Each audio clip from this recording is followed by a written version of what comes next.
Sir, shall we start the session? Yes,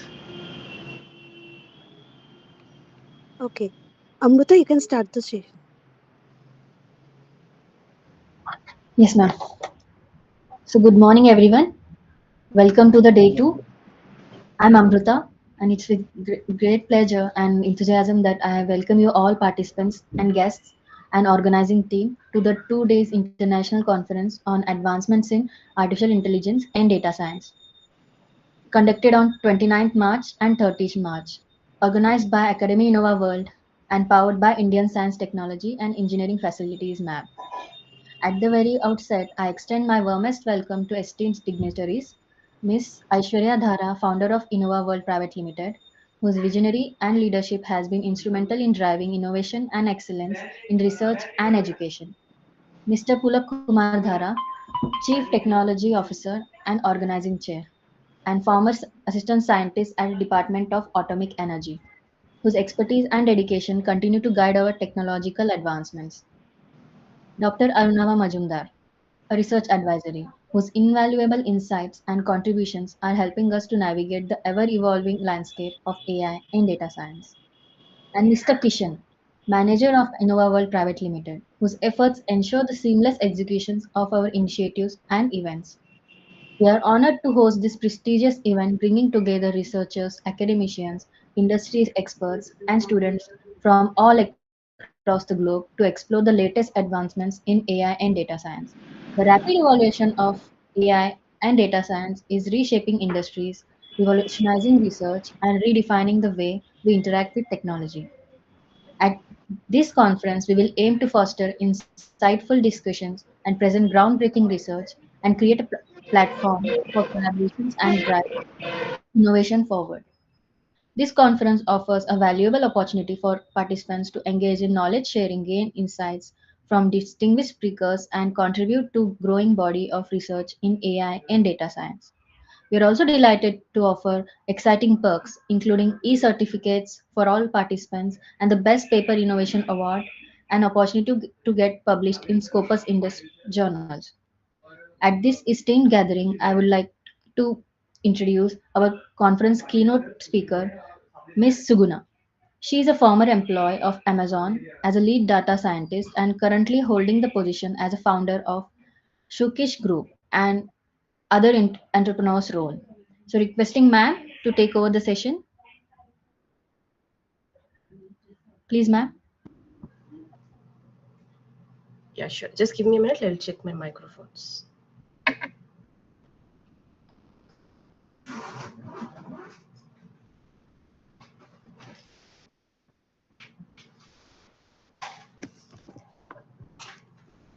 Is my voice audible to you guys? Yes ma'am. Thank you. Thank you so much for the introduction, Amrita. So, turning ideas into reality, a startup journey in the age of AI. It's really a great pleasure to meet you guys, and it's a great day for this wonderful conversation with you. And I'm really thankful to uh, one of you here. And it is an incredible AI conference surrounded by brilliant minds, visionaries, and future change makers. Uh, we live in an era where ideas can be changed into anything that can turn into billions of revenues on a day overnight. So, where AI is revolutionizing every sector and where innovation is no longer a luxury but a necessity. But here is the truth, ideas alone can't build a company, right? So, action does. And today, I want to ignite the spark in each one of you to take that bold step forward and turn your ideas into revolutionizing actual business plan. So, innovation is the backbone of the process. Thinking about the world changing AI application, we have today self driving cars, personalized healthcare, AI driven finances, and every creative ideas that's been uh, boomed on a overnight business plan. So breakthroughs didn't happen from the corporation alone.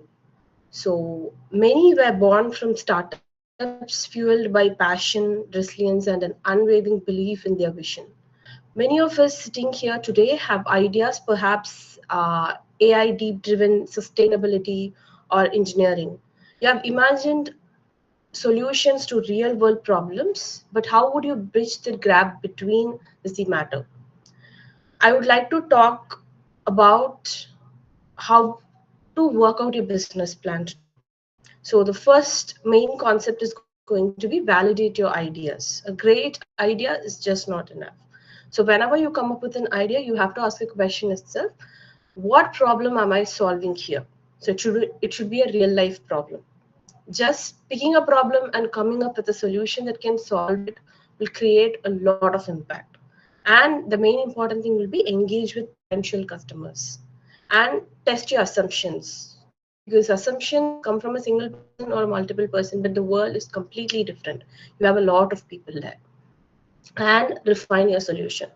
So this is how you validate your idea. And next, just to build a strong foundation. A startup is more than just a product, it's a business. You need a right business model, team, and marketing strategy here. And leverage AI and emerging technologies, very important now. So AI is king. As you know, everyone now is running towards AI.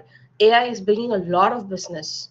So everything is automated, and the working is completely changing by AI, whether it is automated process, analyzing market trends, or enhancing customer experience. Integrating AI can be a game changer. And scheduled funding and strategic partners is very important, because investors just don't come and fund for your ideas. They want execution. They fund for execution.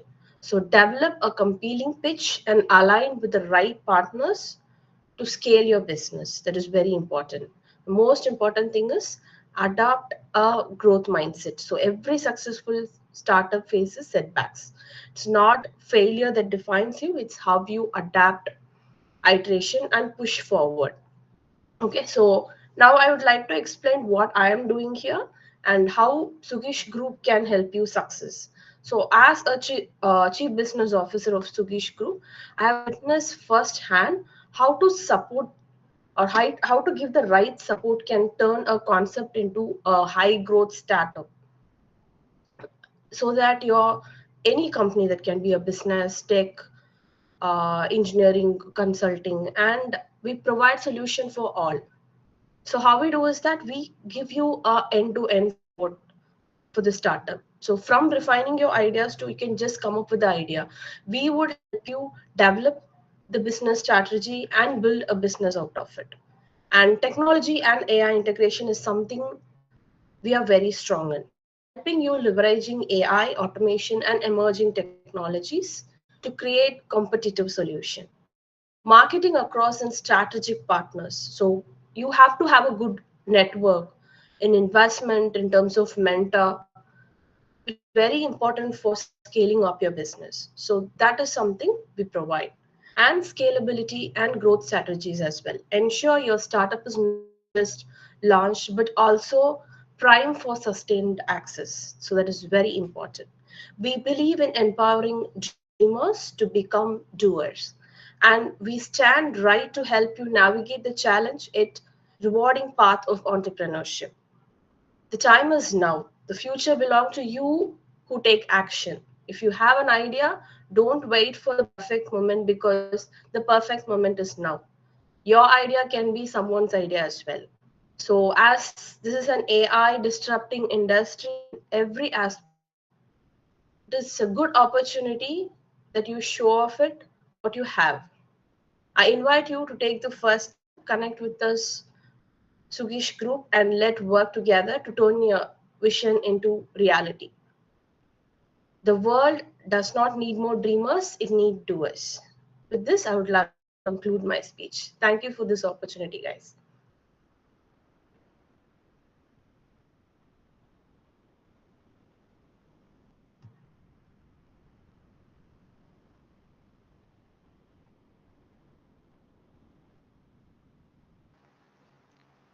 Okay. Thank you, ma'am, for the wonderful speech. So, Now I'm starting the session who are present here. So accordingly, I will call the name of the participants and the serial number wise. So be ready with your presentation, please. First presenter is Chauhan Hardik.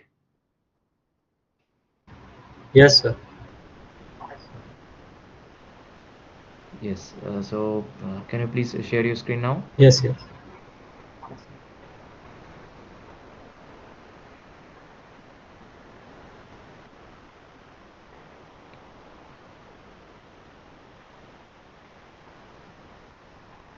Is it visible? Visible, sir? Yes, yes, it's visible. Okay. So, good morning, everyone. Myself, Hardik Chauhan, and today I'll be presenting on optimizing web application performance, techniques, and case studies. Sorry, sir. So, my topic is optimizing web application performance, techniques, and case studies. Introduction. Web application performance plays a crucial role in user retention and business success. A slow website leads to high bounce rates, lower search engine ranking, and reduced customer satisfaction. Key performance metrics. Before optimizing, we must measure performance. Some key metrics include page load time, the total time taken for a web page to load, time to first byte, how quickly the first response is received, largest contentful paint, how long it takes for the largest visible element to load, cumulative layout shift, measuring visual stability, first input delay, how quickly a website responds to user interactions. Front-end optimization. To improve front-end performance, we can minify and bundle CSS, JavaScript, and HTML, use image optimization techniques such as WebP and compression, implement lazy loading for images and videos, reduce DOM complexity to enhance rendering speed. Literature review.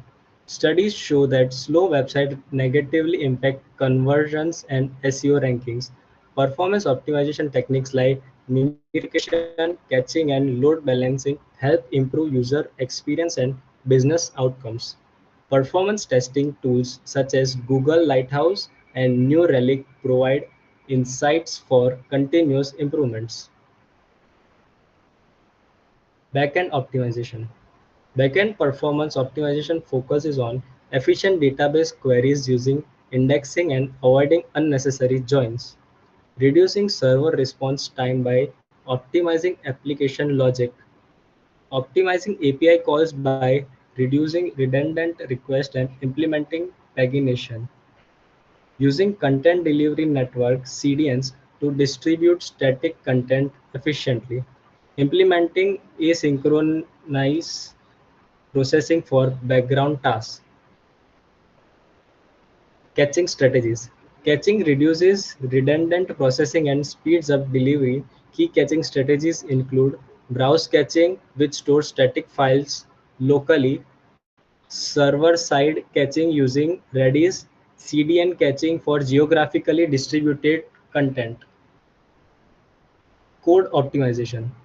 To enhance performance, we should remove redundant code and dependencies, use efficient data structures and algorithms, minimize render blocking resources, reduce HTTP requests by combining files.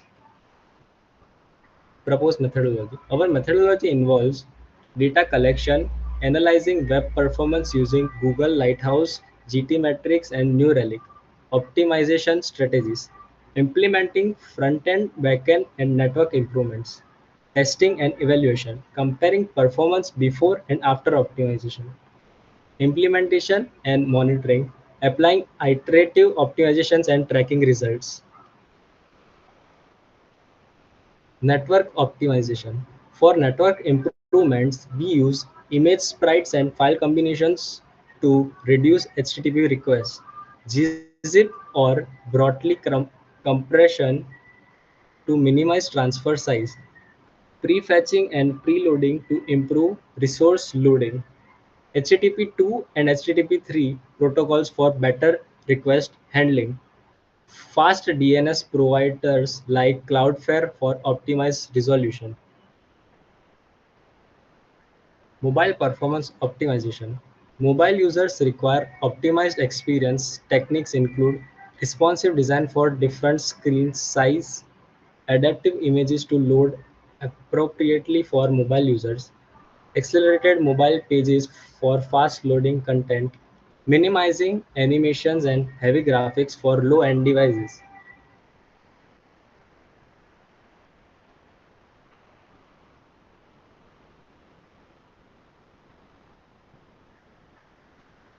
Future works. Sir, I covered it. Sorry. Looking ahead, we plan to implement AI-driven performance optimization, integrate edge computing for lower latency, explore AI-based predictive catching, enhance security while maintaining speed, use automated tools for continuous monitoring.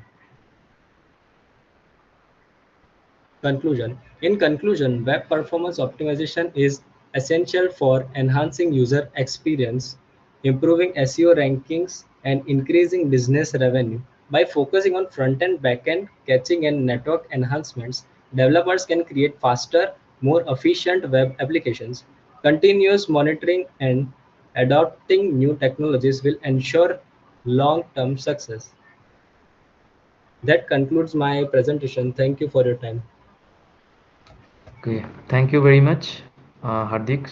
So there is a lot of suggestions I need to save according to your presentation. I don't Yes, know sir. whether you have added that these things what I'm now suggesting in your paper or not. But Yes, sir. there is lack of novelty means actually what you did in your work that is not clear to me. Means what's your novelty? What the new things you have done? How to run fastly a website. Okay. Your methodology also, have you used any AI technique or ML methods, ML algorithms? Yeah, sir, I'm doing it. Okay, you are doing. There must be some comparison between different techniques, first of all, and that comparison table should be there in your paper. Okay. Okay, then Okay, sir. only in any good publication Scopus index and that can be accepted if you added, okay, must add some graphs, graphical representation first of all. Okay, Okay, sir. second one is some tables, comparison table. Third one, methodology must be described as means whatever the methods you have used, what are the lacks Hmm. previously, and Hmm. how that lacks you have means fulfilled by using your methods. Okay, some comparison table, some figures must be there in your paper. Okay, sir. Okay, so add some figures. That figures means first introductory figures must be added. Okay, Okay. what are the methods you have done that must be added. Okay, proper methods, what are the ML methods, and also the method should be explained. Hmm. Okay, Explained. sir. That is, if suppose you are using the neural network or you are using Ha this ha. tree or random forest, you need to say something about them. Ha Okay, ha. better if Ha. you what are the then the metrics. If you're using classification, then what Hmm. are the metrics of classification? If you're using regression, what are the metrics of regression and their formula also? Add those. And lastly, comparison table. Which Okay. method, what are the methods you used? Out of them, which method is giving the best performance? And then come to the graphical representations. Okay, the scatter Okay. plots and other means matrices like AOC and ROC curves. Okay, this should Yeah, be yeah. there. Understood? Okay, sir. Okay, sir. I Please understand. must add these all these things in your paper. Yeah, yeah, sure. Okay, thank you very much. Okay, now Thank you, uh, sir. yes, now we can stop presentation. Okay, now going to the next presenter, here. Yes, sir. Good morning. Yes, good morning. Please present your screen. Yes, sir.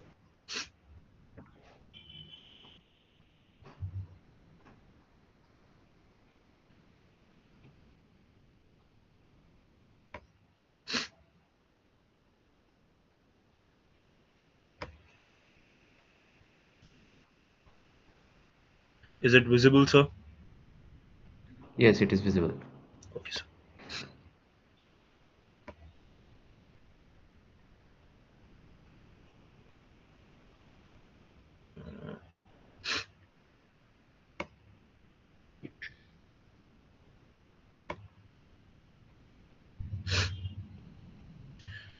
Good morning, sir.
And then it's pre-processing. Source identification, gathering datasets from social media platforms, open source deepfake datasets, and AI generated profiles, datasets to extract image and video samples.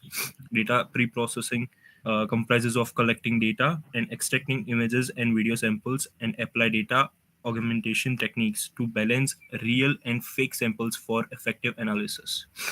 This methodology involves gathering data sets from various sources, extracting relevant samples, and pre-processing the data to ensure a balanced representation of a real and fake content for effective detection.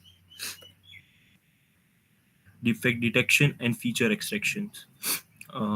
Feature extractions comprises of facial feature analysis, use CNNs and deepfake learning-based facial recognition models to detect inconsistencies such as eye symmetry and unnatural facial blending. Motion and audio-visual analysis use RNNs and LSTM models to detect unnatural lip syncing and analysis techniques to track unnatural facial movement in videos. Machine learning based classification train supervised model on labeled dataset to differentiate deepfake from real image, uses Bayesian deep learning models optimized with hyperparameter tuning. social media impact, and network analysis. Fake profile detections comprises of use GAN specific detection models to identify AI generated faces and apply clustering algorithms to detect coordinated inauthenticate behavior. Misinformation spread analysis, which conducts sentiment analysis on posts associated with deepfake accounts to identify misleading narratives and perform network analysis to detect fake profile clusters. These were the results when we have used algorithms that detects the deepfake images, which were Bison Deep Learning Model, CNN based detection, which was the open source software for this, Face for Forensics Plus Plus, and AcceptNet, which was an algorithm. The Bison deep learning model outperforms existing methods, achieving the highest accuracy of 98.1% and AUC ROC, which was 0.98, proving more robust against GAN-based deepfakes compared to CNN-based models. Conclusion in future work: AI-driven moderations. Social media must integrate advanced AI-driven moderations tool to combat misinformation and enhance digital security. Today, Meta actually labels what is AI generated and what is not AI generated. Similarly, it should perform such things. Future research focus on real-time deepfake detection systems, adversarial AI for detection, and blockchain based on media authentication to improve robustness. Cross-platform collaborations, creating standardized detections API for social media networks and forensics analysis of deepfake videos and audio for multi-modal analysis. The study highlights the increasing sophistication of deepfake technologies and challenges it possesses to social media platforms, emphasizing the need for ongoing research and innovation in AI-driven detection mechanisms. Thank you, sir. Okay, thank you, Hir. Something I need to ask, that is, Yes, sir. have you presented the ROC curve, which is Uh, receiver operating characteristic curve, in your uh, paper? yes, sir. Okay, then it's okay. And okay, please go to the presentation. Yes, sir.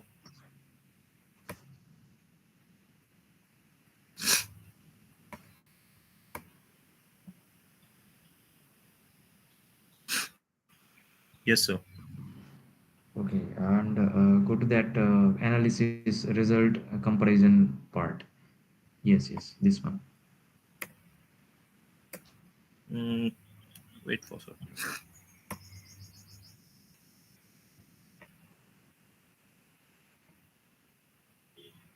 I had took these softwares, open source softwares, which used these algorithms. Okay, then I think the proposed word, Mm, you can delete the proposed word. Proposed okay, means sir. if you use this means some existing algos or Sir. existing AI method, and you have done some modification in that method, Okay, sir. and then you compared with the previous one. That Okay. is called proposed. So better Okay, sir. to remove this proposed word. Okay, so Okay, please sir. modify this when you're writing the paper.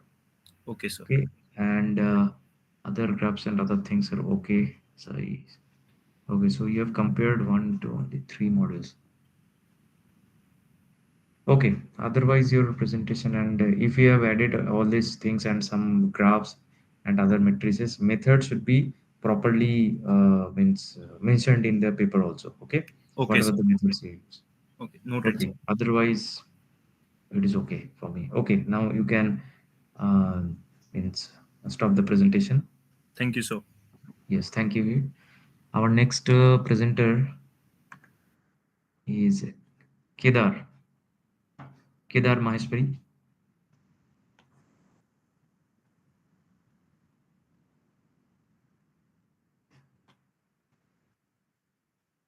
Kedar Maheshwari, are you there?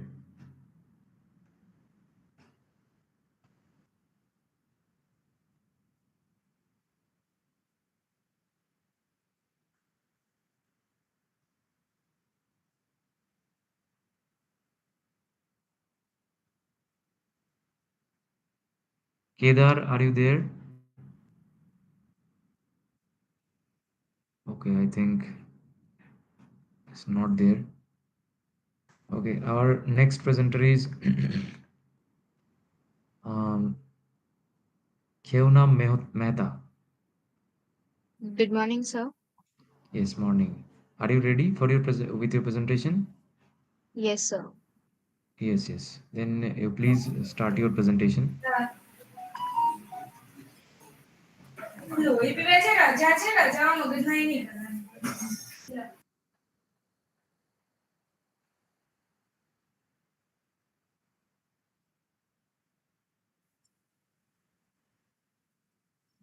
So, are you able to see?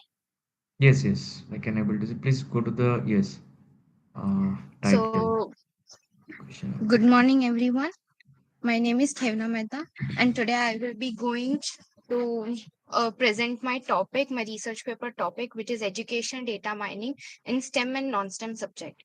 My paper is a review paper. So now we will be going through in today's presentation through introduction, literature review, my proposed methodology, comparative study, and conclusion. So now what is educational data mining? So it is a process which collects data from educational sites and educational sources and mines it, and data mining techniques are used on it so that students may figure out their patterns, their missing concepts, and where they lag to improve their performance. And now why this is important. So with the advent of online lectures starting from 2020, educational data mining has been really important, as on most of the data is available online. All the most of the institutes are taking online classes. They have their own dashboards, their own LMS, where timely updated results and everything are being displayed. So it is really important to know and to find hidden patterns and everything from the data, to find out what all shortcomings are there in a student. So now what is the objective of my paper? So my paper objective was to compare the EDM techniques which is used in STEM and non-STEM fields, to analyze those methodology applied in the applied in some existing paper, and to compare those and to create a new framework which will be integrating both STEM and non-STEM methodology in one. So like basically on my coming to my literature review. So basically what I have seen during my literature review process, that STEM and non-STEM educational data mining doesn't have a single framework. There's a different framework for STEM and there's a different framework for non-STEM. STEM usually has more better performance, as there's numerical data in there, and many models like decision tree, neural networks, they all like give really good performance in that. But while there is a problem for non-STEM techniques, is that non-STEM techniques, we need to have sentiment analysis. The perspective of person to person may change, due to which we need NLP to be there, and NLP would be used to understand the sentiment analysis of a person. So now, there is a research gap between the both, that there is not a single framework. So to do that, the research gap which we found was there are no standardized data. So like the data set only, I want to I think that there is a lack of standardized data where both STEM and non-STEM data set can be integrated in one. AI model may sometimes be biased because it works well with numerical data, but it doesn't work well with qualitative data. Then integration of STEM and non-STEM is like a really tedious task, and it is like till now the papers I've read, no one has even integrated both of them together. And there are then even privacy concerns, that if proposing my framework would be having four parts. So first would be an hybrid machine learning model, which will be there for STEM subjects, and this will contain 3 ML model, which will be decision tree, random forest, and neural network. Then there will be an NLP model for non-STEM persons, and it will basically do uh, sentiment analysis and text recognition and text extraction. Then after that, we will be creating a real-time predicting dashboard. So all the student data which is being so all the students' data which has been there on the dashboard online, the data which is being there updated, and when students use that, all the student performance, it will create a graph and show even the faculties who are using that. It will show how the student is working and all, and there will be at the end an adapting learning intervention. So the people who are getting low performance rates or anything, there will be feedback loops. So there will be feedback asked to students that what are you're facing and on that, and then the prediction of the ML model and integrating both of them, the faculties or the institution owners who are having that the dashboard, they can create a plan according to that to improve student performance. So now my comparative study. So my study says that STEM basically uses a numerical structured data, while non-STEM have qualitative data, which can be text, it can be a behavior type or anything.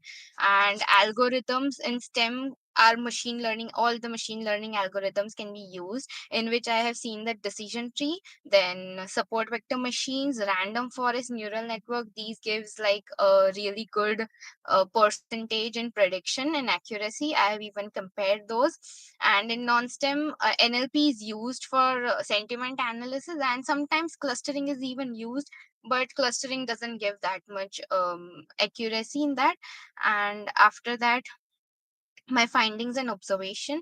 So from any framework which I have read in my research paper or the proposed framework, I have seen that STEM subjects benefits the most due to its numerical data structure, and non-STEM techniques like lag sometimes due to biasing in the model. There may be issue that a really good student gets a really low poor performance in non-STEM for anything. Then there are limitation due to inconsistent data set which is available outside for STEM and non-STEM. Integrating both in a single data set which works in that single framework for both of the fields is really difficult, and hybrid models are lacking right now. And to create one hybrid model is really important. Conclusion. So like the key points is that from my paper is that STEM field has been excelling in this my AI model framework. It has great accuracy, and machine learning models like a decision tree, support vector machine, and neural network, they predict accurately what all performance are there. But non-STEM doesn't benefit from this due to its qualitative insight. And then my future research would be like, I want to dive deep inside my AI/ML model, integrate more things like AR VR into my AI proposed framework, so that the computer itself can see the what student is doing. It can recognize student patterns, behavior, how it's working, and then from that it can used NLP to understand student behavior, and then machine learning model to work on the numerical data. So that's all. Thank you. Thank you very much, Kiana. Okay, one thing, can you please go to your title slide? Yes, sir.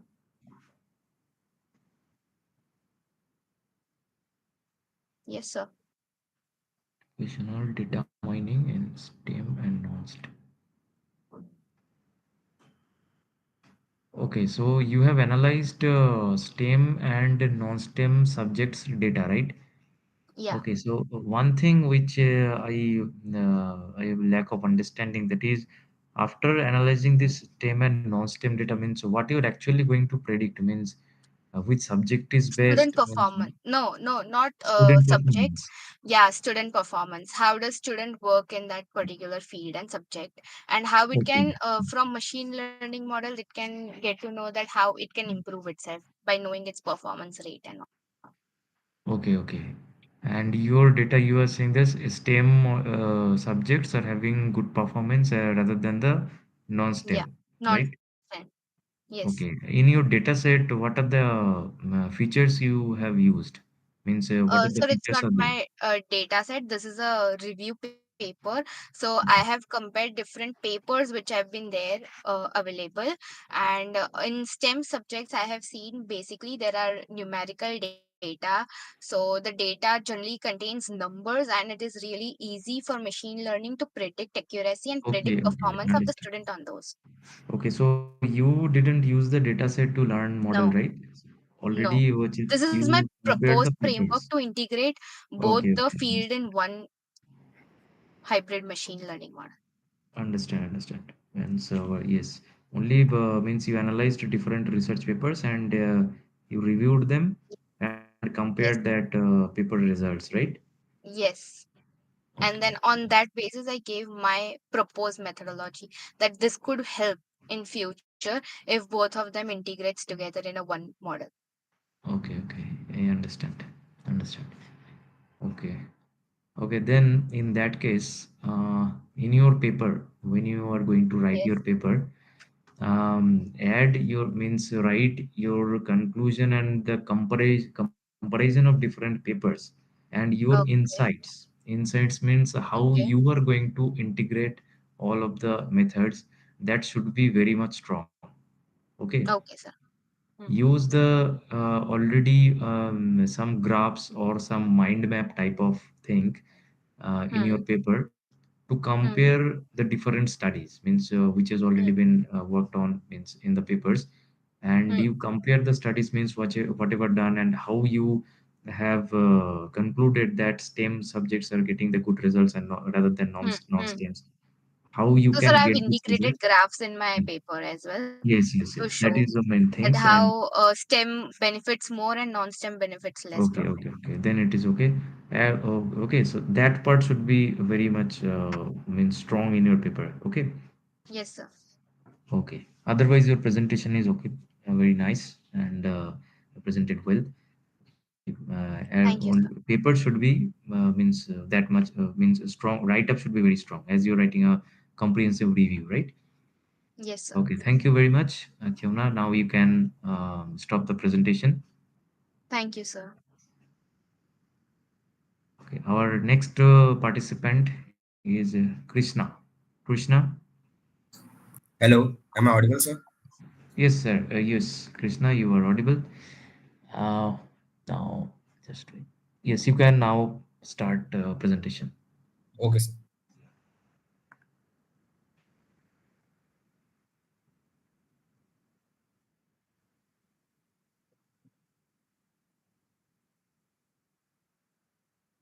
Sir, is the screen visible? Yes, it's visible. Yeah. Okay. Good morning, everyone. Good morning, sir. My topic for today's research is optimizing enhanced association rule mining for sentiment analysis. Sir, the overview for the research is that optimizing enhanced association rule mining, this work explores that how association rule mining and advanced data mining technique can be optimized to improve sentiment analysis, because this research aims to enhance the accuracy and interpretability of sentiment classifications, which is a crucial applications for like customer feedback, social media monitoring, and market insights. So, sir, for introduction, what is enhanced association rule mining? It is a sir enhanced version of association rule mining. For example, sir, in today's digital age, sentiment analysis has become a critical tool for businesses and organizations. It helps in analyzing public opinion, customer reviews, and social media sentiments to understand user behavior and trends, which benefits the companies.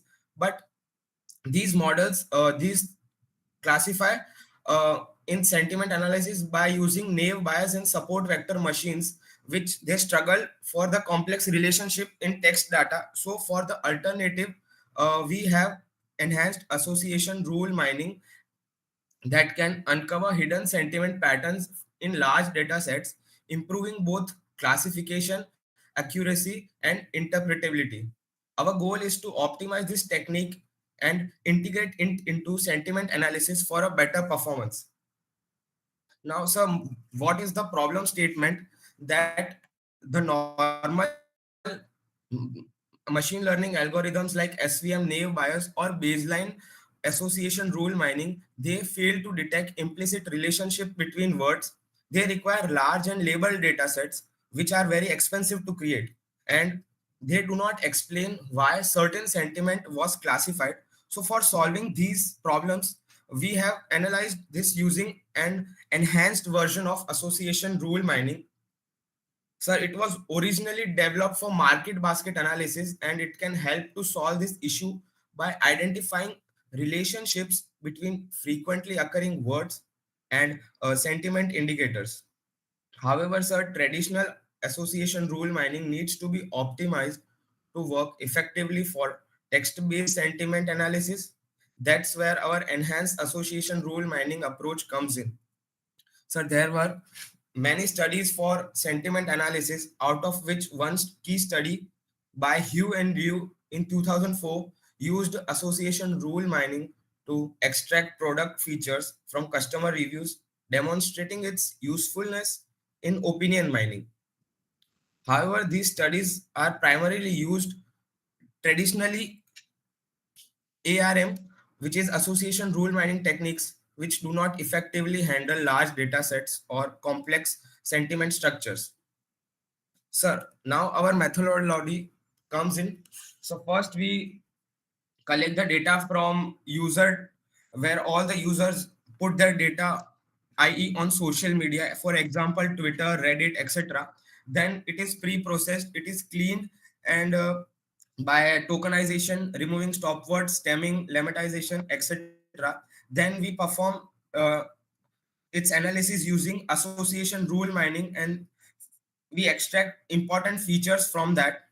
After that, sir, we sentiment classify using machine learning algorithms, and in last, we assess the model using accuracy, precision, recall, and F1 score metrics, and we optimize that data.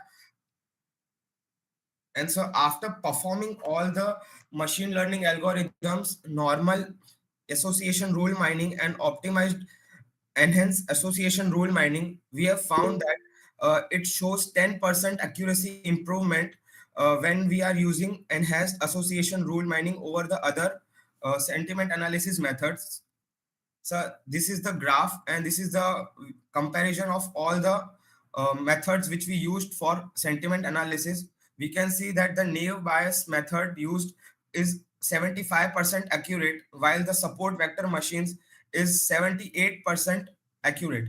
And then comes the baseline association rule mining, which is at 80% accurate, and at last the enhanced association rule mining, which is more than 10% accurate than naive Bayes, which is 88%. So now for the advantages of our association, enhanced association rule mining, and our challenges. So for firstly advantages, it provides a very far better accuracy than other three methods, and it's not easily discovered using conventional machine learning models.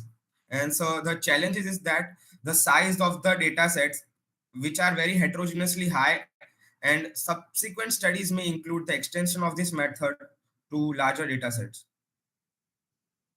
So for the future works, we have first that we are using integration with deep learning and models like BERT GPT for improved performances. We will extend the study to multilingual sentiment analysis. And third is that we will develop real-time sentiment analysis system using association rule mining and reinforcement learning. By implementing these improvements, we aim to make sentiment analysis more accurate, scalable, and interpretable. So for the conclusion, what we have achieved is that first, we have improved the accuracy far better. We are very accurate to the data sets for the rather than just very less accurate, and it provides a intimate interpretable sentiment rules, making predictions more explainable, and it improves sentiment analysis accuracy by 10% comparison to uh, traditional methods. And now, sir, final thoughts on the models of my data mining is that uh, we will be doing more study on the basis of complex data sets, and we will find more data sets easily accurate for the companies, which will help the companies which have big and large data sets to analyze their data and achieve more accuracy. Thank you, sir. Okay, thank you, Krishna. Please go to your presentation. Okay, sir.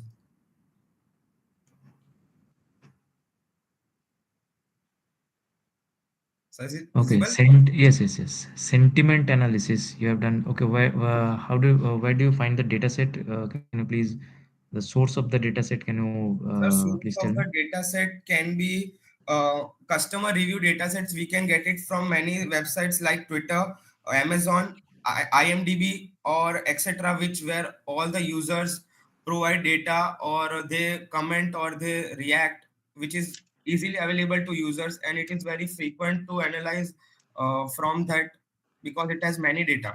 Okay, sentiment analysis means now sentiment means for what kind of sentiment? Sir, like big companies face very issues on classifying data sets, but due to large data sets they face very problems. But when we classify it into sentiments and small data set but accurate, it benefits them more to more in their business or something. Okay, it means that you use the data set for different types of sectors, different companies, right? Yes, sir. Okay, and for different sectors, so what is the customer sentiment you analyzed, and you have means concluded according to that, right? Yes, sir. Okay. Please go to the results section, methodology section. What My- methods you used? Let me check that.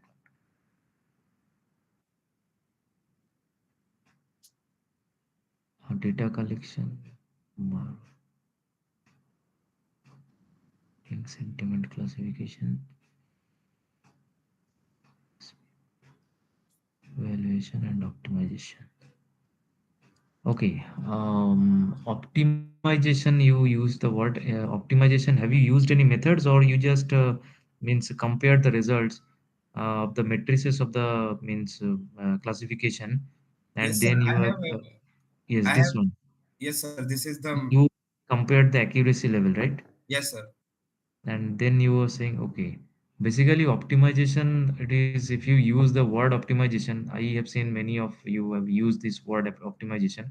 It actual meaning is something else. Optimization, it's a method. Okay, whatever you are doing, it is a comparison. Yes, sir. Which one is the best? But it's not actual optimization.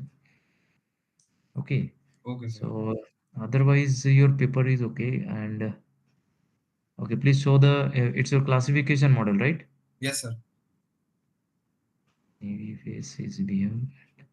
Okay, please show the ROC curve graph also. Okay. Okay, in your Sir, this classification one. model. And yes, this graph is also okay. You must show this graph, the comparison graph, Yes, sir. and along with this one, the ROC also you need to show there. Okay, sir.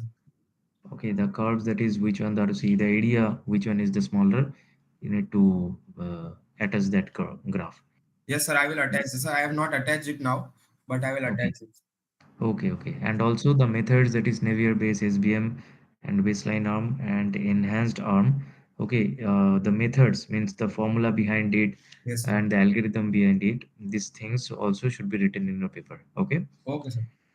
Okay. Otherwise, rest of your presentation is okay. Okay, sir. Okay. Now you can stop presentation. Okay. Next one is Mohit. Yes, sir. Am I audible? Yes, you're audible. Please start sharing your screen. Is the screen visible? Yes, it's visible. Okay. Good morning, everyone. My name is Mohit Rathod, and today I will be presenting my research on the economic impact on life expectancy in India by using artificial neural network. This study aims to explore the complex relationship between economic factor and life expectancy by using ANN, which aims to develop a predictive approach that can provide uh, public health outcome. So, introduction: life expectancy is one of the most crucial indicator of a country's overall well-being. It reflects the effectiveness of healthcare system, economic development, and social infrastructure. India has a very diverse population and has witnessed a significant transformation in life expectancy over the decades. However, impact of economy progress on longevity remains an area that requires deeper investigation. By employing artificial neural network, this study moves beyond traditional statistical method to create a predictive model that uh, accounts for complex non-linearity relationship between economic factors and life expectancy. So these are the literature review which are used uh, in my research. These numerous studies have explored the link between economic condition and life expectancy. Research conducted in different parts of the world has shown higher health expenditure and improved literacy and economic stability contribute to increased life expectancy. Studies from Saudi Arabia, South Asia have highlighted how GDP growth and increased healthcare spending leads to better life. However, many of these studies focus primarily on correlation rather than predictive analysis. The use of traditional statistical model limit the ability to capture complex interaction between multiple economic factors and life expectancy. The role of poverty and youth unemployment is the determining life expectancy has not been Hello, Mohit. used. Please Yes, go sir. to your please go to your main work. You can skip the literature review. Okay, sir. So, can I explain research gap or direct methodology? Direct methodology. You can from the methodology I can extract what the research gap is. Okay, you can Okay, sir. explain it. Yes. Okay. For methodology, I have collected data of India's life expectancy from the United Nations World Population Prospect 2024. It contains parameters like education spending, GDP, GDP per capita income, healthcare spending, literacy rate, poverty rate, and youth unemployment rate. The real world data often contains the many missing values, which leads to errors in the model and the biasness in the model. To ensure the missing value does not affect model performance, various techniques like interpolation, forward fill, and backward fill are used to handle the missing data. This is the ANN model architecture which is used in the research. So it consists of input layer, hidden layer, and output layer. The input layer consisting the input of all the parameters which affect the life expectancy by economically, and the hidden layer is used by the ReLU activation function consisting of batch normalization and a dropout layer. Batch normalization helps in stabilizing and accelerating the training, and dropout layer is used to reduce the overfitting by disabling random neurons. This is the actual and the predicted value from 1960 to 2020 of India. The model performance test loss is 0.1530 and the mean absolute error is 1536, which states that the error is about 40 to 55 days. And for the future prediction of the data is required from 2020 to 2050 to predict the life expectancy from in that period. So I have used the LSTM and the ANN together to predict the future data of all the parameters, and that data is fed to the ANN model which has been trained. This is the analysis of how other parameters affect the life expectancy by using the correlation heat map, and this is the explanation of the heat map. This states that the literacy rate and poverty rate affects strongly and majorly to the life expectancy, and poverty rate and youth unemployment rate uh, affect negatively. This states that the as poverty rate and youth unemployment increases in the country, the life expectancy decreases. This is the future prediction of life expectancy from 2020 to 2050. from which has a gradual increase from 66.5 to 70.5. To conclude, this study used artificial neural network to analyze how economic factor influence life expectancy in India. We found that the healthcare expenditure, literacy, and poverty reduction has the most significant impact, while GDP and education spending contribute indirectly through economic stability and healthcare improvement. Our predictive model forecast a steady rise in life expectancy from 2020 to 2050, driven by economic growth, better healthcare and education investment. The ANN model showed strong accuracy, confirming that the higher economic development and education lead to longer lives, while poverty and poor healthcare access have negative effect. Thank you. Okay, thank you, Mohit. Please go to your presentation and let me just show you first. Okay, how many methods you used here? One Sir, is ANN. sir, one is ANN. Data, any means internet resources or Yes, I have used this United Nations World Population Prospect 2024, which has the data of all the parameters from 1960 to how many 2020. number of samples are there? Means the number of rows are there? Sir, data is from 1960 to 2025, 2023. 2023.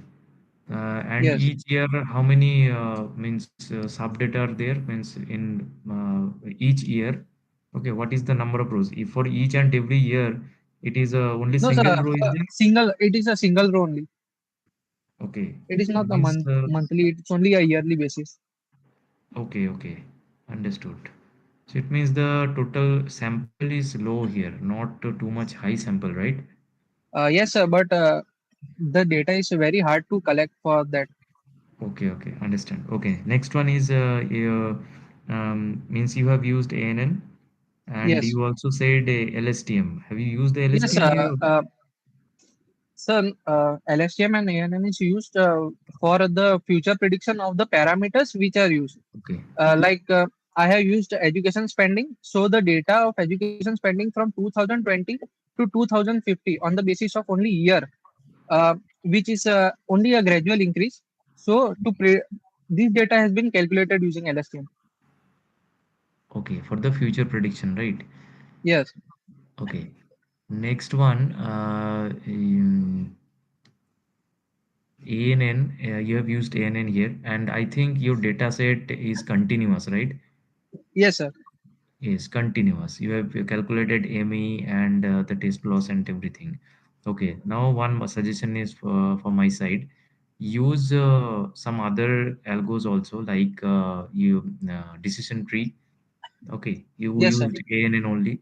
Use the decision tree and some boosting algorithms like XG or CAT. Okay, then compare them, and also you can use the stacking ensemble. Have you heard about the ensemble?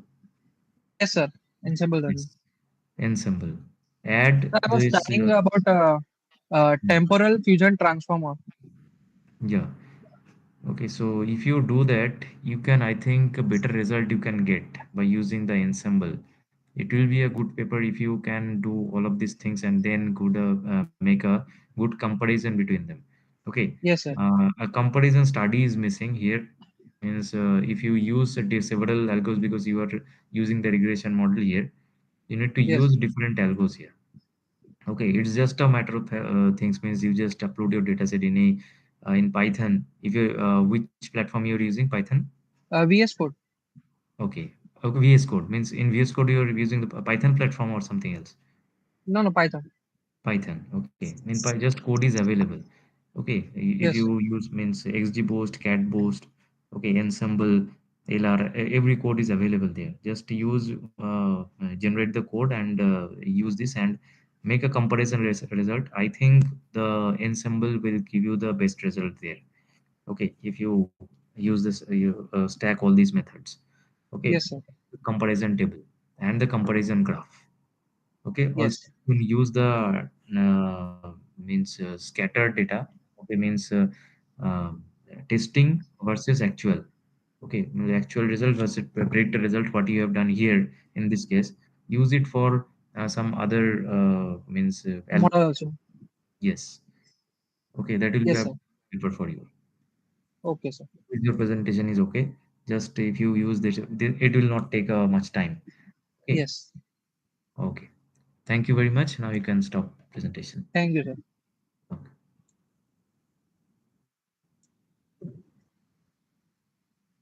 Our next presenter is uh, wait, this Naman.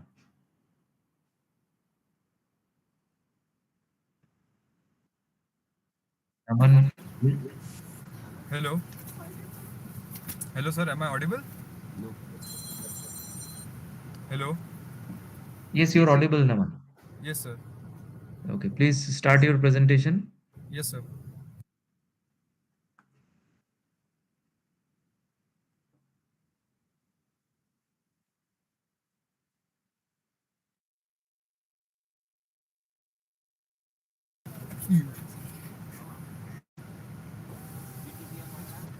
Hello, sir. Is my screen visible?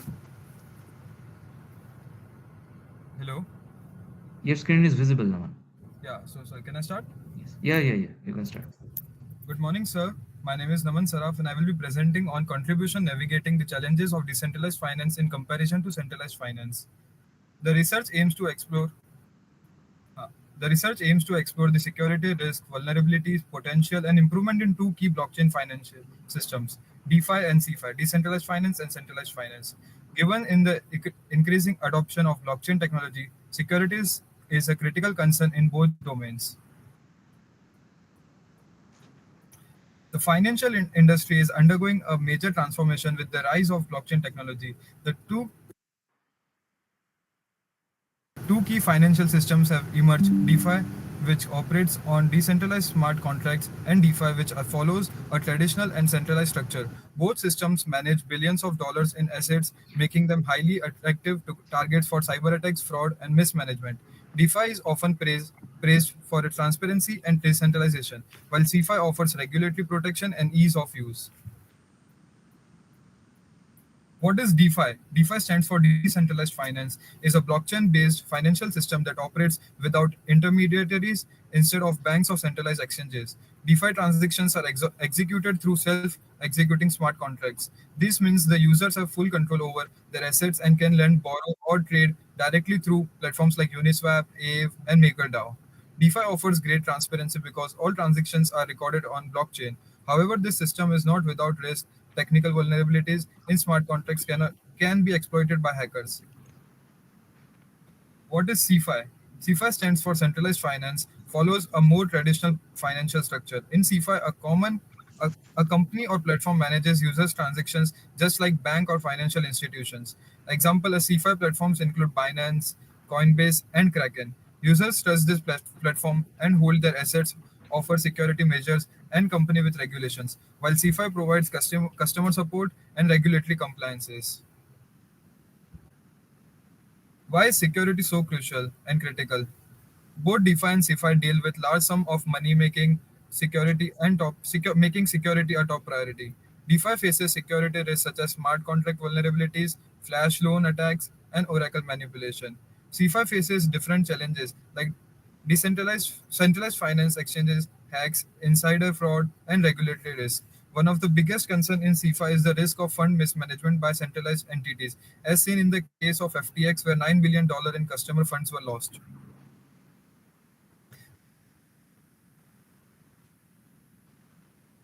To better understand this research analyzed security incidents from multiple sources, including blockchain security reports, academic papers, real-world case studies such as Poly network hack and the FTX collapse. By comparing this incident, we aim to identify the main vulnerabilities and potential security improvements for both DeFi and CeFi. DeFi security vulnerabilities. Smart contract vulnerabilities. Since smart contract cannot be modified once deployed, any coding errors can be exploited. Flash loan attacks. Attackers can borrow large sum of money without collateral, manipulate prices, and exploit systems. Oracle manipulation. Hackers can tamper with external data sources to trick smart contracts. These weaknesses show that DeFi's main risk is technical in nature. C5 security vulnerabilities. C5, on the other hand, has its own set of security concerns. Centralized action hacks. If a C5 platform is hacked, all user funds are at risk, like FTX. Insider fraud. Employees or executives can mismanage or steal user funds. Regulatory risk. Government can freeze accounts or shut down exchanges. Unlike DeFi, C5 risks are more human related than technical. This is the comparison between DeFi and CeFi. DeFi has more transparency than CeFi. Regulatory protection is higher in CeFi. Smart contract risk is higher in DeFi. Insider fraud happens more in CeFi. Exchange hacks happen more in DeFi, whereas security flexibility is higher in DeFi. So these are some case studies related to CeFi and DeFi. So this is about Poly Network. Poly Network hack happened in 2021. $600 million were stolen due to a flaw in cross-chain smart contracts. The hacker exploited weak contract logic to transfer assets. Although the hacker eventually returned the fund, this attack highlighted the need for better smart contract security in DeFi. This is FTX collapse, which happened in 2022. $9 billion of customer funds lost due to insider mismanagement, lack of transparency, and regulatory oversight led to major financial crisis. This incident showed the importance of governance and transparency in CeFi. These are some recommendations for improvement in security. Better smart contract audits before deployment, decentralized oracles to prevent price manipulation, real-time security monitoring to detect attacks quickly, and these are some improvements for CeFi. Stronger regulatory compliances to prevent fraud, more transparency in fund management through blockchain-based audits, hybrid models combining DeFi's transparency with CeFi.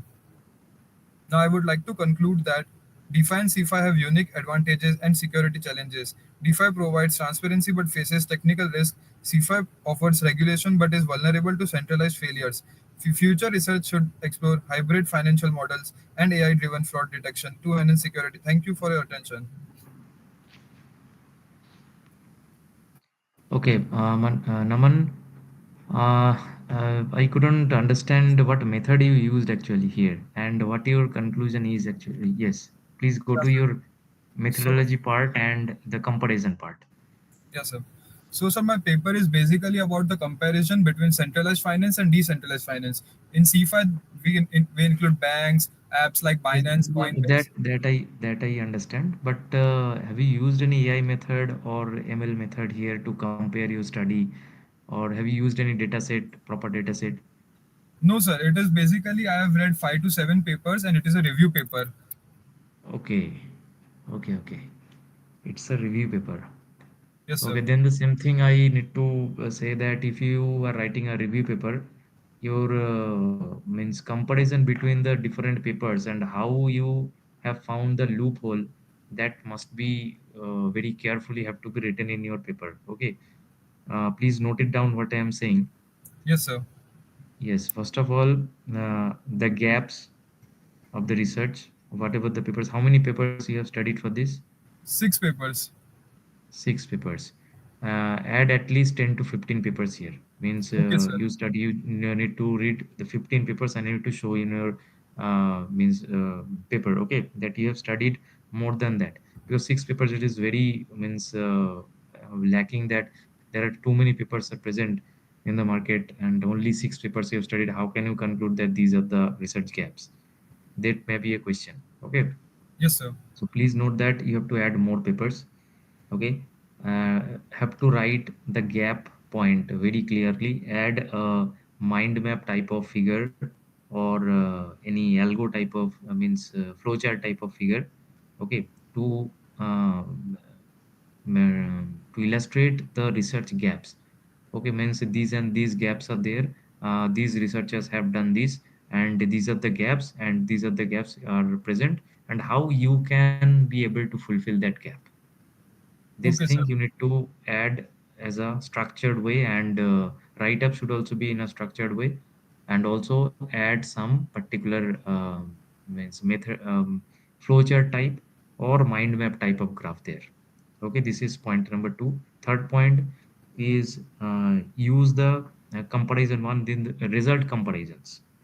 Okay, if you have read different papers, what are the results of that papers, and and how the results, numerical values, what type of methods they are used, AI methods they have used, okay, what type of methods are lacking, how their AI methods can be improved by using your. So you need to suggest some methods, that may be a hybrid method, that may be something else, and you need to means present that type of things, that type of table, that these methods are improved like this.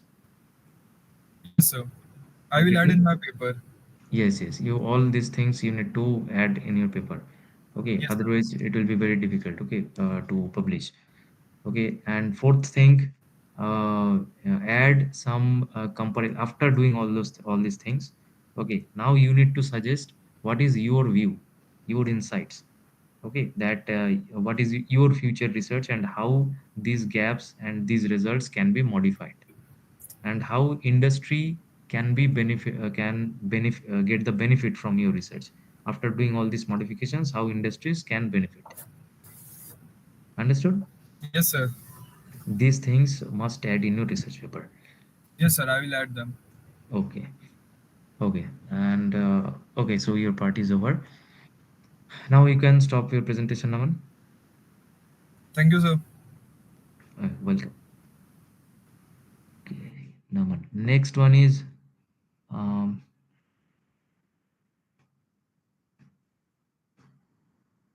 Pantkti Joshi. Hello, sir, Yes, may I audible? yes, yes, you are audible. Please share your screen.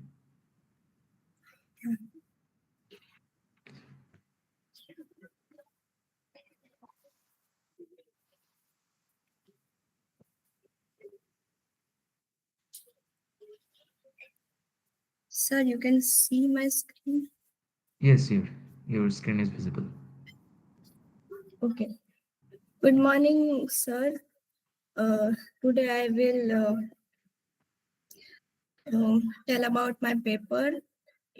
My paper is about to artificial intelligence in the 21st century and their trends, challenges, and future prospect in what in next 21st centuries uh, in our future, what is challenges and trends comes in our artificial intelligence field. Um, to explore AI's current state and future direction, we analyze data from multiple sources. We gathered raw data, processed it to extract insights, and use those insights to predict AI's impact on direct sectors.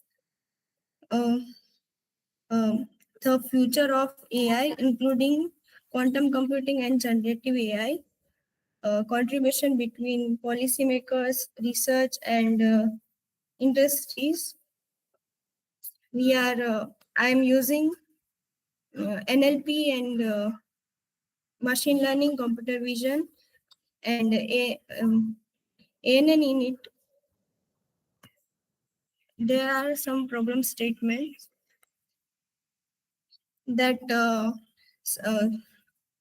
some type of uh, problems come in uh, when we use AI intelligence, that bias and ethical concurs that model, what leading the unfair and not uh, the transparent decision maker, some security risk that leak our data and some pictures and um, our personal information.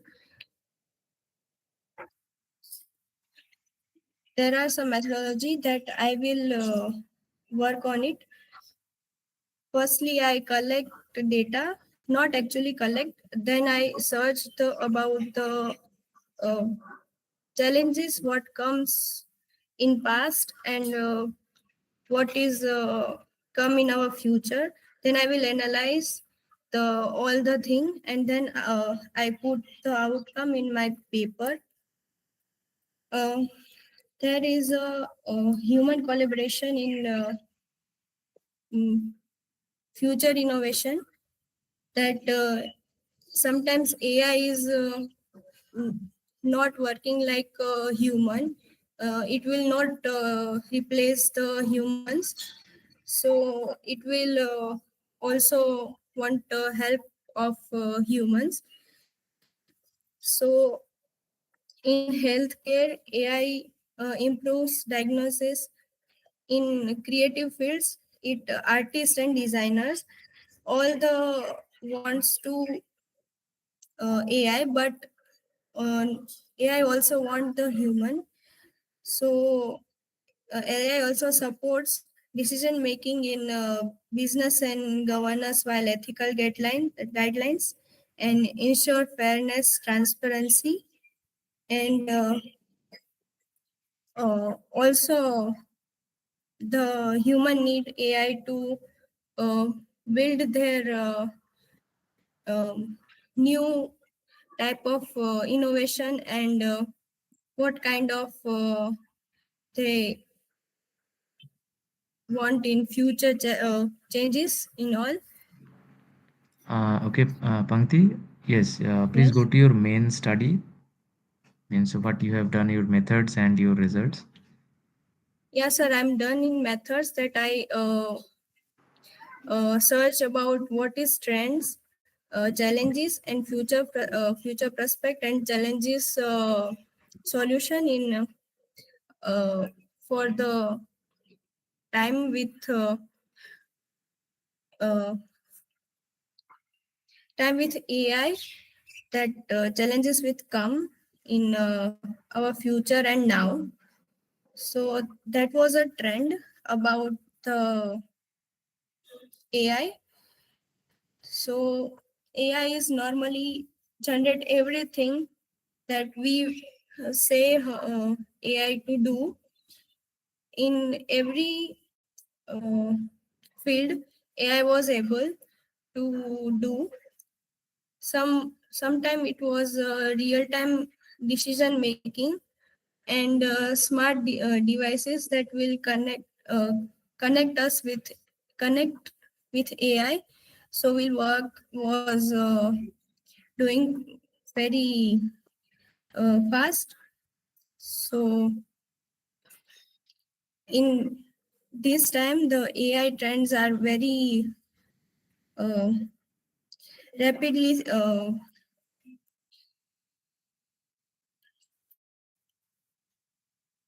start rapidly starting with changing our daily schedules and all the things that we use normally AI in everywhere.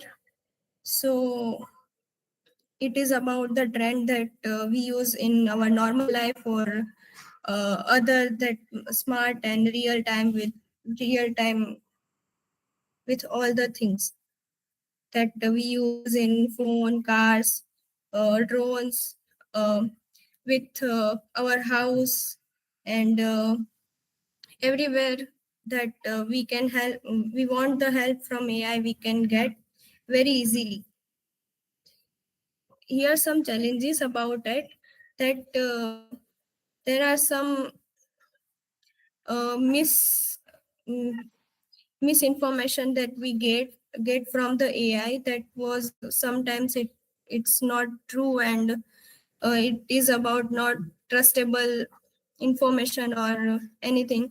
Some uh, our privacy and security data was not able to from our to get private and AI was misuse it for many more platforms. Uh, it is additionally AI drives automation raises concerns about job deployment and economic equality. High energy consumption in AI training also raises the environment conquers. Sometimes it also hard for an environment that to not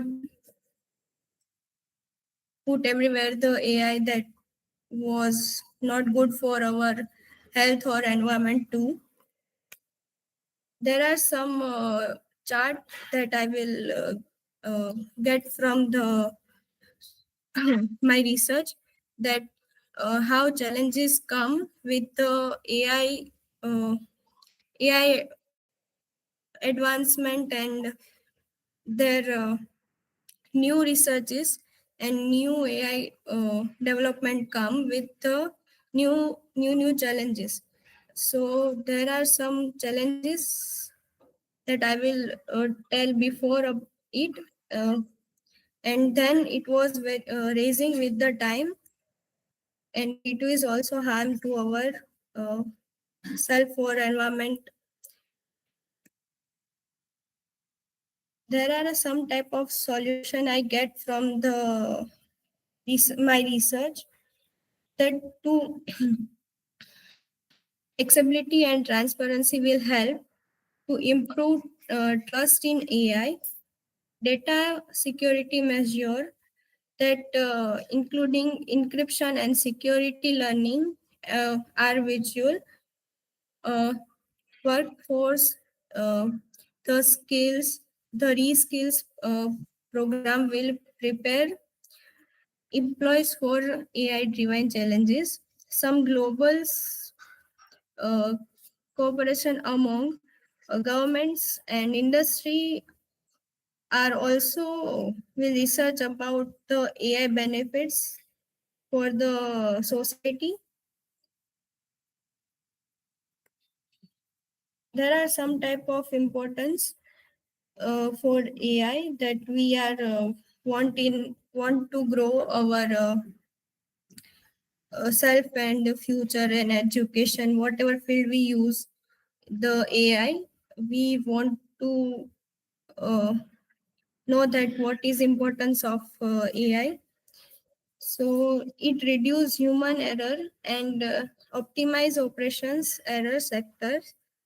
So AI role expandence ethical regulation must be in place to prevent bias and data misuse while addressing employment concurs, that AI was very important in our normal life too, that we want to, if we are in see in the education level, that many type of researches we want that human was not able to uh, do it, then was AI was helping us, and we can do it very fast and some very small time. So there are some type of importance. Here is my conclusion about the this my research paper, that AI is the we use in very many fields, in healthcare, in education, in our like a stock market, in decision making, something very important in our normal life and yeah profession life. We want to make many decisions about it. So there are the technology like quantum AI and generative AI hold the potential but also pose the risk about the our information and some personal space and some the environmental risk. So uh, that are ethically safeguard transparency and collaboration between the policymaker and researchers are uh, these type of industries to ensure fairness, security, and accountability. Thank you.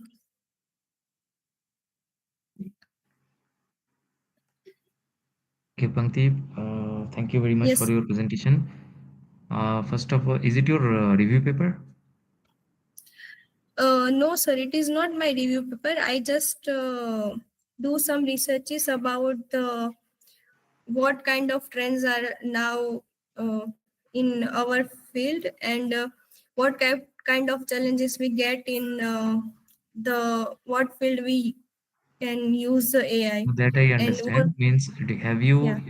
analyzed any data set, any external means primary or secondary data set you collected, and then you use some AI methods to analyze the data set and make some prediction out of it and compare different methods. Have you done this kind of things, or you have studied different papers and you have collected the data, collected the methods from that paper, and you have the insights that what are the different kinds of AI can be introduced later like this?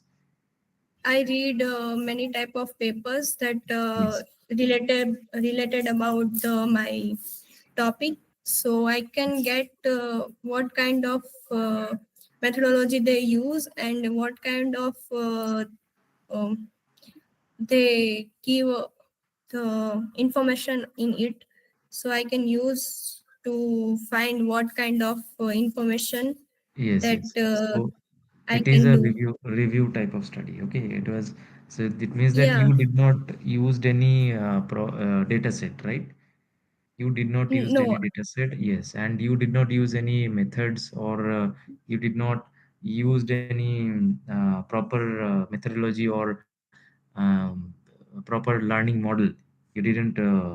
No, I didn't Yes, do any proper model exactly. Yeah, yeah. for it. Yeah. That is why your paper, it's whatever the study you have done, it's if your, I don't know your paper, what kind of paper is yours, how you have created your paper.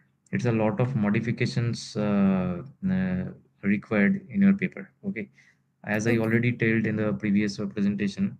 Okay, so the main things are, if you are doing any kind of review kind of study, you must add the proper research gap. Okay, proper Okay. research gap, and how many research papers are already present, how many research paper you need to first identify them according to the different field. Okay, to what are the Okay. drawbacks of this paper are there, you need to point them out in your study. Okay, I and will make do it in my literature review, that I will read that type of paper and what will I study in that. yes, everything that should be properly linked. You need to add also Okay. some mind map type of graph, or some means flowchart type of graph also. And when you are I discussing, yes, uh, yes, I also add some flowchart about human and AI collaboration, and also add some trends AI flowchart in it. So yeah, in my research paper.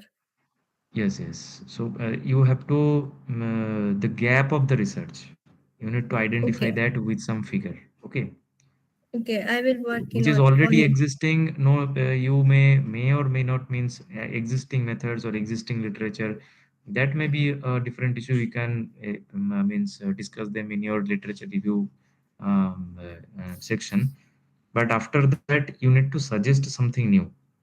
That if you, Okay. yes, you are not analyzing the data, but you need to suggest that what are the new methods, or you can combine, or what are the hybrid things you can you need to suggest that, so that to improve I that results on the previous literature. Okay, I suggest the solution that was I showing, and yes. Mm. that are more solutions in my research paper that I will suggest to do Yeah, about it okay, okay, in the whatever research paper I read. okay, yes, okay, now you can stop your presentation. Thank you, sir. Yes.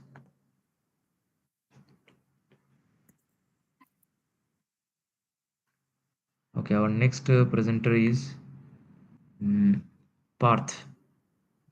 Good morning, sir. Am I audible? Yes, yes, you're audible. Please start presentation. Yes, sir. Just a-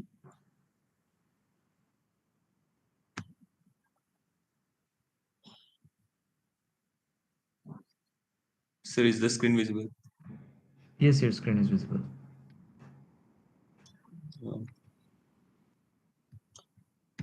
Uh, Good morning, sir, and good morning, everyone present in this meeting. Uh, so my topic for research paper, basically it is a review paper on generative AI and deepfakes.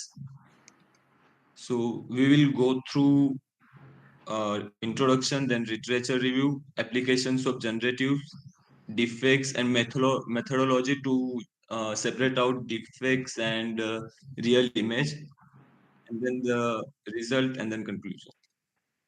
So let's start with the introduction. So as we know, the generative AI and deepfakes is a rapidly growing industry, and the main uh, algorithm used behind it is generative adversarial networks. So these basically generates and discriminates the real and fake image. So fake in the sense the generated image. So it helps in identifying uh, real and the generated. And also apart from the positive impacts, it also have negative impacts on day-to-day lives. We'll go through it in the coming slides.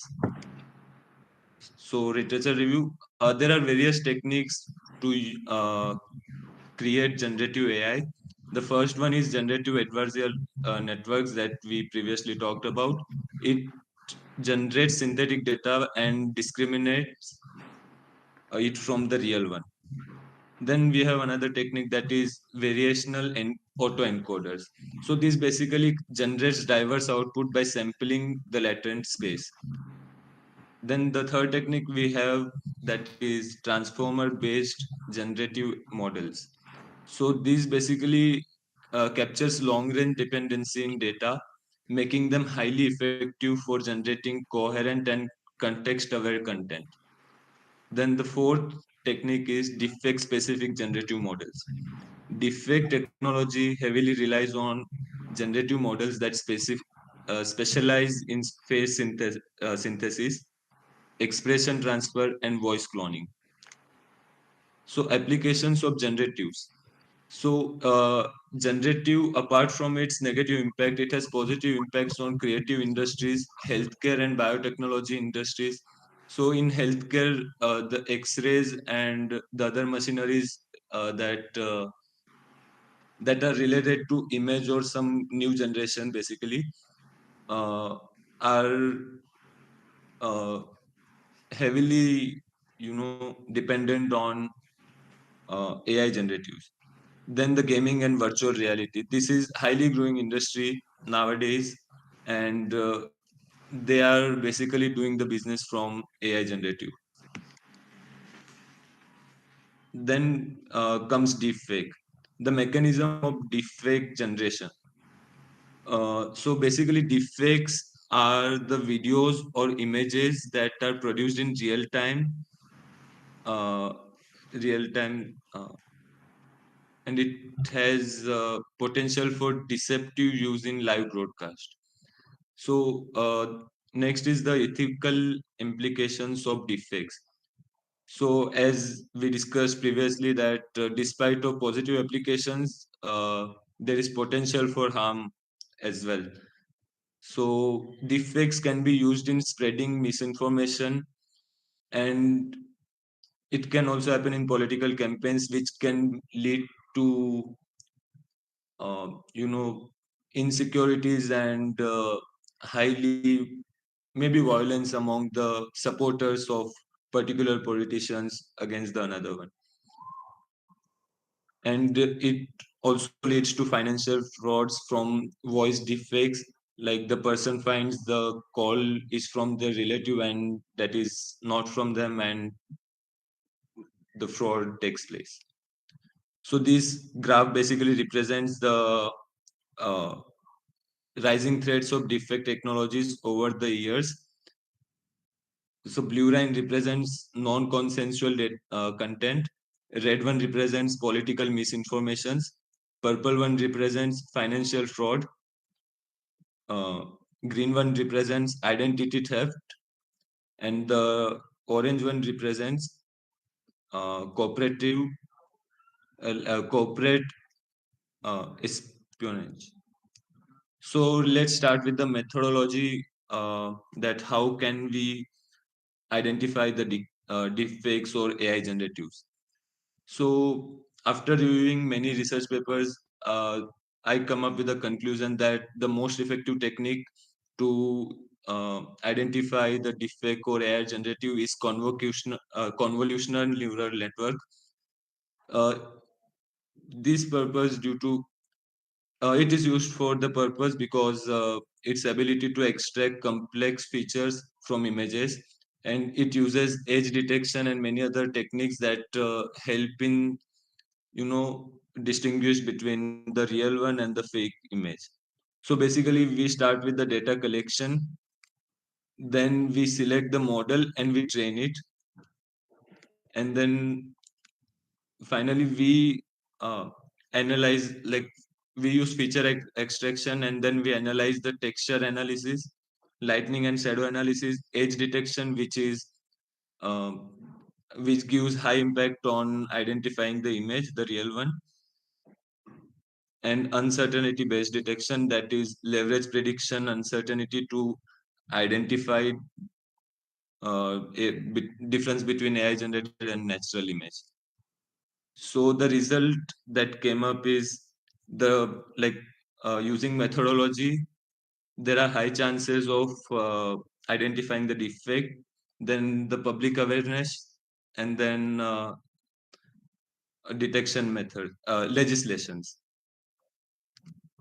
So the conclusion for this review paper and this presentation is everything that has a positive impact has a negative impact as well. In this presentation, let's talk about defects. So as the industry and technology is growing, there are high chances that frauds and everything else is increasing rapidly. So there must be some methods, like we discussed the methodology that help people, those who are unaware of generative AI and deepfakes, to identify between the real one and the fake one. So with this, I conclude my presentation. Okay, Parth. So your paper is also, I can see it's a review paper, right? Yes, sir. Okay. How many papers you have studied for this? So around 15. I mentioned 15. it in references of my research paper, review paper. Okay. Okay. And go to the result. Just 11th number. Yes, slide number 11. Yes, sir. Before that, yes. Methods and okay.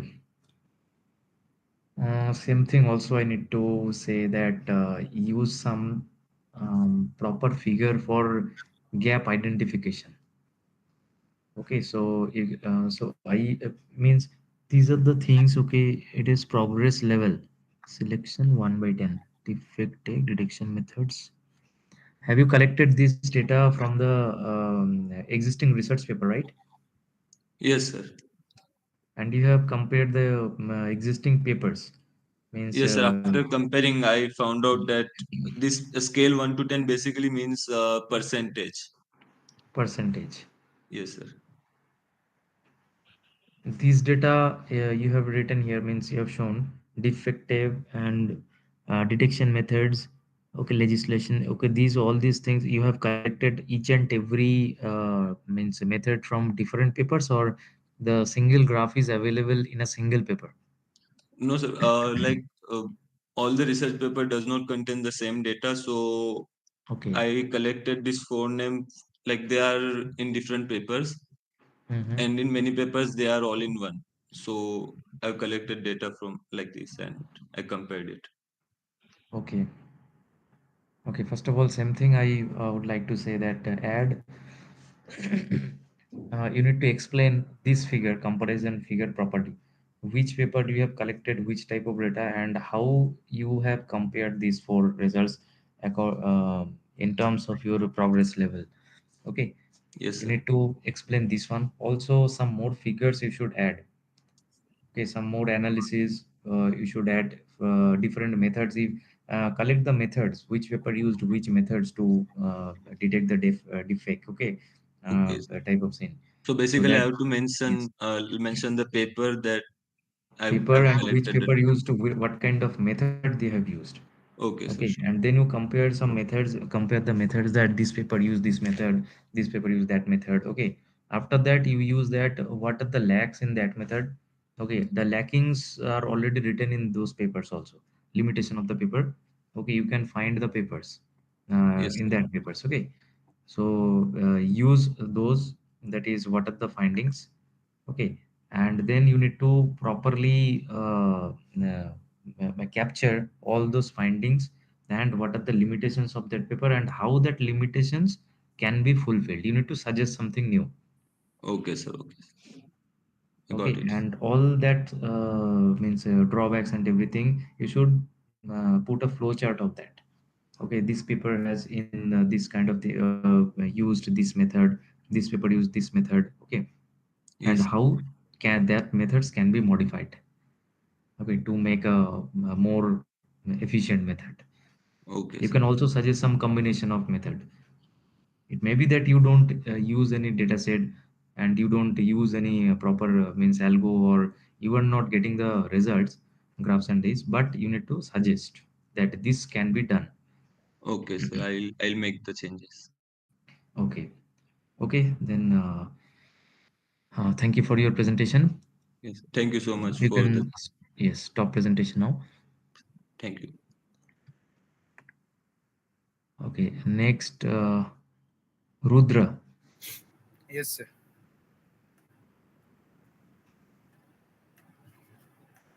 Yes, please start your.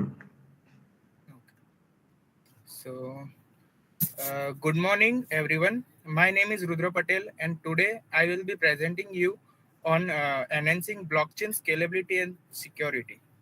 Blockchain technology has revolutionized industries by providing decentralization, transparency, and security. However, two major challenges remain: scalability and security.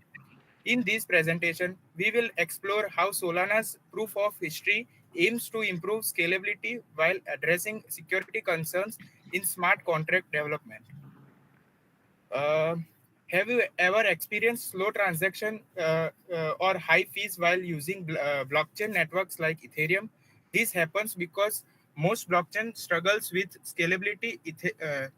Ethereum, for example, can handle only 15 transactions per second, leading to congestion and delays. Security is another critical issue. Many smart contracts deploy on blockchains contains vulnerabilities leading to hacks and financial losses. To address these challenges, Solana introduced proof of history, a novel approach that significantly increases transaction speed while maintaining decentralization. Our research explores how proof of history improves blockchain scalability, security challenges in Solana smart contracts. Now, scalability and proof of history are the traditional blockchains required nodes to constantly communicate and validate transactions, which slow down the system. Solana's proof of history solves this by using a cryptographic clock, allowing transactions to be pre-ordered before they are validated. As a result, Solana achieves impressive 7 lakh 10,000 transactions per second, uh, far beyond Ethereum's 15 transactions per second. Security concerns in Solana smart contracts, despite its speed security, remains a major concern. A study by Adrena in 2024 found that 83% of developers unintentionally deploy vulnerable smart contracts. Why? Because lack of proper security tools and inadequate testing before deployment. What is the solution? Researchers propose using fuzzing techniques, a process that automatically detects vulnerabilities before contracts go live. Uh, To analyze this issue, we follow a mixed method approach: literature review and empirical testing. studying previous research on proof of history and blockchain security, and evaluating Solana scalability and security vulnerabilities. We collected data from the research papers by Yako Venko in 2017, Andrena in 2024, and Smolka from 2023. Technical reports and developer interviews. Uh, Proof of history scalability impact was tested using transaction throughput data. Security vulnerabilities were identified using fuzzing techniques. This approach allowed us to compare Solana's real-world performance against other blockchains. Um, we compared Solana with other blockchains, and we found that Solana was having 710,000 transactions per second, whereas comparative blockchain like Ethereum have only 15 transactions per second. POH enables parallel transaction processing, unlike Ethereum's sequential execution. Now, traditional and fuzzing-based approaches. Traditional security methods rely on manual code reviews and formal verification. However, fuzzing is more effective in identifying vulnerabilities before deployment. What is impact on blockchain adoption? It makes faster transactions and make blockchain adoption more feasible for enterprises. However, security concerns still hinder adoption in financial and government sectors. To fully realize its potential, Solana must strengthen its security frameworks. I would like to conclude that proof of history in a breakthrough in blockchain scalability by enabling 710,000 transactions per second. Security remains a major issue, with 83% of Solana smart contracts containing vulnerabilities. Fuzzing-based security tools such as Fuzz Del Sol are promising solutions. Future evaluation of POH in real world applications and developing more advanced security solutions for smart contracts are the future insights. My final conclusion would be that blockchain adoption depends on solving two key issues: scalability and security. Solana's proof of history is a step forward, but without robust security solution, the risk remains. Our research highlights both the potential and the challenges, paving the way for future improvements. Thank you. Okay, thank you, Rudra. But your presentation, there is a lack of some figures and analysis part. Okay, Okay. is it your means a review paper only, Yes, sir. or you Review have paper. analyzed something? Only review paper. Okay, Sir, if you're only review. only review paper. Yes, sir. If it is a review paper also, still a lot of modification is needed. I don't know in your paper what are the things you have added. Is there any addition of what kind of analysis or what kind of how you compare different research papers and you got the insights? That was, but as I see your presentation, okay, Yes. that type of things I couldn't find. Means how you have uh, extracted the gaps and how what's your means insights and how you have compared the results of different papers, that things are missing. Okay, Mm. so that suggestion I will give you while writing the paper, make your Mm. paper much more presentable. If you're writing Okay. a review paper, that should be Yes. presentable because you are not going to analyze any kind of data set, or you're not going to improvise any methodology, or not going to Mm. introduce anything, right? So that is why Yes, sir. you need to have much more presentable. What are the gaps should be presented? Use more Mm. figures. Okay, Okay, sir. Okay, these sir. things must be remembered. Use more figures. Okay, Okay, sir. while you are going to submit the final paper, please remember these things. Figures should be added. Research gaps should be identified. Okay, a proper Yes. methodology means mind map type of graph or flowchart type of things must be Yes, sir. added. How the previous research, what kind of previous researches are there, what are the gaps you can find, and how you want to improve that gaps. Okay, Okay, sir. then your suggestion, how if you what are the methodologies also. previous papers, what are the methodologies they have used to analyze the data and all these things. Okay, Okay, sir. there must be Okay. something. So compare those methodologies with a graphical representation. Yes, sir. Okay, so these things Yes. must be added in your paper. Okay, sir. Okay, okay, you can stop the presentation now. Okay, our next presenter is Jignesh. It's Ved, sir. Sorry, It's Ved Patel. Ved. Okay, Ved Patel. Okay, okay, Ved Patel. Yes. Uh, but it's there are two names are written here.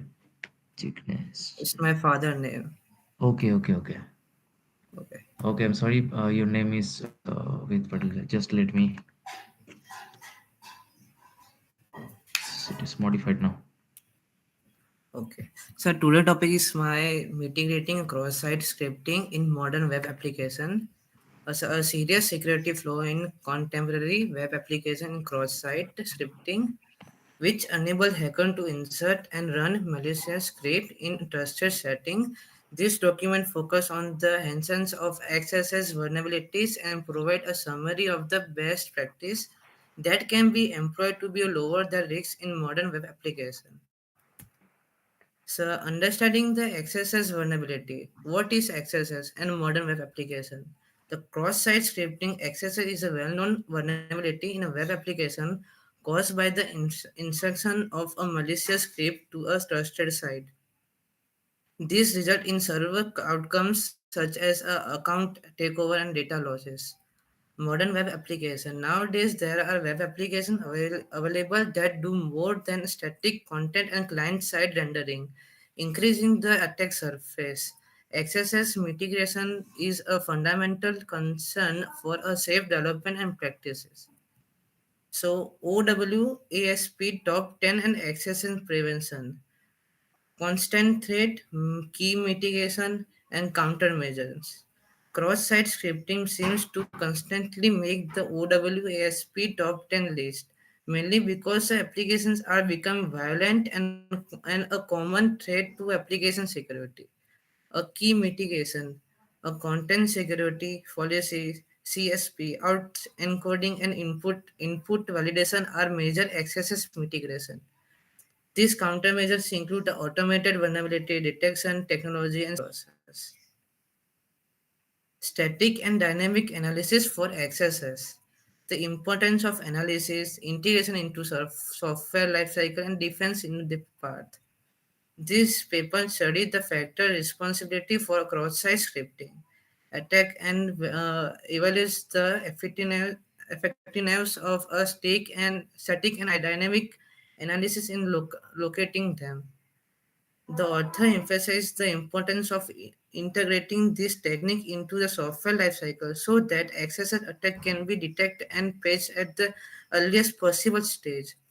Support a defense in depth model that integrate the runtime protection such as CSP with the protection at the source code level. XSS mitigation strategies. There are three type of strategies, type of attacks which include best practice and developer training. There are total three type of attacks. Identifying its type. First type is XSS store attack. The second is reflected attack, and third is DOM based attack. This level of threats. And second, best practices. The cover accesses best practice mitigation strategies such as a modern web framework, adoption, and effective CSP implementation. Developer training. The need of a skeleton system security and developer training of accesses prevention are further discussed in the finding of the study. Frameworks specify protection against accesses. There are three frameworks like React, Angular, and Vue.js. This research analyzes the security feature of a modern web development framework such as React, Angular, and Vue.js, particularly accesses. The author elaborate on the security feature of this framework, including the templating machines or a system and their default output encoding features. Proposed methodology for XSS detection. Data collection, pre-processing, feature extraction, and model selection are the part of it. First, of gathering the payload sample, classify as a begin or malicious from a cybersecurity repositories. And after pre-processing, normalizing for a text and handling a spatial characters to ensure the data consistency. Using a TF-IDF vectorization for a random forest and word embedding for LSTM. And fourth, SMC random forest classifier and LSTM network for XSS detection. Performance evaluation of models. I take a two models name a random forest and LSTM. There are two models.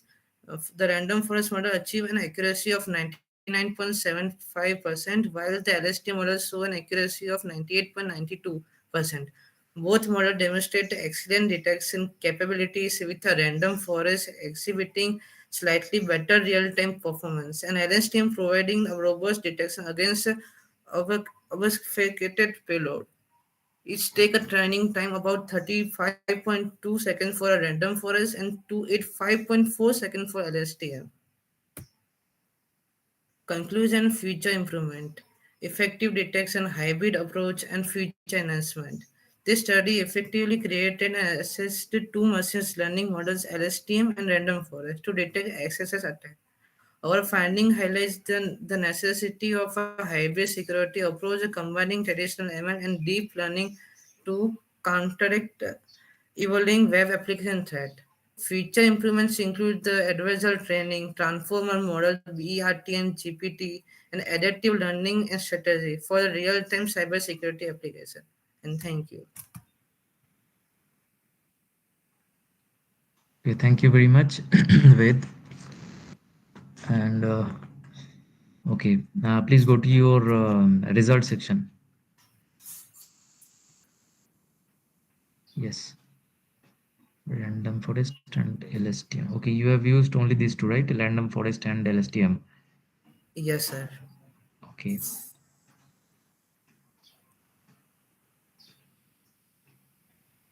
Okay. Other things are, I means your paper is not there, so I can't conclude this one. Add some graphical. I think your model is classification model, right? Yes, sir. Yes. Add some graphical representation there. So one is confusion matrix. You can note it down. Okay. Confusion matrix, ROC curve. Okay. Okay. And random forest LSTM, also you can add ANN with it. Okay. Yes, sir. Logistic regression. Okay, Yes, sir. and compare these four methods with a graphical representation. Okay, you can put the graphs for accuracy, precision, recall. If all the graphs you can compare. Okay, differently or in a single manner. If you in a single graphical representation, if you can, then you can also plot them. Okay, Okay, so sir. Yes. making your paper as much as presentable with figures and Yes. graphs.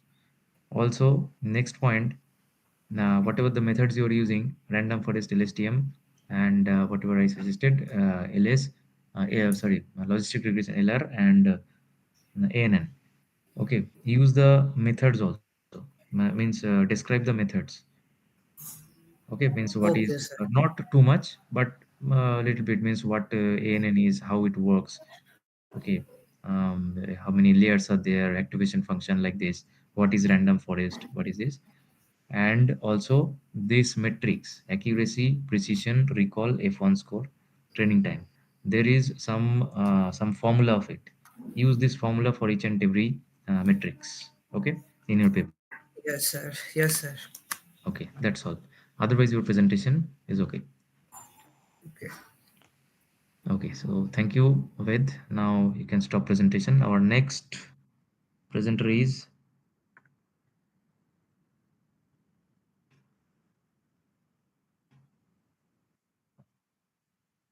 Priya.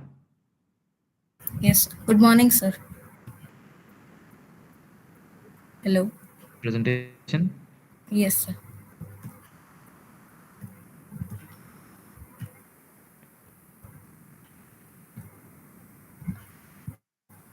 Sir, is my screen is visible, sir?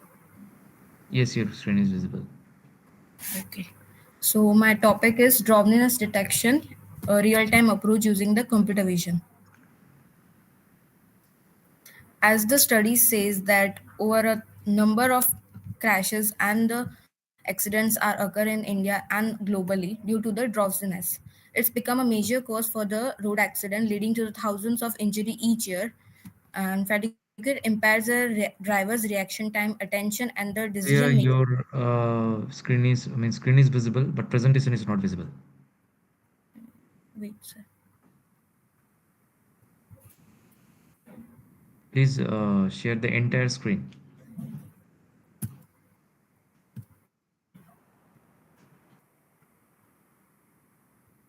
Is it visible, sir? Yes, now it is visible. Okay, so my topic is drowsiness detection, a real-time approach using the computer visions. As the numbers says, over a thousands and the millions number of crashes and the accidents occurs every years and globally or in India due to the drowsiness while driving. It's become a major cause of road accident leading to the thousands of injuries each year. It impairs a driver's reaction time, attention, and decision making, making it dangerous as drunken driver. So this is my literature review. You I can have skip the read. literature now. Okay, sir. So this Yes, is the this one. flowchart of my proposed methodology. It starts with the face detection that I have used the machine learning's inbuilt model that is a Dilips shape predictor. It predicts the eye's location in the face.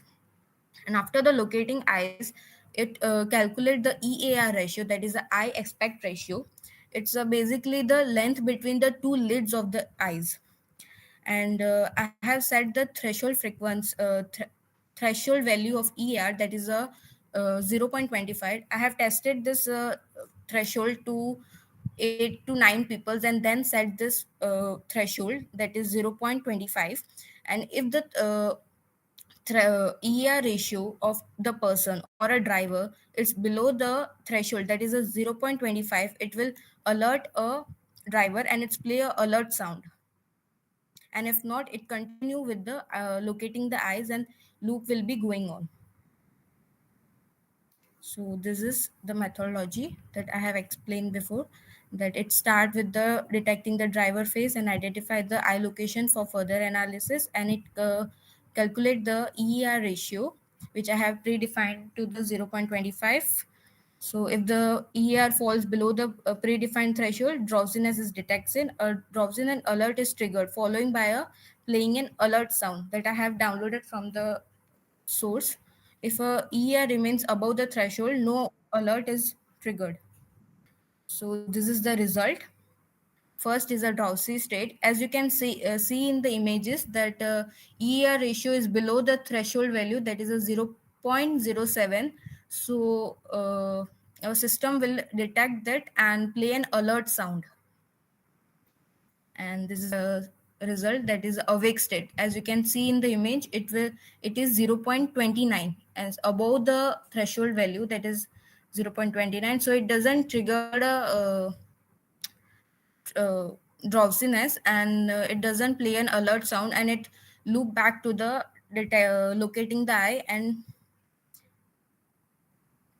this is the analysis, that how many frames that are collected are above the threshold value and how many frames are below the threshold values. That you can see that I have tested this, for example, that in this many of them frames are below the threshold value as the driver is sleepy.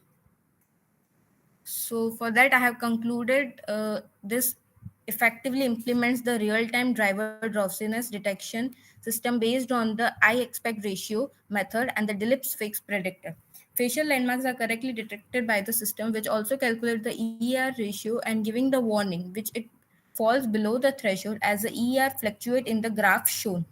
Experimental data shows that the model effectively organized the regular blinking and sleeping. It's also triggered the driver when the eyes is blinking or yawning, etc.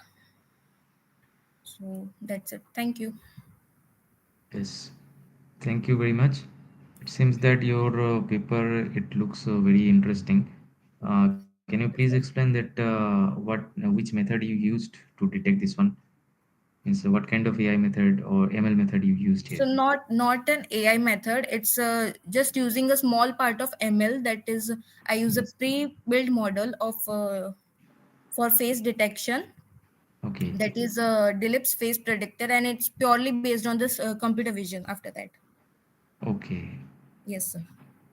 Uh, means which platform you have coded this? Means you Yes, sir. I have coded this, sir. which platform you used Python? Yes, sir. Python, Python. Python you have coded. Okay. Yes, sir. So there must be some methods behind this okay computer vision. Okay. Okay, ML method. You need to explain that method in your paper. Okay, Maybe sir. that yes, you were doing some existing work or Yes. existing model you were using, but still you need to means explain that in your paper. Okay, sir. Okay, otherwise your work is fine. And Yes. another thing, if possible, Yeah, okay. I don't know whether means it is possible or not for you, you can use your some of your own methods also to detect Okay. this kind of things. Okay, sir. Okay, then you can compare them. Or if any other existing method is there, So this is my own uh, method only. okay, your own method only. Yes, sir. Then use some other existing method also to compare your study. Okay, sir. Okay, that comparison result, you need to add in the paper. Okay, Okay, sir. it may not be you're not added here. It is okay, but in your Okay, sir. paper, you must add that one. Okay, sir. What is already existing. Okay, Just sir. compare your and you need to show that your method it performs better than that. That's Okay, all. sir.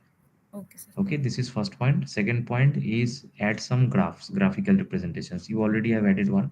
Add Yes, sir. some more to compare this study. Existing graph is also there. Okay, you can Okay, show that graph also. okay, sir. Okay, and if possible, the accuracy level, the model accuracy levels, and other things, other metrics. Okay, Okay, also sir. you can show that one by graphical representation. Okay, sir. So make your paper more presentable. Then Okay. easily it can be acceptable by any Okay, Scopus sir. things. Okay, so okay, so you need to add these things. Okay, sir. Okay, Thank you. otherwise your presentation is okay. Nice presentation. Okay, so you can stop your presentation now. Yes. Next, Kedar, are you there? Yes, sir. Am I audible? Yes, yes. Please present your screen. Yeah.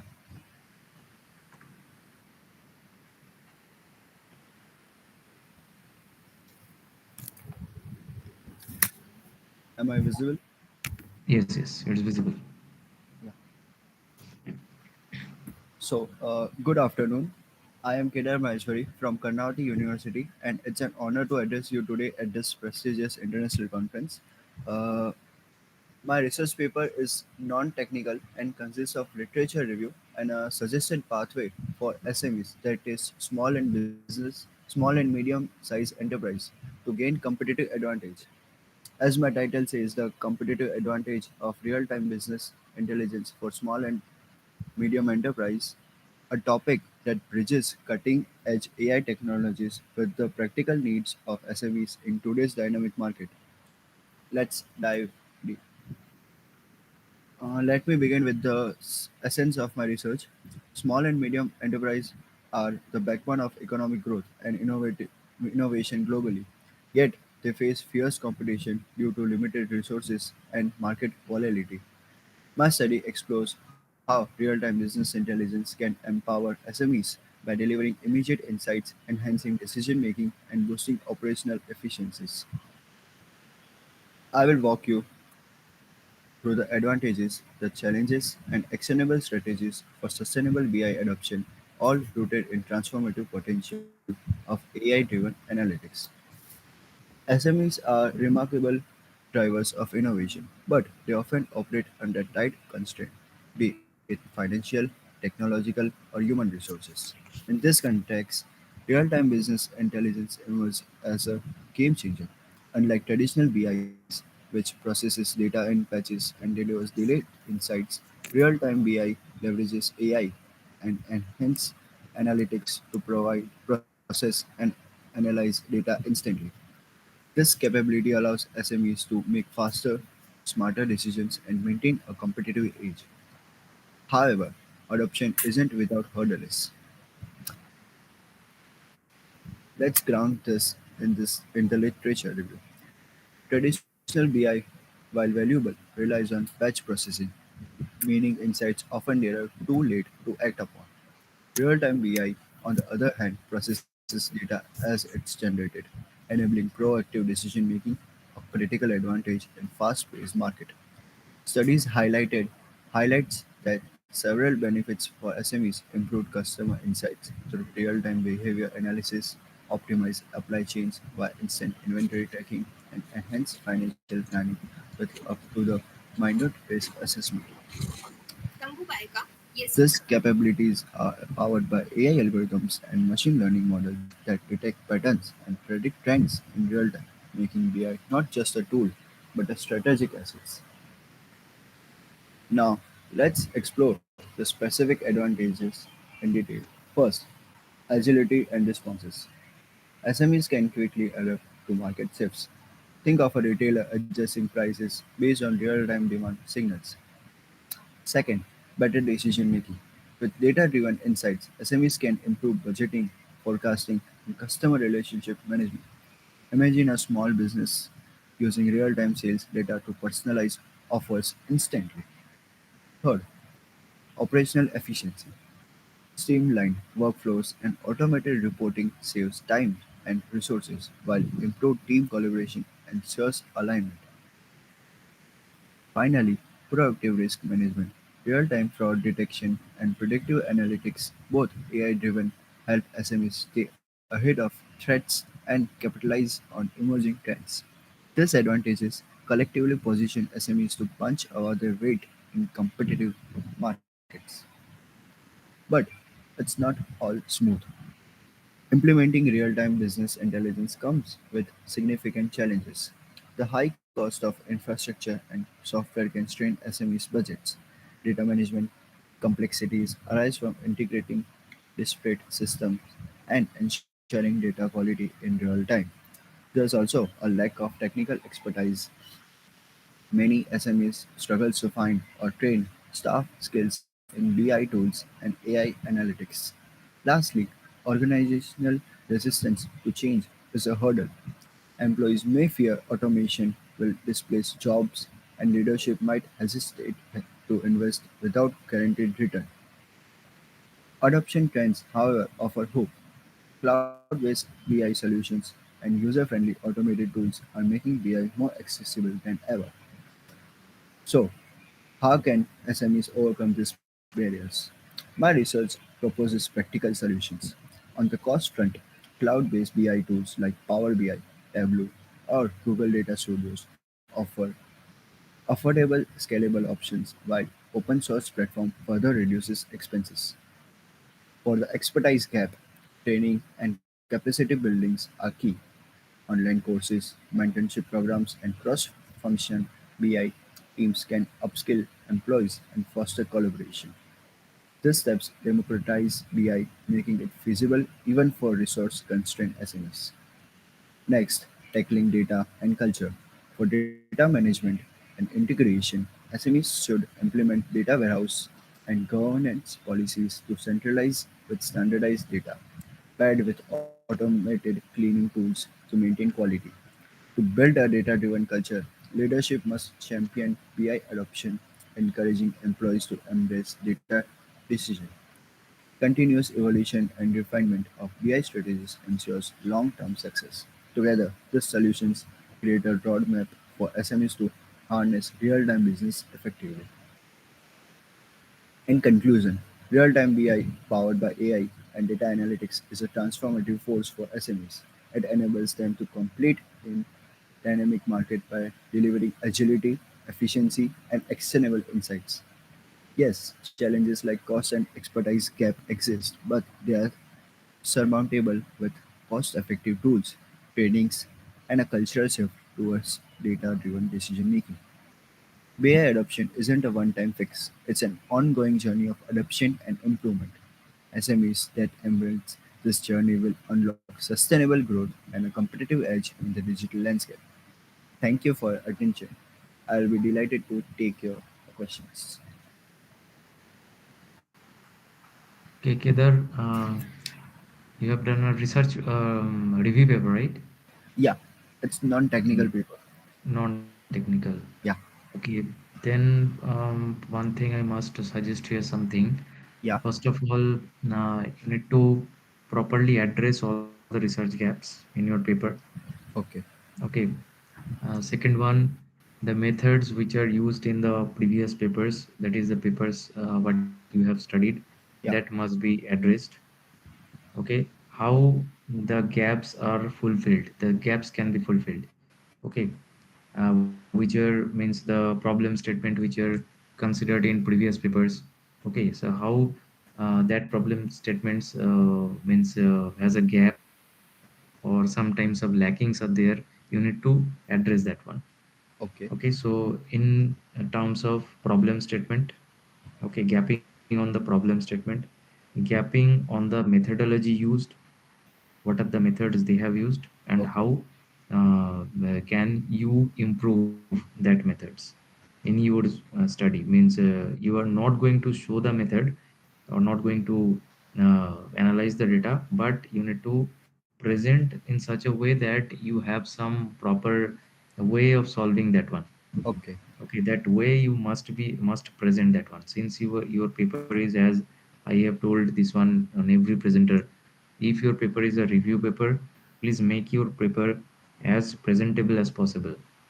Okay. Okay, use some graphs, not the results comparison, because you did not analyze the data.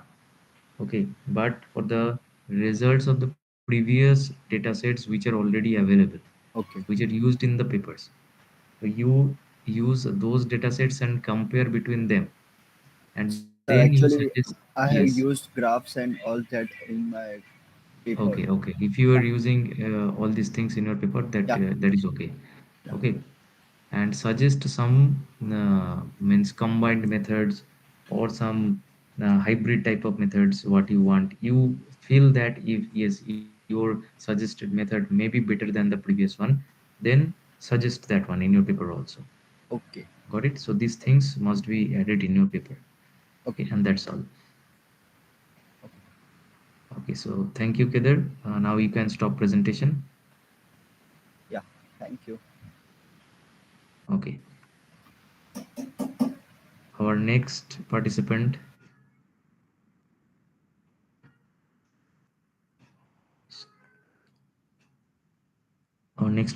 is Rishi. Rishi Mehta.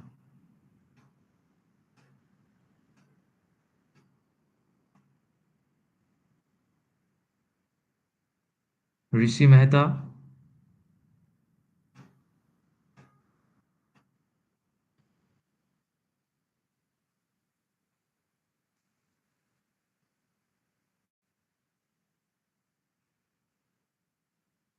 Rishi Mehta, are you there?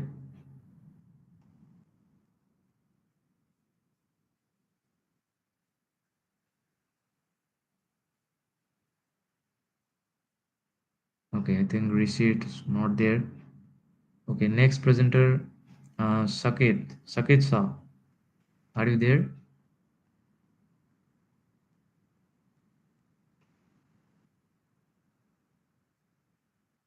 Yes, sir, I'm here. Yes.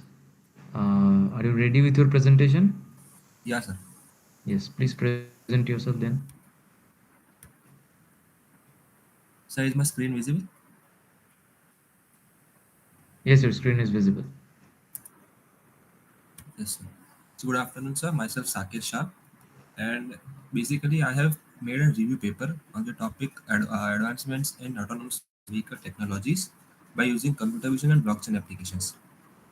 So, sir, there are many advancements made in the autonomous vehicles using computer vision, artificial intelligence, deep learning. But at the same time, there are also some limitations or real world problems which are being faced. So I have made a review paper which comprises the data collected from the research paper and which shows what are the real world problems which are being faced. And I have also provided a proposed methodology to overcome these limitations. So, sir, these are the agendas which we'll cover today, like introduction, literature review, comparison of the technology used in the research papers, the proposed methodology, and the conclusion. Sir, as I said that there are many advancements made in the autonomous vehicle by using AI deep learning, which has enhanced navigations, which has improved efficiency, and has ensured the safety of the passengers and the vehicles also. Many algorithms technologies are used such as YOLO, SSD, stereo vision, LIDAR, which helps the vehicle to detect the objects, to detect traffic signals, and to detect the depth of the road or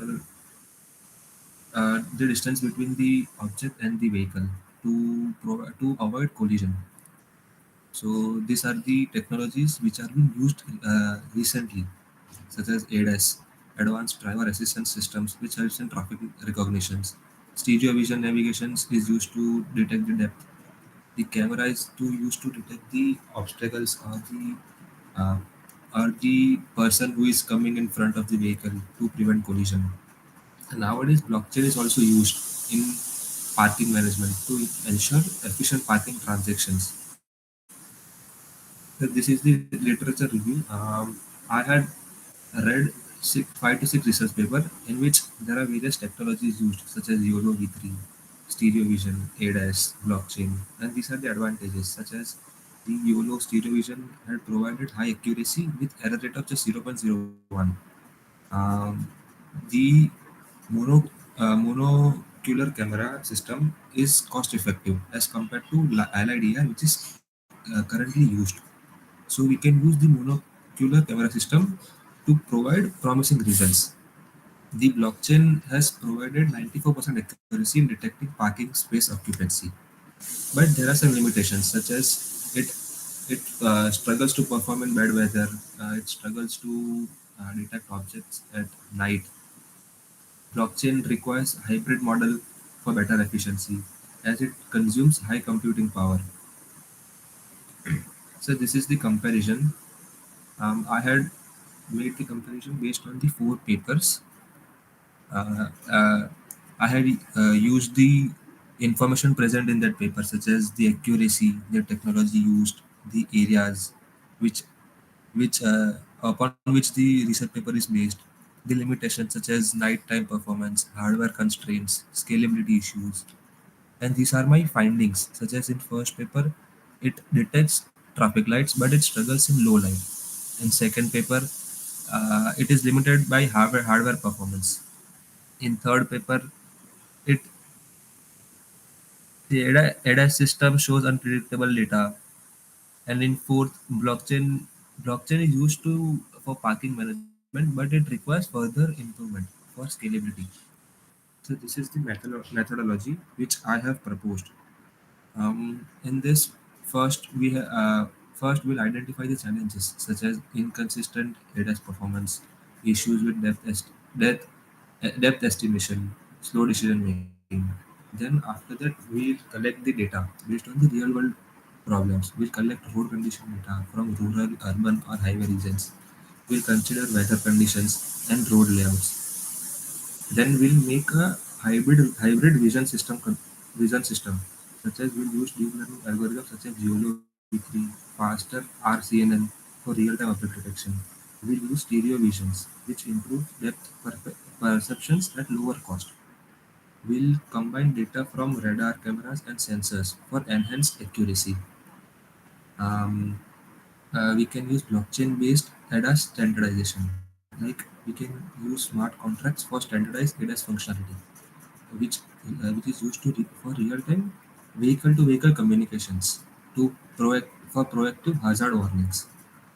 We can use edge AI processors to run models.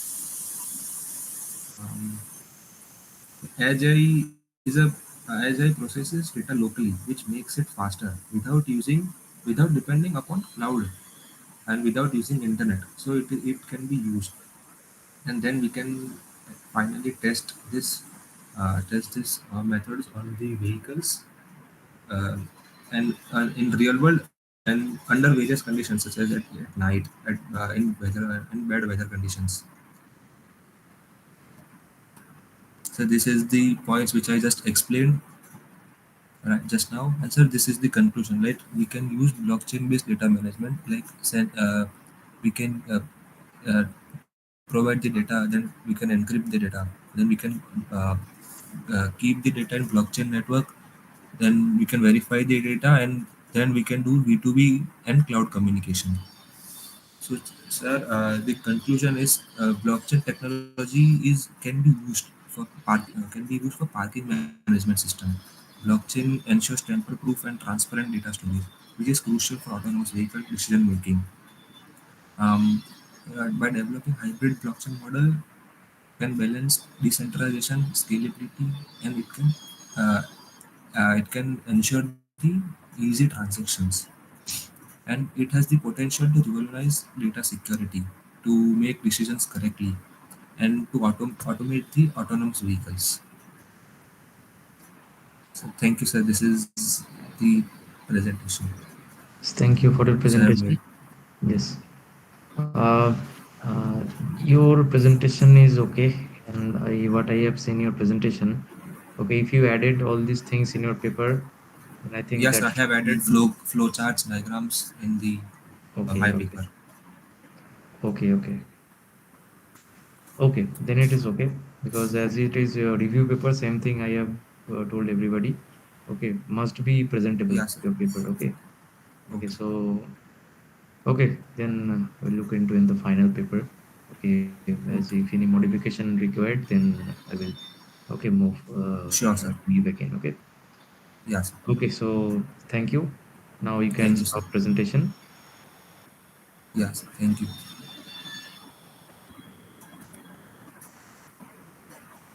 Okay. Now the first hub is completed. Uh, Again, I am asking Rishi Mehta. Are you there? I think Rishi Mehta is not there. Okay, so second half of this conference will be started after one. So please be present, everybody, at the uh, before one at least. Okay, at least 5 minutes before 1 p.m. Okay, so now it is time for a little break. We will meet again at 1 p.m.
Good afternoon, everybody.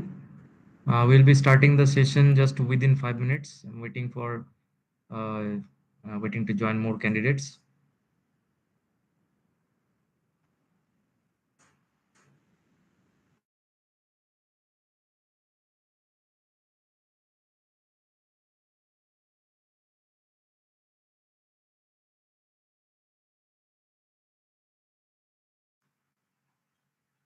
Okay, candidate Samarth. Samarth, are you there? Yes, sir. Just Please a be little ready. bit Be ready network with your issue. presentation. Just within two Okay, okay, minutes, we will start the presentation. Okay. okay, sir. Okay. Okay. After Samarth, Sarjak Patel. Yes, Please sir. be ready with your presentation also. Yes, sir. Okay. Okay.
Okay.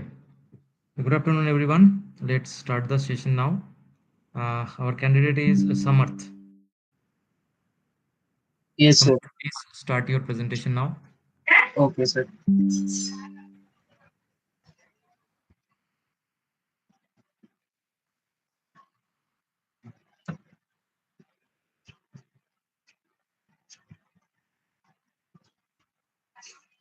My screen is visible, sir.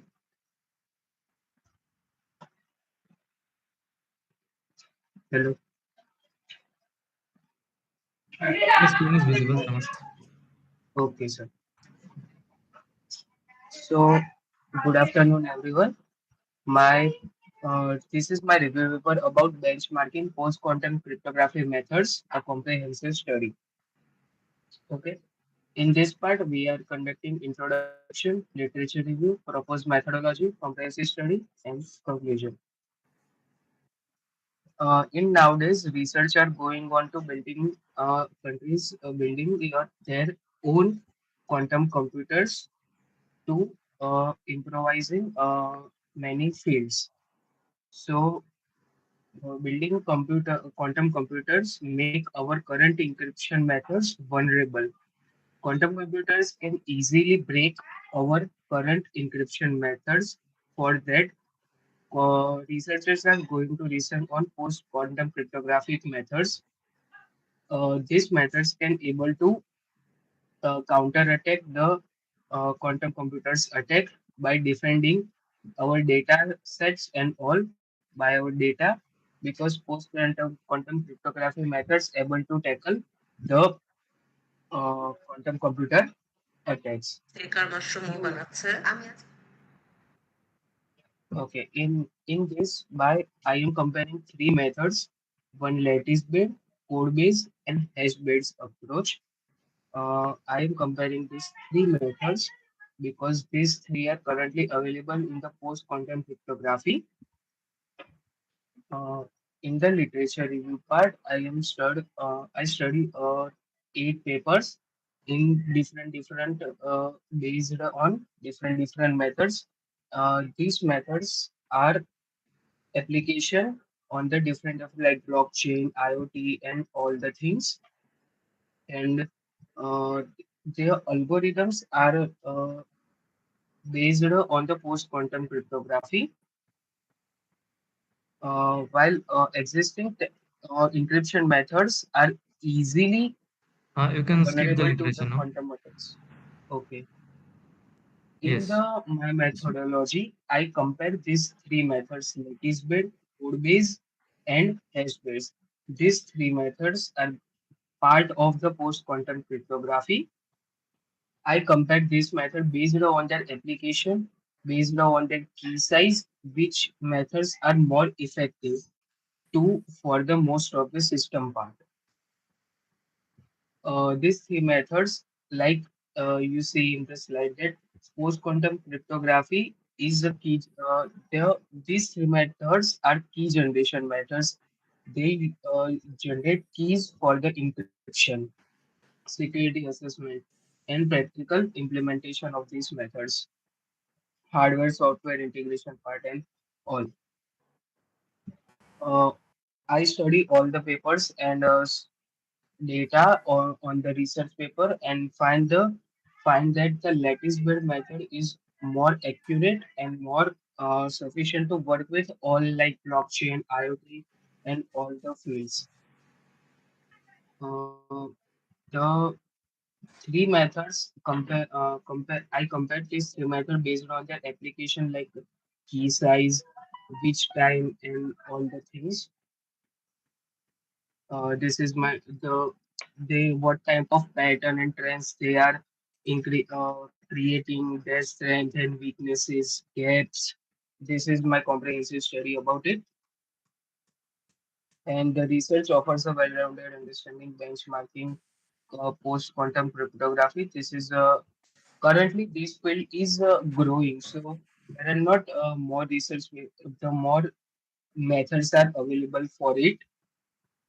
And for the conclusion part, the lattice base is more efficient for the all the system, and the future research are going on to develop a hardware that base that contain all three matters for the better execution of the model and counterattack the quantum computers. So thank you. Okay. Is it any kind of analysis have you done? Please go to your presentation. Okay. Yes. Any analysis have you done by yourself? So basically, in the research paper mentioned that about the method and then Mhm. how much key size and the time they are generating. I mentioned all the things in my research paper part. Okay. Research Okay. paper. Now, my Yes. question is, Hmm. means any you collected any data set and you have analyzed them, or you have just compared the Hmm. existing literatures? No, no. I just compare the existing literatures. Okay, okay, that is Hmm. okay. Then your paper, please present the research graph properly in your paper. Okay, Okay. So and also use the if the results of the other papers which you hmm. have compared, or from where you are you have studied some papers. So results of that papers you must just Okay, sir. I mentioned all that in my research paper. okay, okay. Research we have literature review and Okay. what compare by comparing key size application which is better. Mhm. I will mention in my research paper. Okay, okay, okay. And another thing, Hmm. the Comparison result, yes. Your Hmm. insights and suggestive Okay. methods. Okay, Okay. that also you Okay. need to mention in your paper. Okay, and use some graphical structures also. Okay, so that you have to Okay. compare different studies, Hmm. use different graphs, so that your paper is Hmm. more presentable.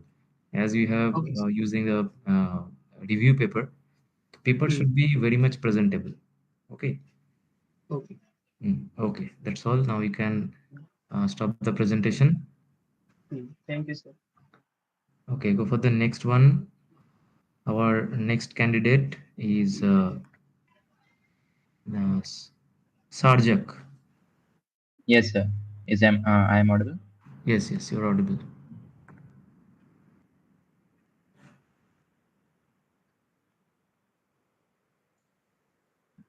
Sir, is the screen visible? Yes, screen visible. Okay, first of all, tell me, is it review paper or your research Sir, paper? it's a Discipline. comprehensive comparative review paper. Comparative review. Yeah, Explainable AI. yeah. Action across industry review of explainable methods and challenges. Okay. Okay, so now please go to the now present start presentation, please. Yeah. So good afternoon, everyone. My name is Sarjak Patel, and today I will be presenting my review paper. So this presentation will explore the importance of explainable AI, various techniques of XAI, and real-world application along with their challenges in implementation. So as artificial intelligence becomes more integrated into critical decision making, whether it is healthcare, finance, etc., it's crucial to understand how AI models make decisions. But the current AI system functions as black boxes, which makes it difficult to interpret their output. So this lack of transparency can lead to mistrust, ethical concerns, and regulatory challenges. So XAI is designed to bridge the gap by making AI systems more transparent, trustworthy, and interpretable. The main goal of my review is to analyze various techniques, compare their effectiveness, and highlight the real-world applications and challenges.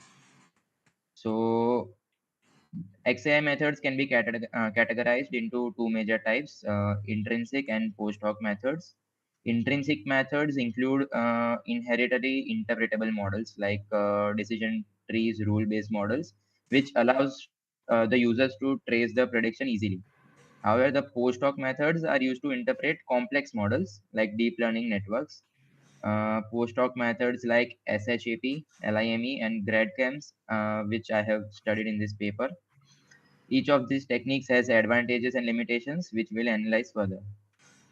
So, for literature review, I have reviewed around 18 to 20 papers. So, while reviewing, I found out that SHAP and LIME are among the most widely used post hoc methods. Uh, Ribeiro introduced LIME as a technique to explain black box model, while Lee developed a SHAP to produce more theoretically grounded explanation.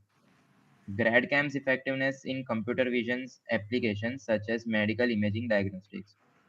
Uh, so for my review methodology, to evaluate the XI techniques, I have analyzed multiple industries where transparency in AI is essential. So I have compared their accuracy score, computational cost, and etc. And few real life use cases I have studied in the healthcare domain. IBM Watson Health is there, which uses SHAP to explain the cancer diagnosis. In finance, JP Morgan is using SHAP based models for transparent credit risk assessment. In autonomous systems, Tesla full self-driving system employs interpretable AI to justify route changes and everything. So this is the comparison table which I have also mentioned in my paper. This consists of the different domains and comparing the three post-hoc methods. I have compared accuracy, interpretability score, computational cost, scalability, and their application in which domains are there. So this for this I have reviewed many papers, taken like each domain I have reviewed 2 to 3 papers, then taken the data set, and by using a threshold I have given the score for high, low, moderate, like that, and model accuracy were already given in their paper. So I have collectivized every data which I got while reviewing. So key observations, the like after comparing the techniques, one major takeaway was that no single XAI method is superior. So for different domains, different methods and techniques are better than other. So there are different trade-offs between them, and there are the challenges I have mentioned. That first of all, it's the computational complexity. Post-hoc techniques like shapes are resource intensive, so they are complex, more accurate, but they're harder to explain and they're computationally intensive. Then there is a scalability issue that if we get high dimensional data, the complexity increases. Then there is a lack of standardized matrices to evaluate the overall XAI techniques. Then there is the trust and cognitive bias. Like even with explanation, non-technical users may struggle to interpret the decisions which AI has made. So addressing these challenges requires developing hybrid XAI approaches that will balance the transparency and efficiency and make the use of AI more user friendly. Concluding, I will like to say, to summarize, XAI is crucial for making AI systems more trustworthy and interpretable across different industries. We like I have analyzed multiple techniques, compared their trade-offs, and explored real-world applications. For future research, I am planning to focus on developing more efficient and scalable XAI methods. Then integrating human-centered AI explanations, it can improve usability, and standardizing the matrices to evaluate the XAI is must. So that concludes my presentation. Thank you for your time. Thank you very much, Sarjak. Your presentation is very nice. Have you added all these things, whatever you have shown here in your paper? Yes, sir. Yes, sir. This is the one of the graphs, but I have added two to three different graphs, then flowcharts and tables, which I showed here. This table is in my Okay, paper. okay, okay. Then it's Yeah. okay. Yes, sir. Okay, you can stop presentation now. Okay, our next participant is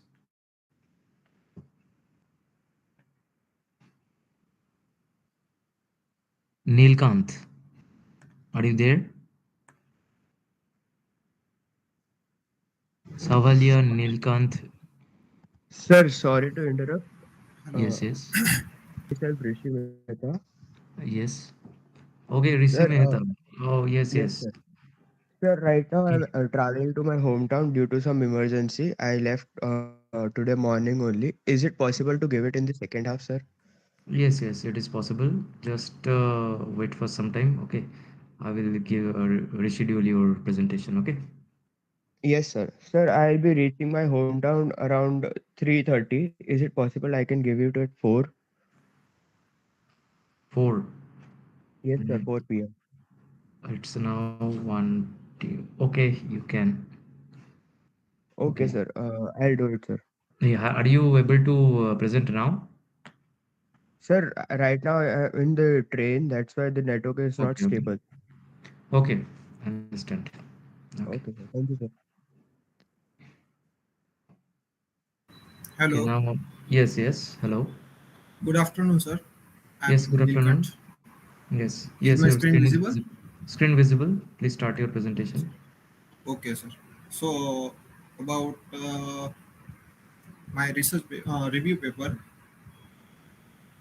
I will be sharing insights on how DevOps is transforming smart manufacturing by integrating with advanced technologies like IoT and AI. We will also explore the challenges of traditional methods, the benefits of DevOps, real-world example, and actionable solution for Industry 4.0.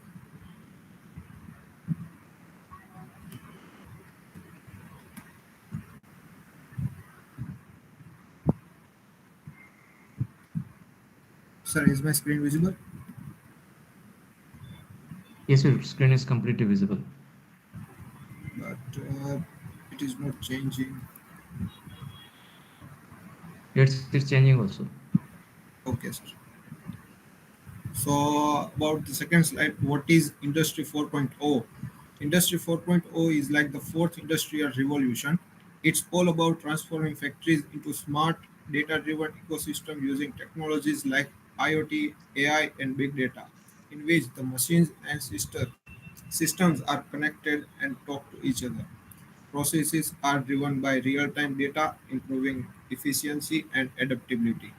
So, coming to the point, so why does this matter? Because smart manufacturing is the future, but it needs faster and more reliable software updates to stay responsive, something traditional methods can't handle. So, in the third slide, what are the problems with traditional methods? Traditional software development processes use uh, sorry traditional software development use processes use models like waterfall models, which is very slow, rigid, and error prone. Smart factories can't afford these drawbacks when their operations rely on real-time updates for IoT and AI systems. uh, if you talk about DevOps, so what is DevOps? Think of it as a teamwork approach that combines development and operations to make the software deployment. Which is DevOps is faster, reliable, and smooth as compared to the traditional methods we use. At its core, DevOps use automation tools and pipelines like CI/CD, continuous integration and continuous deployment, to deliver updates quickly and effectively. Uh, Now, the DevOps helps smart manufacturing by IoT integrations, AI deployment, quick fixes. In short, the DevOps keep factories agile, efficient, and ready for Industry 4.0. Now, if I talk about the real world case studies, uh, I have studied uh, three real world cases, which include both smart factory, where, which produce components for advanced driver assistance system by using Microsoft Azure DevOps. Both reduced the deployment cycle to under 12 hours, achieving a 60% increase in deployment frequency. Downtime was reduced by 35%, and defect detection rate improved by 20% due to the faster AI model update, contributing to a 15% increase in overall operation efficiency. Now, coming to the second case studies, which is Simon Smart Factory in Hamburg, which is located in Germany. This factory produce programmable logic controllers. By adopting the DevOps with the CI/CD pipeline, Simons reduced the deployment cycles from days to hours, achieving a 30% reduction in downtime and a 10% improvement in operational efficiency. Now, if I talk about the third case study, it is an Gartner report, a case where the smart manufacturing facility adopted DevOps to support AI-driven predictive maintenance. The facility integrated IoT data from equipment sensors with AI models to predict maintenance needs, reducing unplanned downtime, using DevOps to facility deploy AI model update weekly, and a significant improvement overall over the monthly cycles of traditional methods. This results in a 25% reduction in equipment downtime and a 15% decrease in maintenance cost. Now, overall impact. Uh, if I talk about the benefits of DevOps, the impact of DevOps in smart manufacturing can be summed up in the three major points: faster deployment, reduced downtime, improved efficiency. Overall, it's game changer, but manufacturers looking to stay competitive. Uh, if I talk about the challenges to overcome, there are three main challenges to overcome. First is cultural resistance, uh, legacy system, and third is most important cybersecurity risk. In cultural resistance, teams may resist to change and resist to adopt the new model. In a legacy system, older infrastructures can be tricky to integrate. And if I talk about cybersecurity risk, IoT system increase the attack surface for threats. Solution of these challenges include training program, middleware for integration, and secure DevOps practice like automated security scans. Uh, these are the challenges of challenges I already explained. And if I talk about the conclusion, DevOps is the transforming smart manufacturing by addressing the limitation of traditional software method. Real-world examples like Bosch and Simon show its benefits from reduced downtime to increase efficiency. The key is to overcome challenge and fully embrace this new way of working. Thank you, sir. Yes, sir. Yes. Okay. It is your review paper, right? Yes, sir. Okay. So in your review paper, have you added the comparison study of different literature? Yes, sir. In review paper, I have added, but the slides are, very. Uh, it was taking so much slides to explain all this. So Okay. No, I am talking about your paper, which are finally going to be submitted.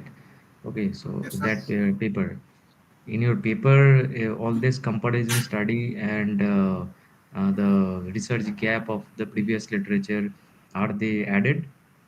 Yes, sir. I have added all those. Okay. Use some graphs also to represent the research gap. Okay. Okay, sir. To represent Okay. the future study, they represent the comparison, result comparison of different papers. Okay. Use the Okay, sir. graphs. Just the previously another presentation was there. Okay. I think you have seen that one.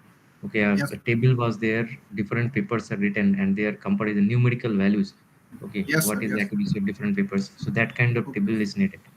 Okay, Okay, sir. I have make your completely paper as understood what much you said. as more presentable. So that things and the graphical representation of the results of Yes, sir. different previous graphs. After that, use your own suggestion.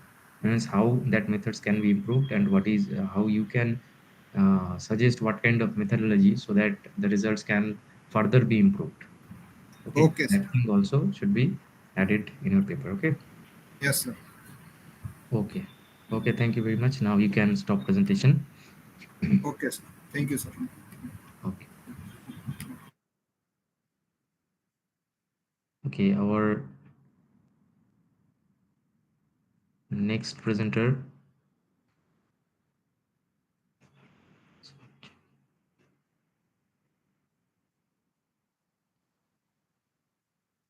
Shivam. Shivam Kumar Sharma. Yes, sir. Yes. Please present your study. Okay, sir.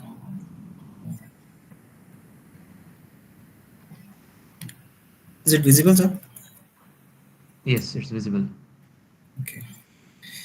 So, good afternoon, everyone. Today, I'll be presenting my research on enhanced traffic sign recognition using deep learning, a YOLO V5 based approach for autonomous vehicles and ADAS system. So, Okay, it's your yes, means a research study or review? a research study, sir. I Research. have, Okay. I have a Okay. model trained. Okay. Okay. Okay. Huh. Go ahead, please. So, introduction. Traffic signs play a crucial role in ensuring road safety by providing essential guidance and warnings. Recognizing them accurately in real world scenarios remains a challenge due to environmental factors like fog, poor lighting, and etc. This study explores how deep learning, specifically YOLO V5, enhances traffic sign detection and recognition, improving safety in autonomous vehicles and ADAS. So, so my problem statement is, despite existing advancement, traffic sign detection still faces several challenges. First, traditional methods struggle in adverse conditions like fog and low visibility. Second, detecting small signs remains a problem for deep learning models. Additionally, data sets often lack diversity, limiting generalization across different environments. So finally, real-time processing is critical for autonomous driving, but many models face speed and efficiency constraints. So the previous research paper says that uh, deep learning for traffic sign recognition, CNN-based system, but face scalability issues. Similarly, integrated de-hazing techniques, but indeed improvements in real-time performance. Other works using YOLO models achieved high accuracy but lacked dataset diversity. Enhanced YOLO V3 algorithm improved small object detection but required further real-time optimization. So gaps in existing literature is that based on my review, there are three main gaps. First, a lack of diverse, large-scale labeled datasets that include real-world variations like occlusions and adverse weather. Second, most studies focus on high-end computing with limited research on real-time development for low-power edge devices. Finally, multimodal AI models integrated vision, LIDR, and radar remain underexplored. So, my methodology, okay. To address these gaps, we developed an optimized YOLO V5 based model. Our dataset combines Cure TSD for challenging conditions and TT100K for large scale diversity. We applied advanced preprocessing techniques, including image enhancement, normalization, etc. Our model was fine tuned with a CSP network, SPP layer, and anchor box optimization for better accuracy and real time performance. So, comparative studies says that we compare our approach with existing method. CNN-based model work well for classification but struggle in real-time applications. YOLO V5, as used in previous studies, has high accuracy but lacks dataset generalization. Our proposed YOLO V5 model achieves superior accuracy of 97.2% and faster inference at 50 millisecond per frame, making it suitable for real-time traffic sign recognition. So my future research directions and recommendations are: we recommend expanding data sets with diverse traffic conditions and regions. We also plan to optimize models using techniques like quantization and pruning to improve edge development efficiency. Integrating AI with IoT for smart traffic monitoring and explainable AI techniques will enhance trust and transparency in autonomous vehicles driving applications. So, overall, my conclusion is deep learning has significantly improved traffic sign recognition. This study demonstrated how YOLO V5 enhances accuracy and efficiency compared to traditional methods. However, dataset diversity, real-time processing, and edge development challenges remain. Future advancement in vision transformers, graph neural networks, and federated learning will further refine AI-driven traffic sign recognition. Integrating explainable AI and real-time optimization will be crucial for smart transportation system. So, thank you. That concludes my presentation. Okay. Uh, One thing I must say, there is no graph or any comparison table in your presentation. Sorry, sir. So, It was late, so I didn't put it. But in my research paper, there is 3 to 4 graphs. okay, in your research paper, there is 3 to 4 graphs are there. Yes, sir. Yes, sir. Okay. And can you please tell me what kind of graphs you have added? Can I show you, sir? Yes, yes, you can show here. Wait, sir.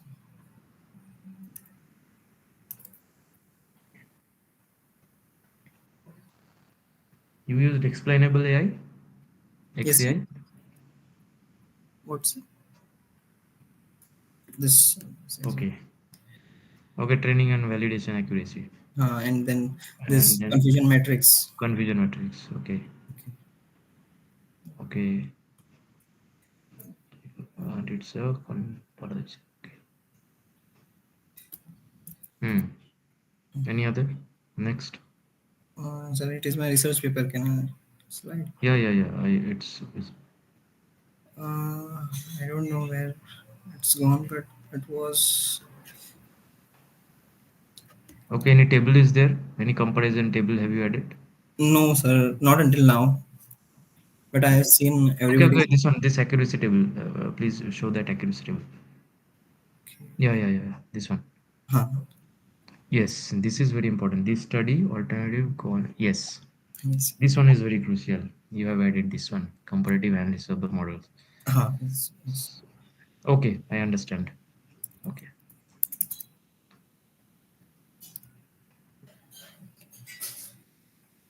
Okay, so thank you, Shivam. You can stop your presentation now.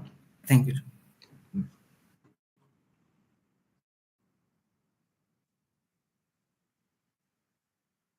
Okay, now our next presenter,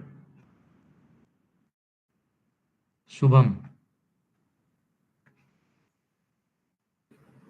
Hello, sir. I am audible. Yes, you're audible. My name is Shubham Patel. Good afternoon, all of you. I am going to present my reviewing research paper, reviewing usage of economical indicators to predict bull and bear phase in Indian stock market. There is an agenda. We can say introduction, literature review, methodology, result, and conclusion. Let's going to introduce introductions. First of all, we can say we can all know the stock market moves in a cycle like a bear phase and bull phase. Understanding these phase help investor to make a better decision to make money or put their money in market. This research aim to analyze this phase using market data and indicators. Literature review. In previous research, the studies analyzed the stock price, investor behavior, and trends. And they use also common method like moving average and volatility indicators. Like in moving average, we identify the price trends and measure the price inflection fluctuations. In gap in research, the limited studies on combining multiple indicators and need for better prediction accuracy. In methodology, uh, we study data over the time, analyze the multiple market cycles over the past decade. The key methods, the econometrics models, machine learning models, and hybrid models. In econometrics models validate the market trends. In machine learning, recognize the pattern in financial data. And hybrid models, the combine statisticals and AI models for accuracy. The data collections and market analysis. So we can gather the data from NSE and BSE websites. Also, these are the indices of our market. The economical indicators like inflation, GDP, interest rates, and crude oil prices.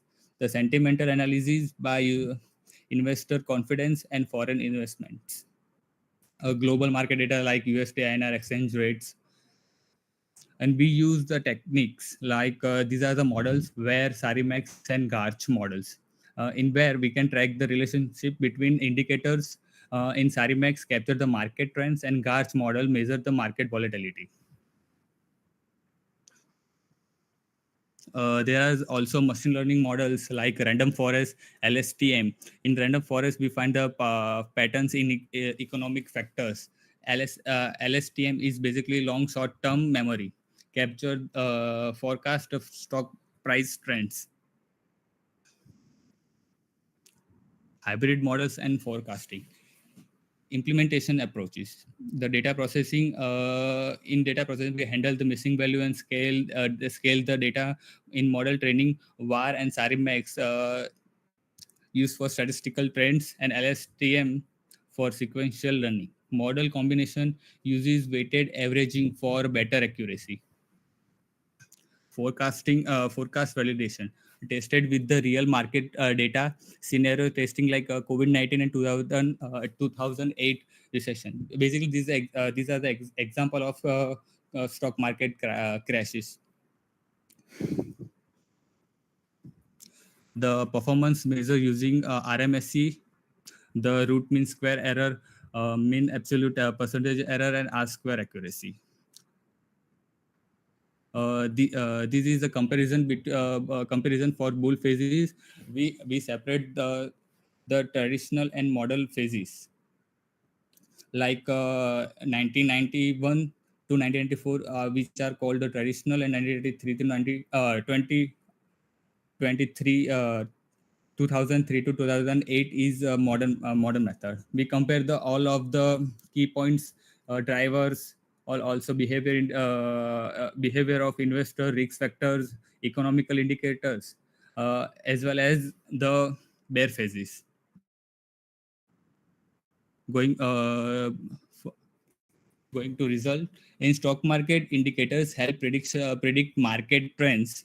Investor confidence is crucial in sustaining bull market. Microeconomical factors like inflation, interest rate, GDP growth influence trends. The combining statisticals and AI models to improve the market prediction accuracy.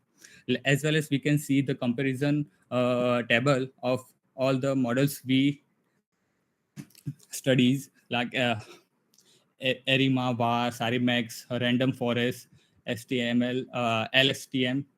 This is the root mean square. The which is lower is better.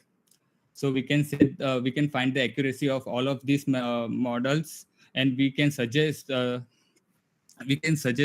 models of like Random Forest and LSTM for high accuracy.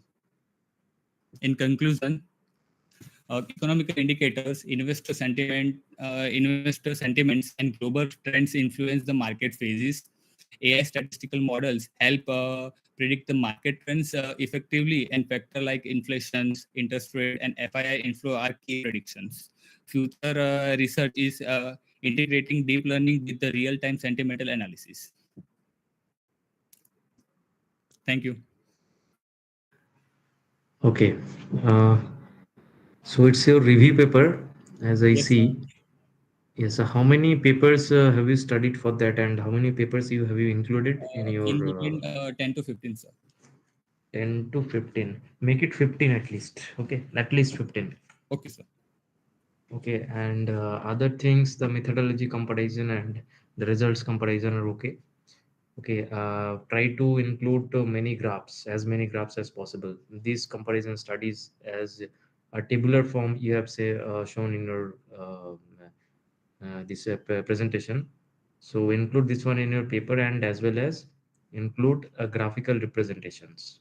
Okay, sir. Okay, so as different papers have different methods they have used, but the graphs of the matrix are same, just like accuracy or ROC or whatever the other graphs are there. Okay, that graphs must be same for other papers. So you can use those graphs, compare between the graphs also, and compare between the results as a graphical representation. Okay. Okay, sir. Make it more presentable. Okay, sir. Okay, that's all. Okay, now you can thank you for your presentation. You can now stop your presentation. Now our next participant, it's Smith Patel. Yes, sir. Am I Yes, audible, sir? please. Yes, you're audible. Please start your presentation. Yes, sir.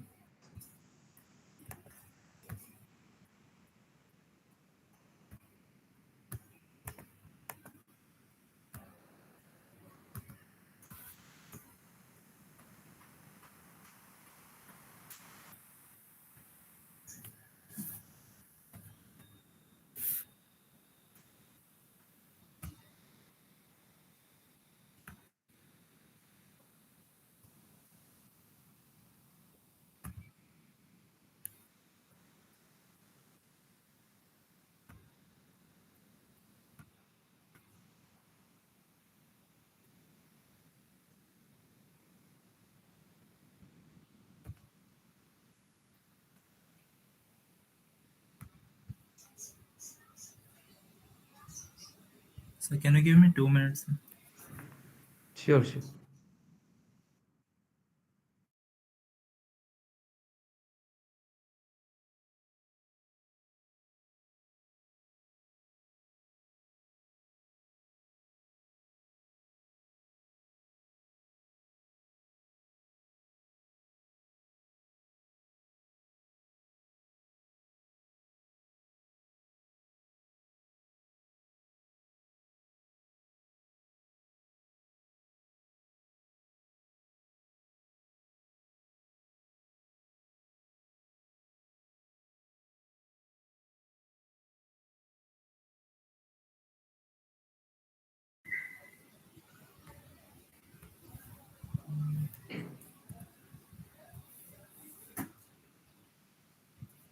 Good afternoon, sir. Am I audible?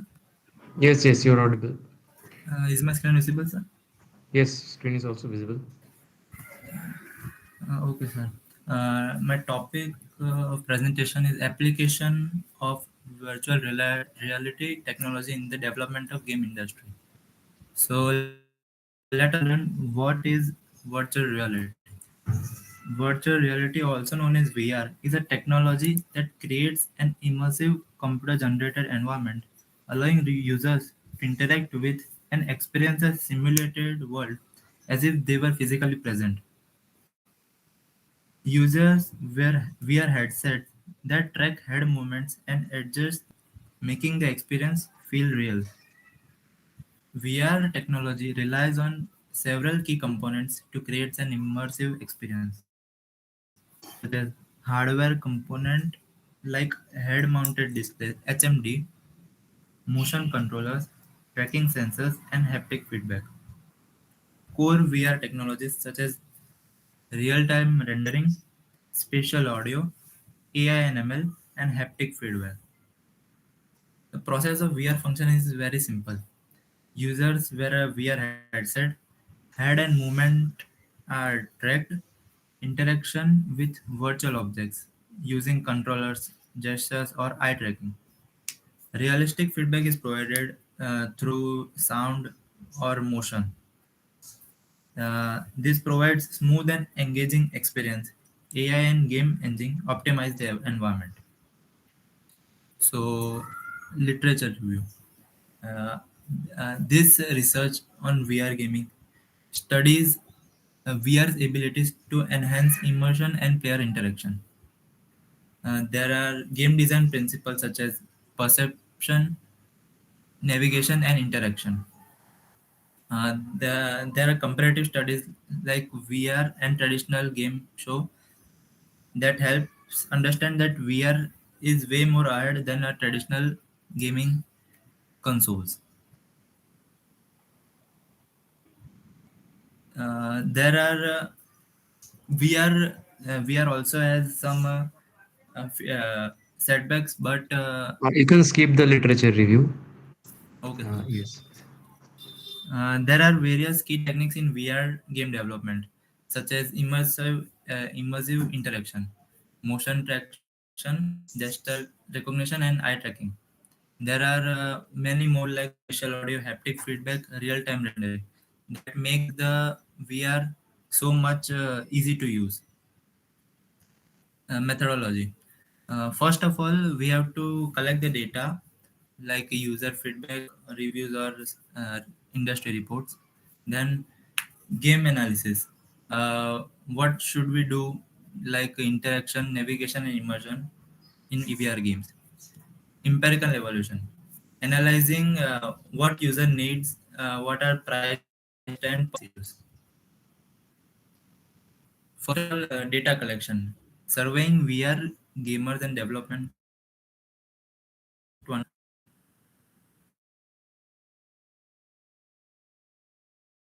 steps to perform. Secondary data. Your voice is glitching. It's not properly audible.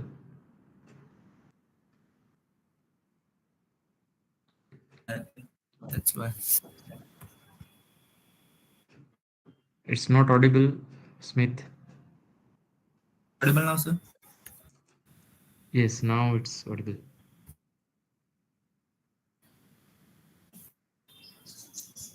So yeah, we have to analyze data qualitative analysis like studying user review and player experiences, statistical test like predicting game prices, update frequency and user engagement level. So this is VR in gaming global report. It has CAGR, growth rate of 35%, which is excellent for any growing industry. This is a comparative study between VR and traditional gaming. VR has full 360 experience, while traditional gaming, which is only one screen, interaction. VR uses motion tracking, haptic feedback. Traditional gaming use mouse controller. Uh, there are many features like realism, hardware, and challenges where VR is way more higher than traditional gaming. Here I have compared between VR and AR. AR means augmented reality. It is it is also similar to VR, but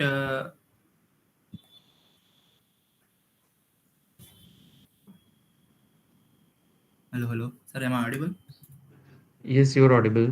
Please continue. Augmented reality, the technology that overlays digital content onto real world, like smartphones, AR glasses, or tablets. It creates a enhance the real world by adding interactive digital element. So we can suggest that VR is like AR but similar to it.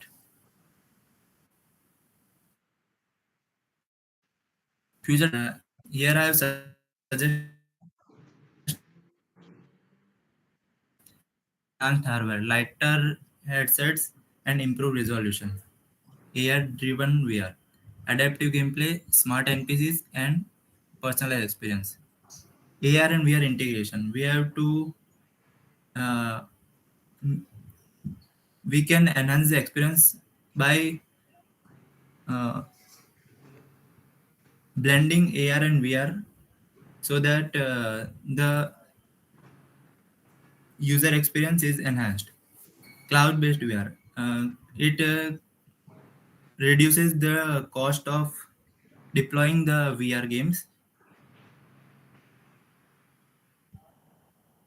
So VR gaming is on path on becoming mainstream while with better hardware, affordable solution, and AI-driven enhancement. Lowering cost, motion sickness, and content analysis will be crucial. The future holds immersive AI-powered and mixed reality experiences, making VR an integral part of entertainment industry. This is my presentation. Hello, am I audible? Yes, sir. Yes, sir. Yes. Your presentation, as I see, okay, have you added any graphical representation or any tabular representation in your paper? Sir, this I have added in my paper and here as well. And another I've added some diagrams in my paper and the graph of how traditional gaming used to be and how VR is now. Yes, that is okay. But this one, as I see your Yes, paper, sir. it is according to this graph. It is look at this each and every graph. It is a linear growth, right? Yes, CAGR. Yes, sir. Okay. Yes, sir. So I think this graph you have shown in your introduction part. Okay, sir. Sure. Okay, and is there any result comparison from different Uh, studies which are already available in the literature? no, sir. That I'm not included. I'll include it later on. Yes, include it in your paper. Okay, Okay, not in sir. here, but include it in your paper. Okay, Okay, sir. Okay. Sure. because it will be going for the publication, so it requires something because your comparison study as this one you can see these are the only feature comparison study. This is you Yes, can sir. take put these kind of tables in introduction only. but not Okay, okay, sir. in comparative study. This comparative study is just for the introductory comparative study. But in your comparison study, it should be there some result. Okay, you are comparing some AI techniques. Okay, your work is on AI, so there must be some AI techniques should be mentioned. Okay, Okay, sir. and that techniques also there are some comparisons. If you're I think that is your studies review article, means you have Yes, sir. yes, you have reviewed different literatures. So from that literatures, compare their methodology only. What kind of methodology are used in different papers, and then which methodology gives us the best result. Okay, you need to compare like that. Okay, okay, sir. Okay, both for VR and both for are you giving the it is for VR or AR both, right? No, sir, only VR, Only but I only have VR. included some part of AR also. Then don't no need to include AR. If your study is completely based on VR, then just keep it as a VR. Okay, sir. Okay, and here include some results. To means see different results. Okay, choose that paper so where some methods are used and some results are already there. Compare those results. Which method is giving you the highest accuracy like that? Are you getting Okay. my point? Yes, sir. Okay, do this kind of thing so that your comparison, and then also give your own insight. Which method is the best? How can we improve these methods? This kind of insights. Maybe you are not doing the analysis, but insights must be there in your study. Okay, Okay, so sir. add all these things in your paper. Okay. Sure, sir. Hmm. Okay. Okay. Now you can stop your presentation.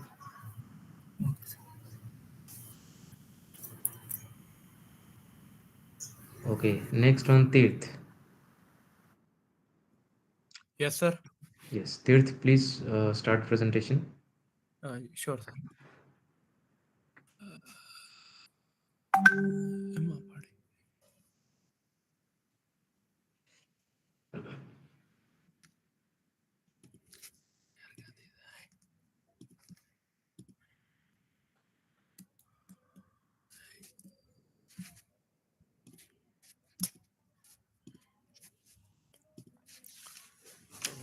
Good evening, sir. My name is Tears Borad, and my research paper is on about voice assistant using Python. So, is this a agenda overview? First of all, introduction, literature review, then proposed methodology, then implementation, features, performance evaluation, challenges and limitations, conclusion, future works, and references. So start with the introduction. So my research paper is on about virtual assistant simplify tasks using AI and ML, such as we show the Siri, Alexa, Google Assistant like that. Then objective is the develop a Python based AI assistant.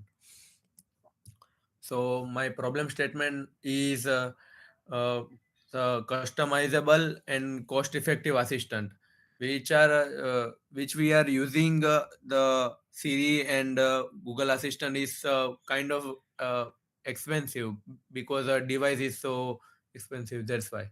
Then automatic browsing, messaging, playing music, and etc. All the features are having in the existing system. Uh, Alexa, Siri, and Google Assistant. Then limitation is the cloud dependency, cost, and less customization. Then our approach is open source, then platform independent and customizable. Sir, my proposed methodology is architecture, which is first of all, sir, we are going to through diagram, sir. First of all, we command, then the device is recognizes and some speech which we are speak. Then checking for query. If it doesn't exist, then the query. Then we start over there. Then if exist, then perform the task related to query. then printing the textual output. Like suppose we have to message something on WhatsApp, then when we are speak, then it will works. Then implementation, no direct data sets, realize on automation scripts and APIs. And my Python libraries are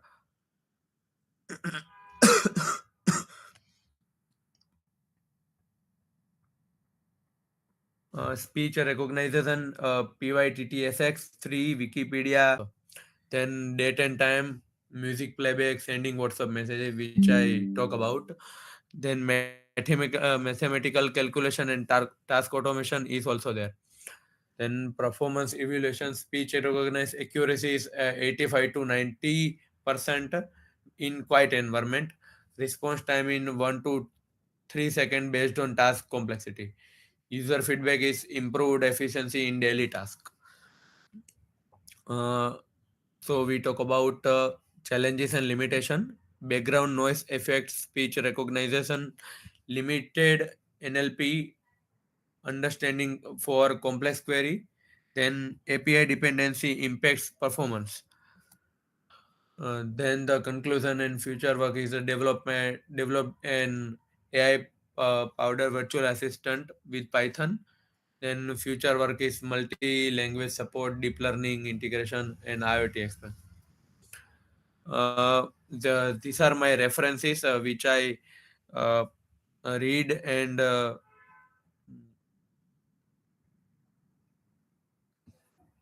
sir, this is my presentation.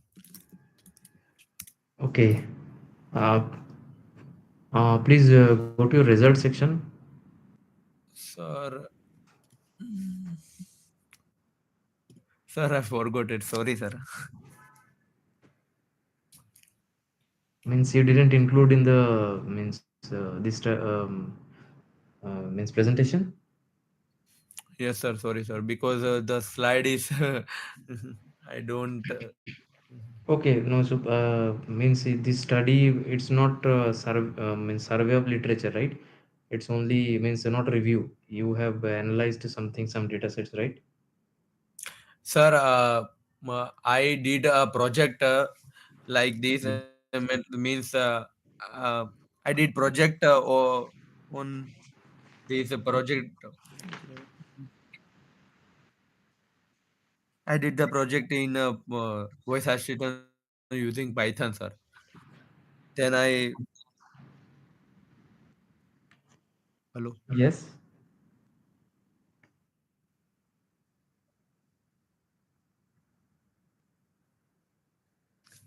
Hello. Yes, sir. Yes, sir. Yes. Okay, you did a project in Python. Okay, in Yes, your sir. project, yes, in your project means you have means introduced or have developed some methods. Sir मैंने ये project है ना Python को use करके किया था Okay. And उसमें से मैंने रिसर्च पेपर बनाया था सर।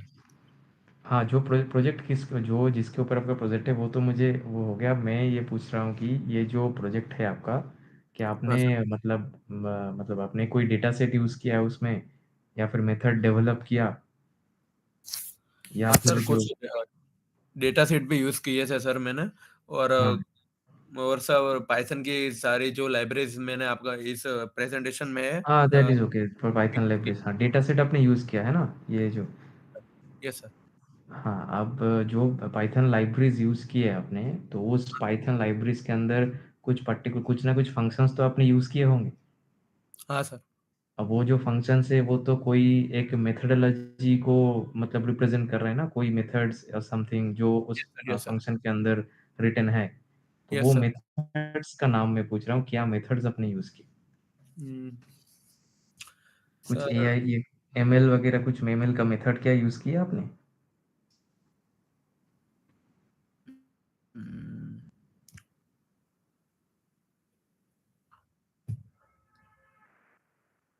ओके, ठीक है, चलो। छोड़ो, हाँ आप पेपर सबमिट करना वहाँ, अगर कोई लैग है तो आपको फिर से मतलब जैसे-जैसे बोला जाएगा आप वैसे मॉडिफ़ाई करना, ठीक है पेपर? Okay, sir. Okay. अभी तो प्रेजेंटेशन से समझ नहीं आ रहा है कि एग्जैक्टली आपने क्या किया actually. Okay, you can stop presentation now. Okay, sir. Thank you, sir.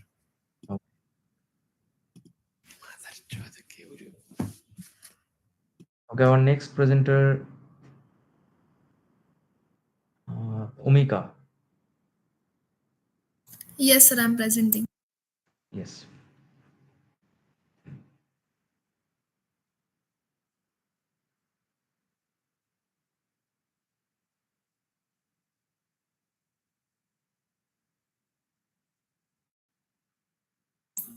Sir, is it visible?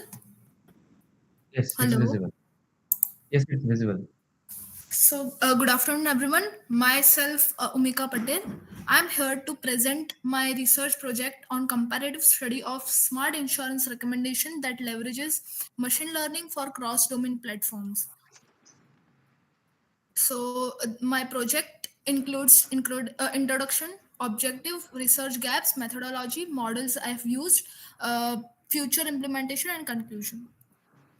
So, as we all know that insurance industry is undergoing digital transformation, in which AI and ML driven recommendation helps in improving and enhancing customer experience. And also cross domain adaptability is very much crucial for life, health, vehicle, and home insurance. And the challenges that has been faced here is data sparsity, privacy concerns, and regulatory compliance. So the basic objective of my project is comparing ML-based insurance recommendation models and assessing their efficiency in cross-domain adaptability, and also addressing the gaps such as data privacy, scalability, and interpretability that has been observed in the review papers like other authors. So the main objective is to propose a hybrid and integrated AI recommendation model that has all the gaps fulfilled in the single model. And the research gaps that I've observed is lack of real-time recommendation capabilities, cold start problem, and collaborative filtering models. So to address this cold start problem, I have resolved this problem by using two methods, that is content-based filtering and hybrid model, that will help in leveraging both user preferences and also product attributes, which will help further in improving the recommendation. Also, the third problem that I've observed is high computational cost of deep learning models. And I have felt that there is a need of explainability in AI driven recommendation to provide the users with the reasoning that why a particular model is showing the recommendation, specific reason on the given recommendation. And also the fifth point is ethical concerns related to data privacy and security, as there is less privacy considered in the other models. So the models that the authors have here used is rule-based ML model, which shows the gap of limited scalability, and real-time learning is also absent. In the second model, he has used collaborative filtering and hybrid model, which has a gap of cold start problem and limited data diversity. And in the third model is about explainable AI, which lacks the gap of generalizability across various domains. And in the fourth model, ethical AI and privacy preserving techniques. So the gap here found is regulatory challenges and lack of secure data exchange. So in my methodology, I have tried to inculcate and overcome all these gaps and produce a new methodology, in which my first step is to collect data and pre-process.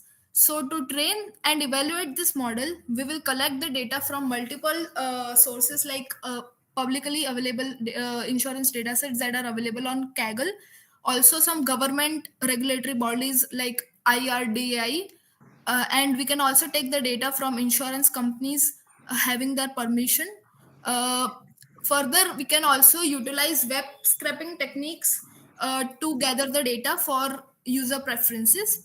And my second step is model selection and development, in which I have to used a logistic regression model, data trees as a baseline model, and advanced model as deep learning, RNN, and transformers. My third step is hybrid recommendation approach, in which I have integrated collaborative filtering and content-based filtering, in which collaborative filtering will be used for analyzing user behavior, preferences, and past interaction to suggest relevant items instead of just relying on predefined rules, which will learn from patterns in user data. Whereas in content-based filtering, this will help in suggesting the items to user based on the features of items that they have previously interacted with. And it will also help in adapting the real time market trends and customer behavior changes. My fourth step here is explainability layer. So basically, what is explainability? So explainability is a approach or is a ML technique that refers to uh, provide clear and understandable reasons behind its prediction and decision that have been taken. And it is very much crucial in domains like finance, healthcare, and insurance, where trust and transparency takes a major role. um, and the techniques that I've used in this layer is lime and shape, in which lime helps in explaining individual predictions by approximating a complex model into a simple interpretable one. um, for example, if a model recommends a specific policy, so this lime will highlight which features have influenced the decision to take the most priority. And shape will assign the important values to each input features in the prediction. And the example I could give here is, if a model denies any insurance claim, so this shape can explain income, policy type, and the credit score that have contributed to take this decision. And my fourth step here is ethical framework and privacy preserving technique, in which I have used two technique, that is differential privacy and federated learning, that will help in improving the privacy of a model. uh, and the next one is system scalability and deployment, in which deploying the cloud infrastructure will help in improving the scalability of the model. And I've then used the evaluation metrics, where there will be three criteria: model performance, which will have accuracy, precision, recall, and F1 score; and user experience, which will have engagement, trust, and transparency scores. And the third one is ethical compliance, which will have bias and data protection assessments. And how my research contribute to insurance industry is, my research will help the insurance to provide more accurate and ethical recommendations. It will also improve user trust, as XAI technique is used in my model. uh, it will further also help in optimizing customer engagement and policy sales, as there is a user engagement. So this is a model that I've created as a hybrid, in which for creating the hybrid recommendation approach, there are five models that I've used. That is machine learning model, which further uses logistic regression, decision tree, and neural networks. A deep learning model, which uses RNN and transformers. Collaborative filtering, which will help in user behavior and preferences. Content based filtering, that provides policy attributes and financial profile. And reinforcement learning will help in real time adaptation. So this is a performance matrix and the comparison that I've taken care for different models that have been done by the previous authors. So in this, the accuracy that Smith and Jones have given is 78%, precision is 75, recall is 72, and F1 is 73. And analyzing all these authors, I've came to know that Patel and Kumar has get more accuracy as 85%, but in my model I'll try to bring that as 92%. And the future scope of my research is integrating more accurate and personalized recommendation, improving explainability and trust in my AI model, uh, which will help in expanding applicability to handle large data sets. And it will also help and it will also refine handle large data sets, and it will also help and it will also refine AI driven personalization strategies. So this is all about my presentation. Thank you. Okay, make a very nice presentation. Okay, and please go to your result section. Yes. Are these results all are from the previous studies? Yes, sir. Okay, then there should be a comparison study between you and the previous studies also. Sir, I have mentioned the complete model and the evaluation matrix is already done in my paper. I've already provided the table in my research paper. Okay, means comparison between you and the previous studies. Okay, means Yes, sir. your I've study already done. should be there. Okay, Yes, and sir. is it the classification? Your research is based on the classification model? Sir, it is a comparative study. I'm working on the implementation of a model. Okay, you didn't implement any model now. Hmm. Sir, I have not yet done because to Okay, collect okay, and make a application, it is a huge task. So I'm working on it currently. okay, okay. Okay, then I don't feel any that any kind of drawbacks is there. Means if you are not showing your study, then it should be a study like that, a review type of article. Okay, Yes, sir. if you have Yes, sir. not done anything, so in that case, these result Sir, comparison I are have okay. already done. Should I show the paper? Yes, yes, you can, you can. Okay, sir. Okay, wait, sir.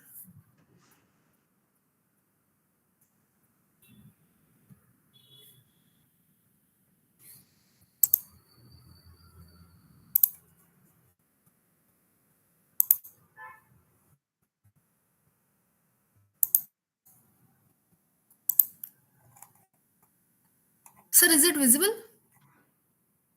Yes, yes, it's visible. Hello. It's visible. So, sir, this is the diagrammatic representation that I've shown for data collection and pre-processing technique. Okay. This is my hybrid model that I've already shown. Mm-hmm. And sir, see, this is the evaluation matrix in which I have shown that how my model, what is the purpose of this and how this will show. Like I have not yet added the graph; it's still left. I'll edit and I'll make it. Okay. This Okay. three Add metrics I've some graphical already. representation here. Okay.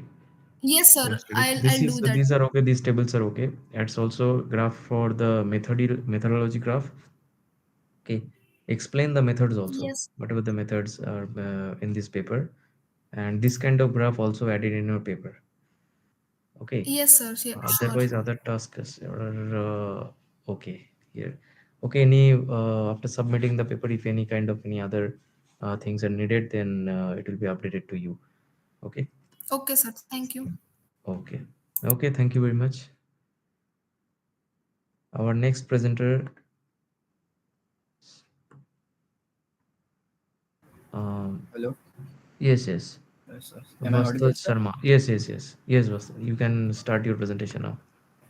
Sir, just a minute, sir. Mm.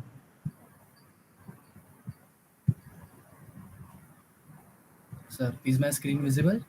Yes, your screen is visible. Yes, sir. So, good afternoon, sir. My name is Vatsal Sharma, and my topic of my research paper is the role of AI in low-code platforms, a review of technical advancements and skill enhancement potentials.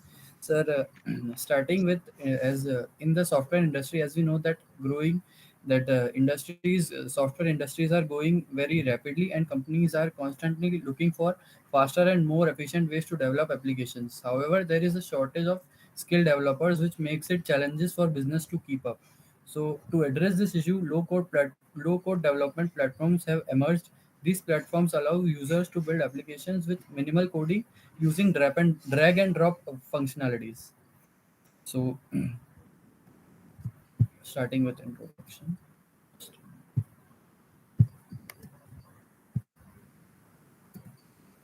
It's a review article, right? Yes, sir, it is a review article. So Okay. the problem statement, the increasing demand for software development has led to a skills gap, means there are not enough trained developers to meet the needs of the industries. Many enterprises struggle to find professionals with right expertise, leading to project delays and inefficiencies. So we can use why we should use low code and AI. Low code platforms simply develop by reducing manual coding efforts. AI enhances automation, debugging, and predictive analysis, allowing non-developers to contribute effectively. Sir, literature review. Sir, You can skip it. I have skip it. You can Okay, skip sir. the Sir, yes. Yes. okay, sir. Sir. So this is a basic difference between the traditional low-code platforms and AI-powered low-code platforms. Like in low-code platforms, we need the proper professional people who are with used to coding and all. And in AI-powered, even non-technical people can use it. May this traditional one is like low cost, but we need people who are professional, so they may take a lot of charges. But AI powered platforms are like maybe some high price, but they are very efficient and doesn't require any professional. So proposed methodology, just a minute. So,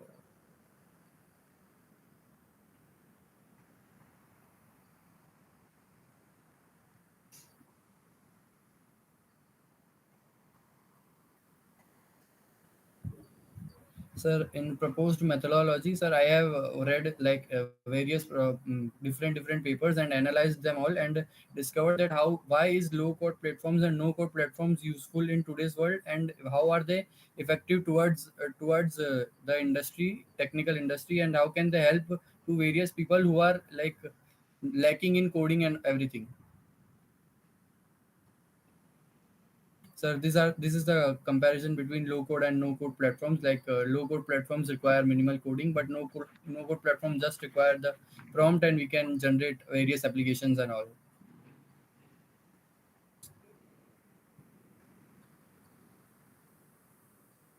And sir, every of the like everything we build new has we need to face some of the challenges. So like usability issues are there.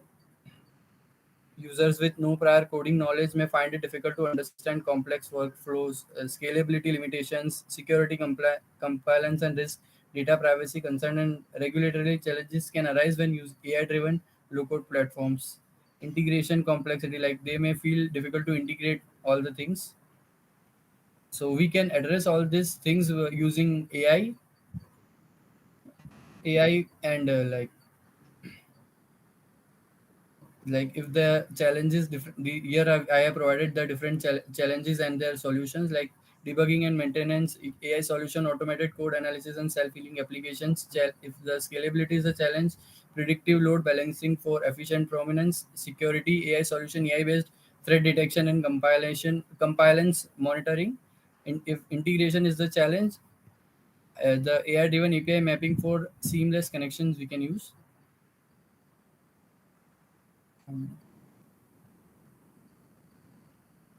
Performance metrics and analysis. So I have discovered that if you use the such AI low code and no code platforms, the software development time can be reduced by 40 to 60%. Debugs and all the error may be reduced by 30%, and 60% of the enterprises are already adopting AI powered low code platforms. So these are some famous low code platforms: Oracle and the Creator and all this. They are mostly using the low code platforms. And now conclusion and future scope. So, so with this, I can conclude that AI powered low development improves efficiency and it also helps to bridge the skill gaps in software development. And in future, we can also automate with new capabilities in the low code platform. Real time optimization and self learning AI models can also be done. Yes, sir. Thank you, sir. Okay. Um, can you please show the paper where you have written? Paper, my research paper. Yes. Your paper. Yes. This is my research paper. Is it visible? No. It's only the. I think you have presented the application. That's why only the your presentation is visible. Now you Just have to share the entire screen. Stop presenting and share the entire screen. Then only it will be visible.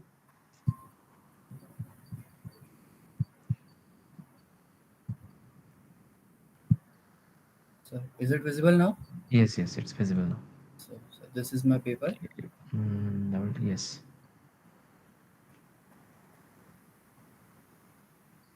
Problem statement. It is also okay.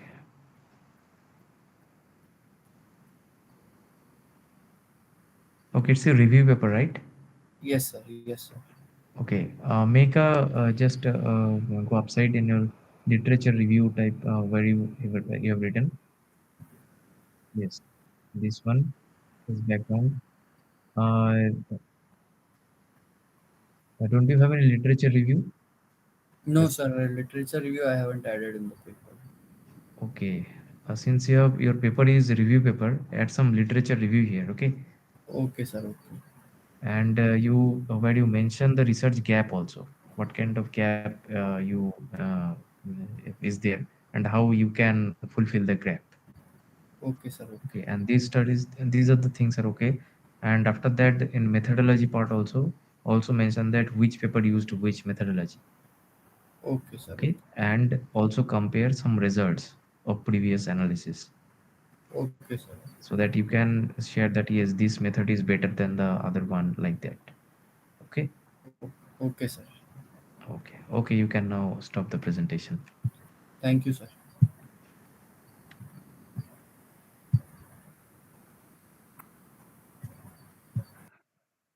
Okay, our next presenter. Hello, sir. Yes. Hello. Sir, am I Yes. audible? Yes, you're audible. Okay, sir. Please I'll share your present for screen. a second. Yes, sir.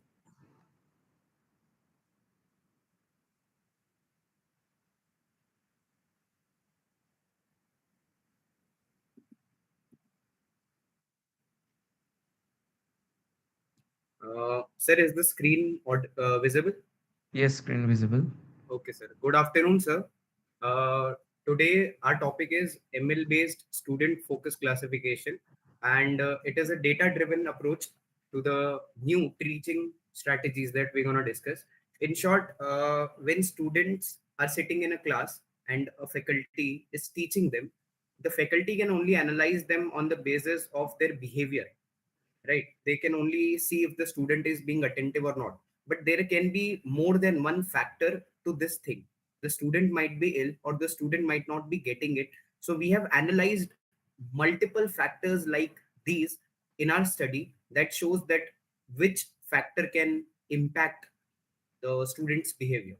So first, this is our agenda for the today's presentation. We are going to cover 5 sections: introduction, then only one slide of review, then my methodology, then the comparison that we have done, and then the conclusion and the future work. Okay. So, sir, in the introduction part, the traditional methods that have been used earlier in 2020 or 2022, which shows only either the study is done in the online mode or the studies are done in offline mode, right? So there is not a complete whole proof study which shows what the actual problems are. Also, another thing is when the teacher is focusing only on a particular group of students, real time feedback is very difficult to get for each and every student. So that is a very that is an area that is very prominent. So to solve that, the objective of our research is we have taken a huge data set from Kaggle that has a lot of metrics like attendance, the student's behavior, if the student is sitting in a slouching position, or if the student is attentive. There are a lot of factors like that. And then we have used 3 to 4 models, ML models, and then we have compared that which of the model would give us the best solution to make the student focus the best in the class. So these are the research gaps that I've studied from previous review papers and research papers that other people have written. The most problematic thing that I've noticed is that either the student behavior was recorded in the online mode because of the COVID time in 2020 or 2022, or either it was recorded in the offline mode. There was no hybrid setting available, like a generalized model that would apply to both of it. Then they have used ML models, but they were only used on a small data set. That wouldn't give us a very accurate idea of what actually is happening. So here are some examples in our literature review section. That, for example, in the second point, if you would see, this study was done in 2020, good, but that student is not studying on that day due to XYZ reason. So there were a lot of gaps in these things that I have tried to cover in my study. So in our methodology, first of all, we took a data set from Kaggle, which was a student behavior monitoring data set.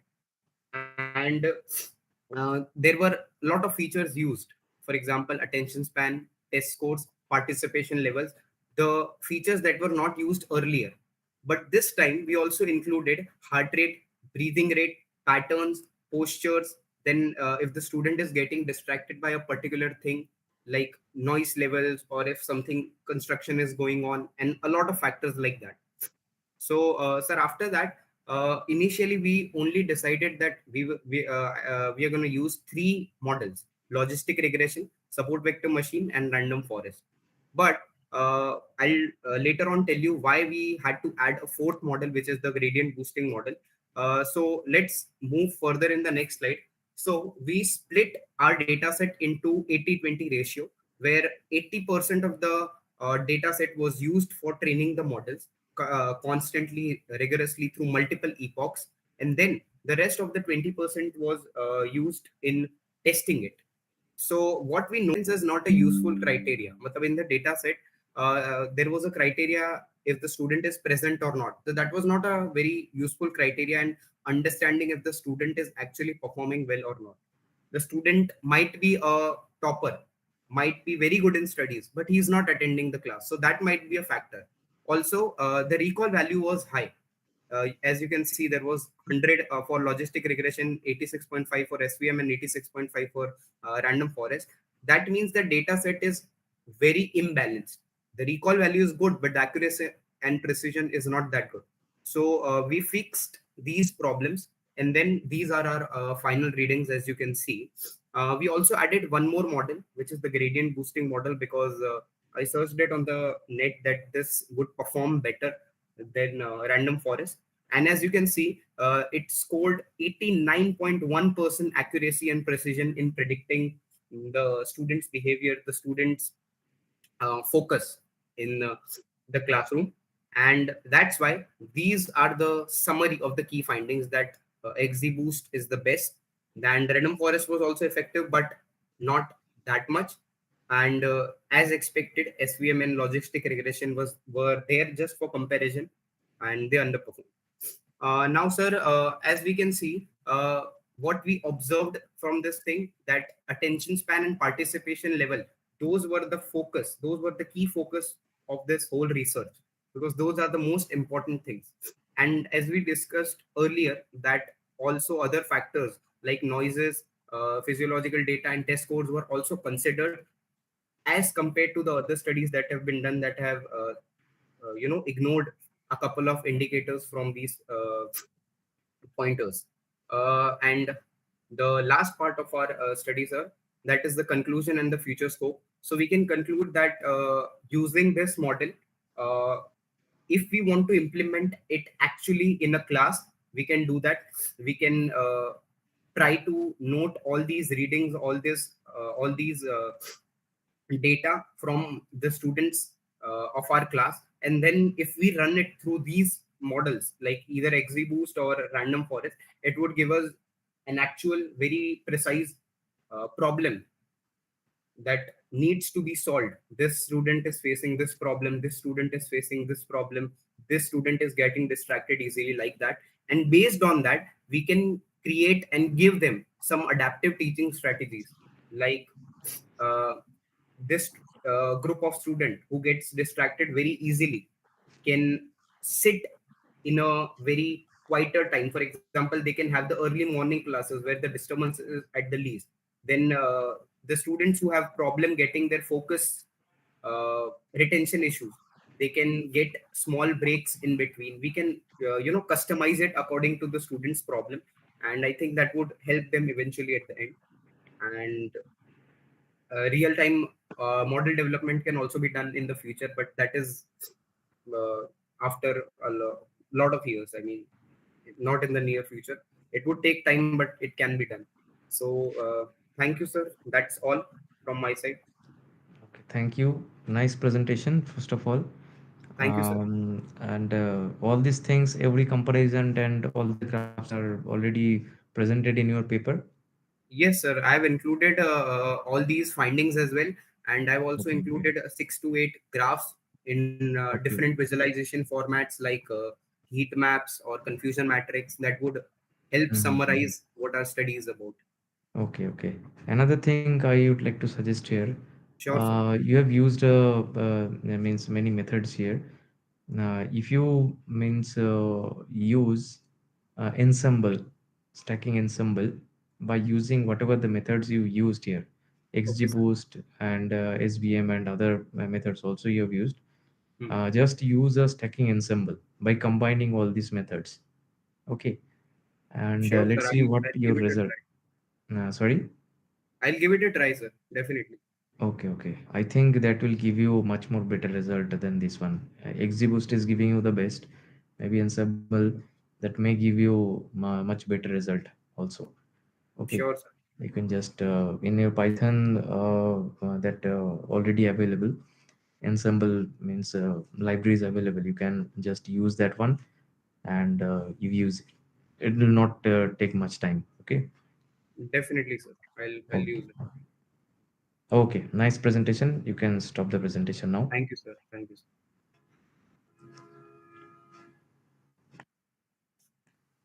Okay, our next presenter is Vinith.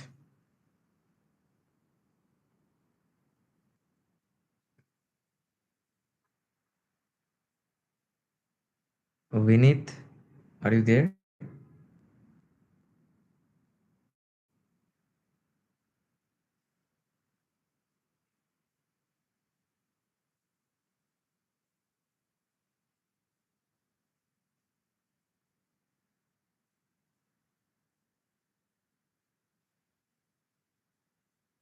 Vinith, it's not there. Okay.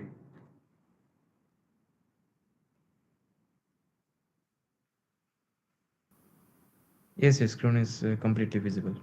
Okay, sir. Good afternoon. My topic is comparative analysis of algorithms for fake news detection. And I have made a complete research paper on this topic, and I have done literature reviews of many papers, and based on that research paper in my PPT, I have added some content such as introduction, data techniques overview, literature review, methodology, model comparison, and conclusion. But more detailed version is available in the research paper. So, sir, in this basically I have done what I have done is I took two uh, two models from the GitHub, which I took from that, and I have trained and tested it and tried to uh, analyze that how they are accurate to detect whether the news which is available on social media or any other platform is fake or original. And in this model, I got models which only detect that news which are of text and audio. I didn't the model were not available of video and audio or images. And uh, different model demonstrate powerful capabilities. They were more accurate as compared to traditional model.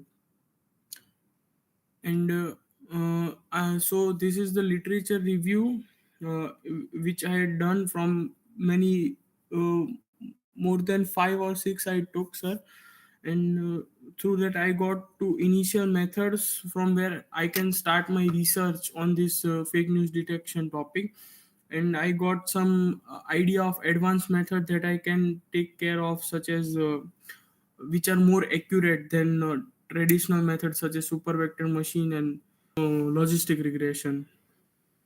And also the hybrid approaches to this deep learning, it got me idea through that. In real time, I also in from this literature review and my research, I got to know the future work of in this segment of fake news detection. I should be working on the models of that fake news detection should work on video as well as audio also. For now it is also available in text format only in my research. My methodology includes data collection and pre-processing of the data. Feature extraction has been done, and as I said, model training. I took two models from GitHub, and I took data around of 20,000 or around that to train and test that models. And I did the evaluation of model and created bar graphs and tables of that accuracy and the data which is fake or real, and I did the comparison of result also that is mentioned in my research paper. I have not included in this PPT. Here is the model comparison of traditional model, which is a logistic regression, and advanced version of that is bidirectional LSTM. For reference, I have mentioned the pie chart of that both of the models, and also visual comparison has been done. Bar chart and line chart are not added here yet.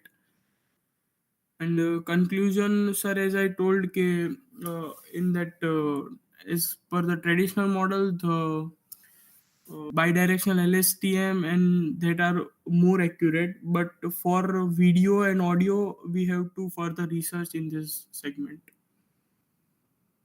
So this is it, sir. Okay. Is this your paper review article?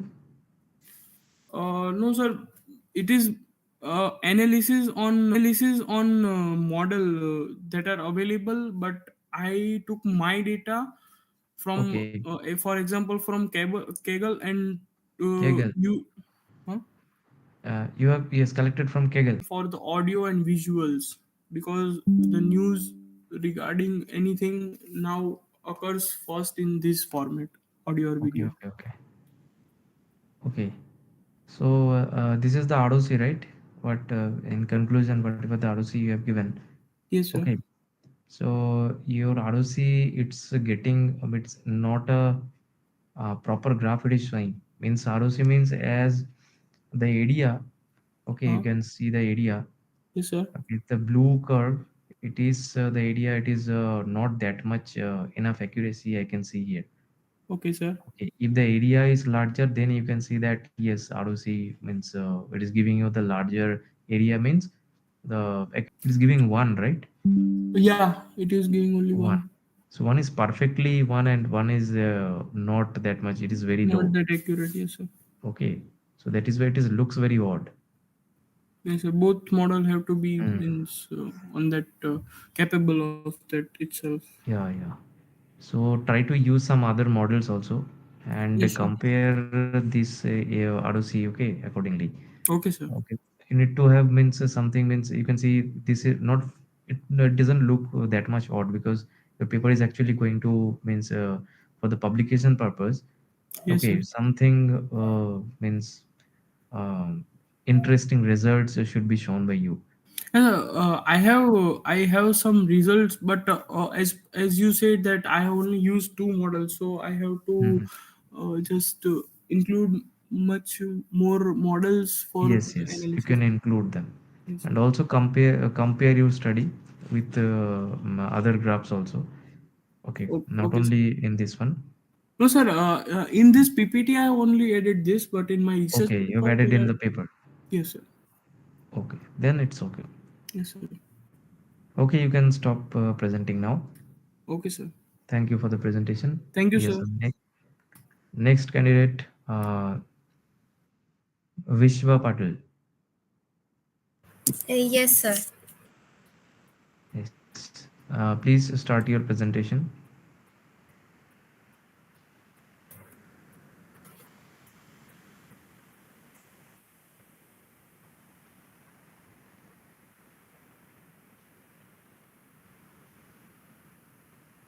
Sir, is it visible? No, screen is not visible.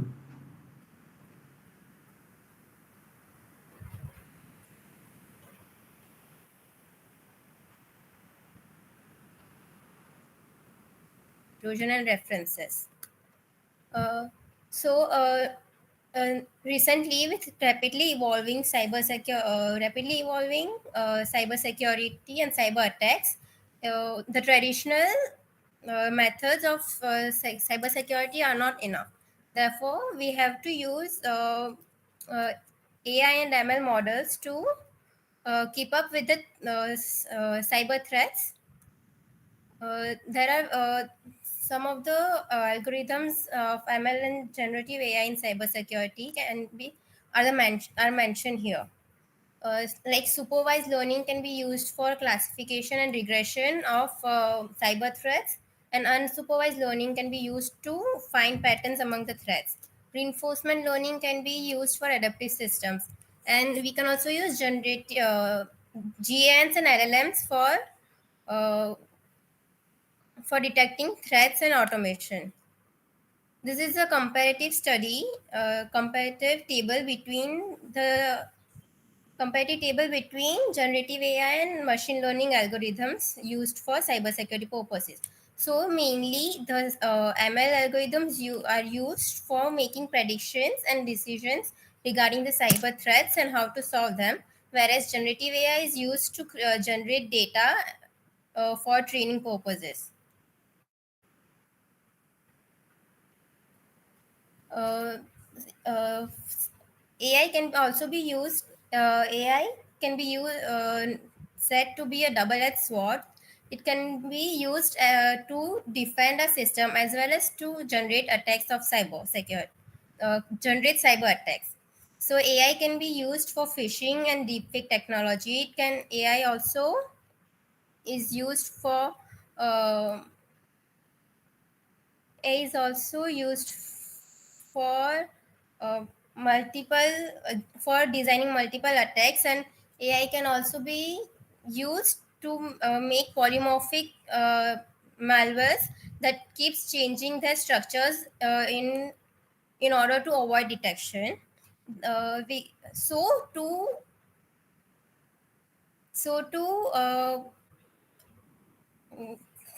the countermeasures for such attacks, we have to use AI in our security as well. So we can use AI for anomaly detection to identify potential attacks before they occur. AI can also be used to as a real-time threat intelligence to analyze cyber attacks. In the end, I think we should use a hybrid approach using AI to handle the detection and patterns of cyber attacks, and the humans should supervise or oversee all the decisions uh, made by the AIs in order to get the best approach. In conclusion, I would like to say that AI can be both considered a challenge as well as opportunity in the field of cybersecurity. AI can be, uh, as I mentioned earlier, various algorithms of AI and applications of AI and ML can be used to generate cyber attacks, as well as they can also be used to prevent those attacks and secure our systems. These are some of the references I used in my review study. Thank you, sir. Okay. Can you please present your paper which you have written? Yes, sir.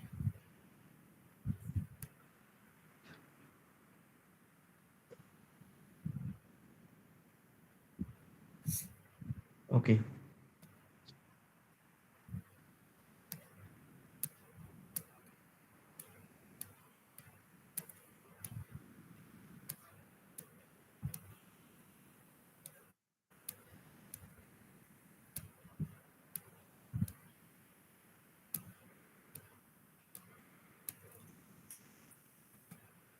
Okay, use these tables. The table, what you, yes, yes, this one.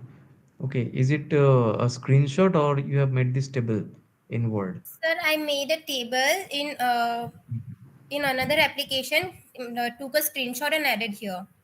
Okay, do not put any screenshot of table. Okay, Okay, sir. it will not be accepted in paper. Okay, so please Okay, sir. make the I table make the in Word table in itself. this only. Okay, okay. Next one, next.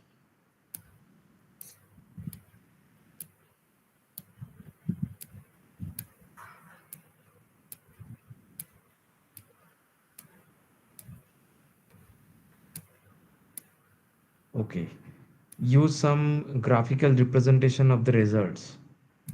Okay, which is missing here in this paper. Graphical Yes, representation of the sir. results means in previous studies, whatever the technique they have used. Okay, and just read the previous studies, find some comparison results. Okay, Yes, sir. different papers are there. Which method is much more better? Whose accuracy is better? Okay, make a graph like that. Means graphical Yes. representation of the results comparison, and also do the similar for the method comparison. Which paper is used to which method, and that's all. Then you Yes, sir. conclude that which method is better and how you can improve this one.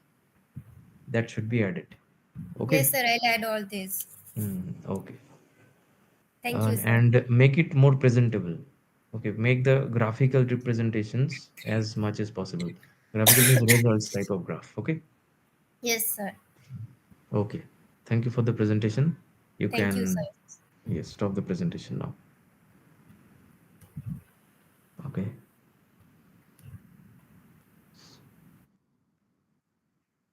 Our next presenter, yes. Yes, sir. Good afternoon. Yes, good afternoon. Please present the present. Yeah, Yeah, it's sir. visible. Okay, so the title of my research paper is Baseless Your voice is something. Your voice is actually not audible. It's glitching and Hello. yes, now it's okay. Is it fine, sir, now? Yes, now it's fine. Okay, sir. So the title of my paper is Wasteless Bites. This is an AI-powered mobile application which will be used for food waste management, and it will include smart recipe generations. And I am also planning some transparent food donations using blockchain in this. So the agenda for today is I will introduce what my paper is. I will review. I will show the literature review, explain the methodology which I have used, the flow of the system which I proposed, results, and future scope. So the food waste is a huge problem on the global scale. Annually, one third of the total food which is produced globally is wasted, which accounts to 1.3 billion tons of food. And this is also harmful for the environment as these food wastes contribute to 8 to 10% of global greenhouse gas emissions. And the existing solutions which are working in this regard are not combined in terms of all the technologies, they are fragmented.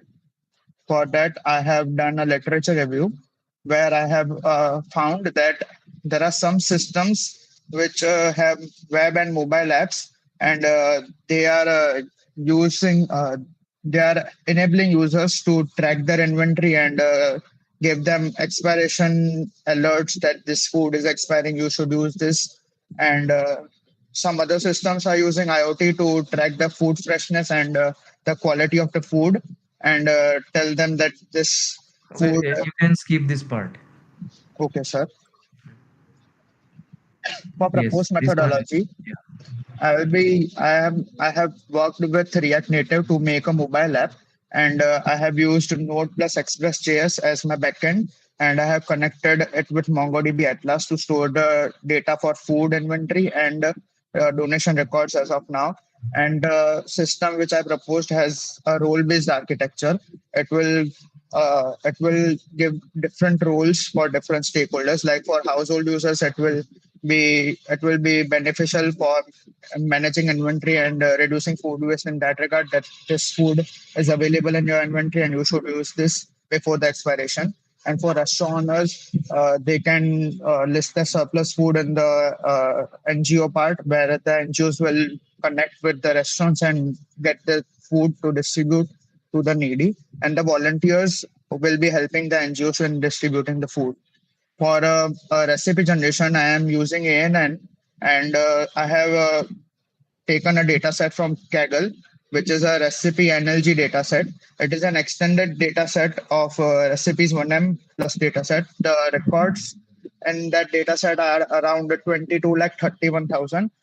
Due to this large size, I am finding some difficulties in processing the data and doing the feature extraction part. Hence, the work on ANN is a bit lagging. And for future scope, I have included blockchain and IoT. Using blockchain, the users can enable users can transparently see that which food is donated to whom and through which NGO. And using IoT, there can be various sensors can be used like DHT11 and MQ135 to detect the freshness, temperature, etc. to get the storage conditions and food quality and everything. The flow of system goes like the user will open the app and put the data like inventory input. They will put that whatever the food they have in the inventory, and the app and the system will track the app and the system will track for the expiration dates and conditions.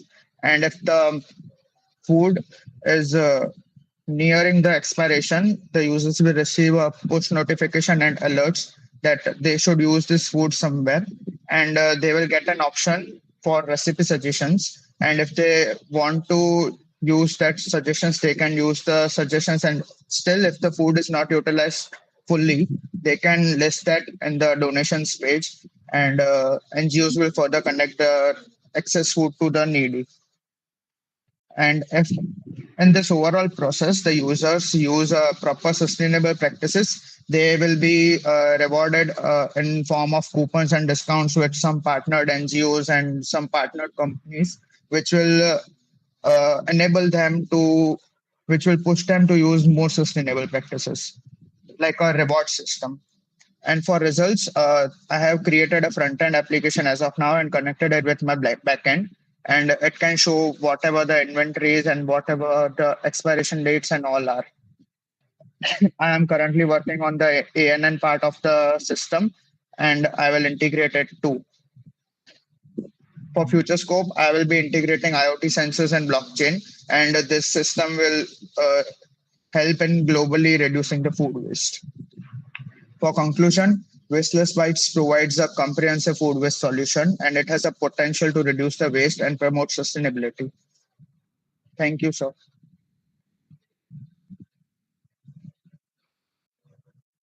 Okay. Can you show your paper? Yeah, so just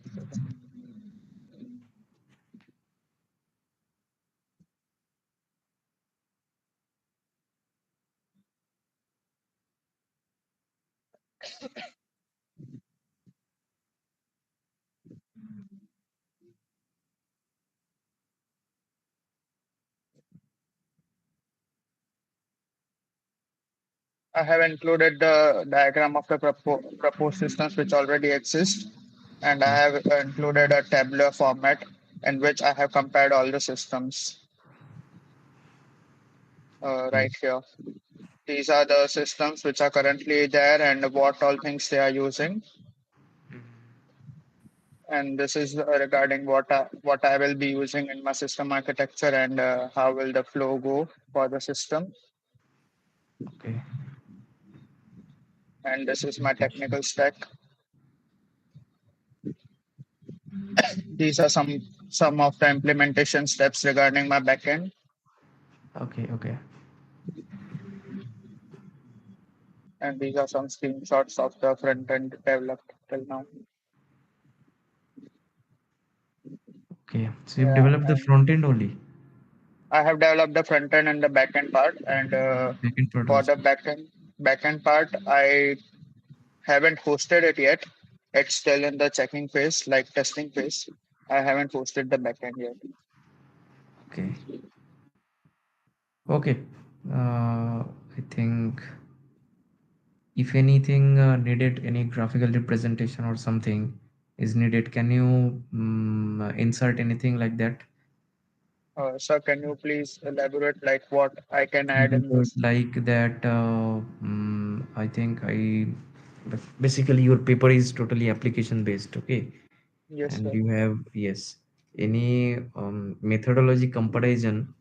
Okay, it is not given here. So you have made an application which you have showed here, and you have done everything like that. Okay, can you compare anything that is what you have done and something what already been done? Can you compare the results in your paper? Sir, That I is- have created a table which shows Mm, what existing systems are using. okay. I will scroll up to that. In my literature review, I included this table which says that the system proposed by this author has a web and mobile app, but it does not include any of these three technologies. And similarly, I have compared every paper which I reviewed, and no paper actually takes all the four things. And I am planning to include all the four things in my paper, in my proposed system. Okay, I understood. Okay, then first, okay, I Also, understand. any You can. any any graphical representation or something else is required. Yes, yes, I will let you know if it is required. Okay, you will be given the review for that first. Let me review everything. Okay, if it Okay, is sir, sure. required, I will explain that what kind of graph actually you can add here. Okay, so it may be some graphs and something. It may be means it may require in your paper because nothing is shown here.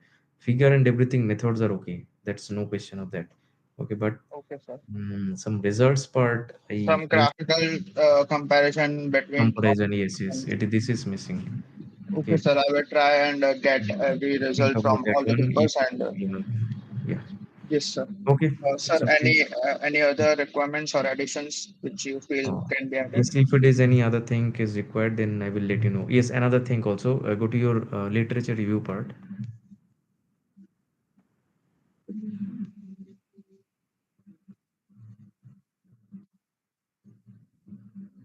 Yes. So, Just before. Yeah. Yeah. Yeah. given Literature uh, review.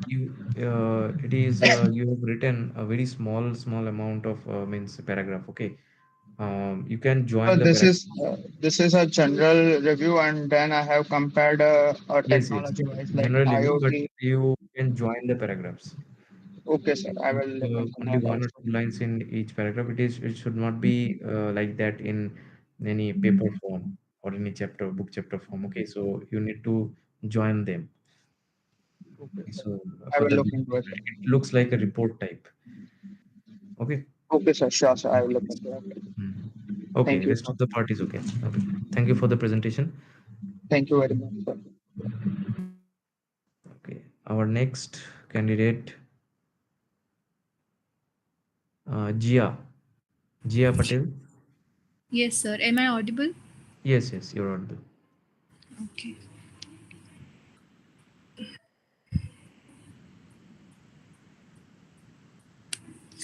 Sir, 1 minute. I'm presenting. Yeah, yeah.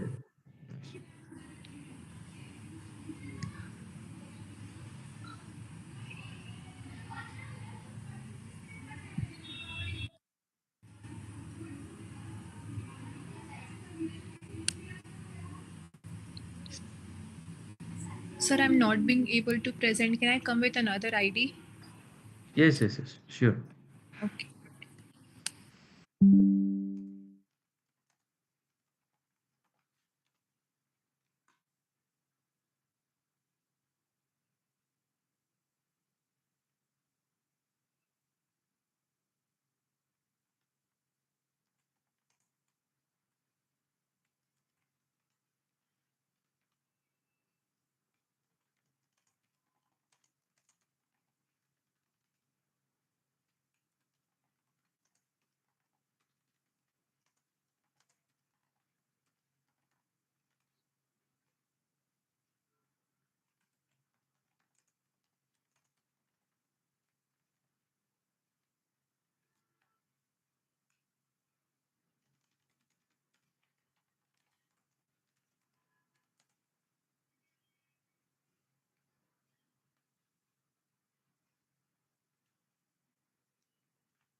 Am I audible, sir?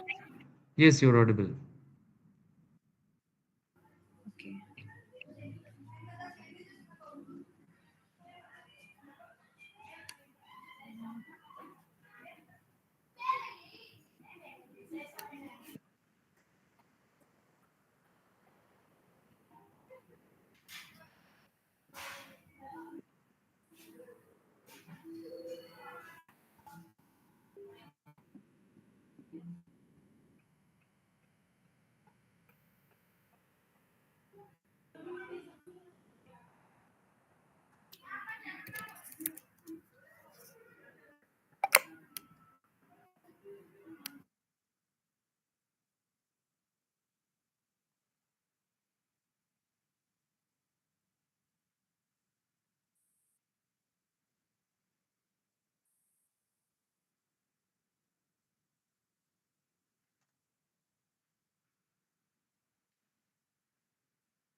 Sir, is my screen visible?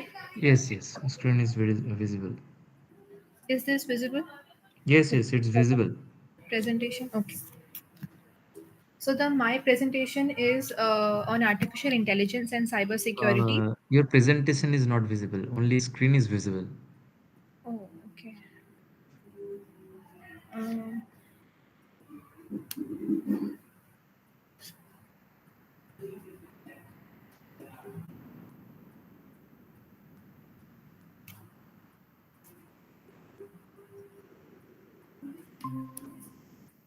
sir, is it visible now? Yes, screen is visible, but not. And Yes, presentation? present now it is visible. Yeah. Okay, okay. So my presentation is on artificial intelligence and cybersecurity, a unified framework across different domains. Uh, it it consists of the first introduction. So, strong cybersecurity measures are now important than ever due to growing interconnectedness of digital systems. So there is AI in every part of the work we do, the work we see, and the revolutionary technology known as artificial intelligence that we call AI has made it possible to identify, lessen, and also stop cyber security threats by preventing it. And I have used 5 domains here, which are namely generative AI, industrial control system, healthcare IoT, e-governance, and metaverse. So this is the first one, that is AI in e-governance and cybersecurity. So, protecting computers and internet systems against cyber threats is becoming increasingly dependent on artificial intelligence. Strong security is essential, more on people and governance use internet services. So, government sites also contain very important and crucial data which they cannot leak in the public, even provide security, which is the major concern nowadays. And in cybersecurity is present in smart cities and online government services. So particularly when accessed across unprotected networks, we can ensure its security. So the second is generative AI in cybersecurity. So as we all know that generative AI is producing text, graphics, code, and more. Generative intelligence, Gen AI, has completely transformed cybersecurity. So ChatGPT nowadays and Google Bard are two examples of the tools that assist in threat detection, security code improvement, and automatic response. So cyber criminals, however, abuse Gen AI for virus creation and social engineering and phishing. So these type of assaults, like generally there is a common attack which is called jailbreaking. Sorry, jailbreaking AI models to get over security regulations. So Gen AI aids cybersecurity professionals by speeding up the data analysis, identifying threats, and it also improves the security measures. So the third one is AI in industrial control systems. So, traffic management, power plant operations depend on industrial control systems, or we call it ICS. These systems are susceptible to cyber attacks that might seriously interrupt operations through because they are connected to networks. So, we have seen the AI model, which is here called ZIP based GRU model. So now AI focuses more on finding the unusual activity now in the traffic and linking the threats to the known attack types. So now researchers like highlight the future models according to that for better security. And the fourth one is AI and blockchain in IoT healthcare. So as we all know that medical devices are susceptible to hackers because of the Internet of Healthcare things, which links them to the internet. By identifying risks, guaranteeing data integrity, artificial intelligence, and blockchain technology can improve the security.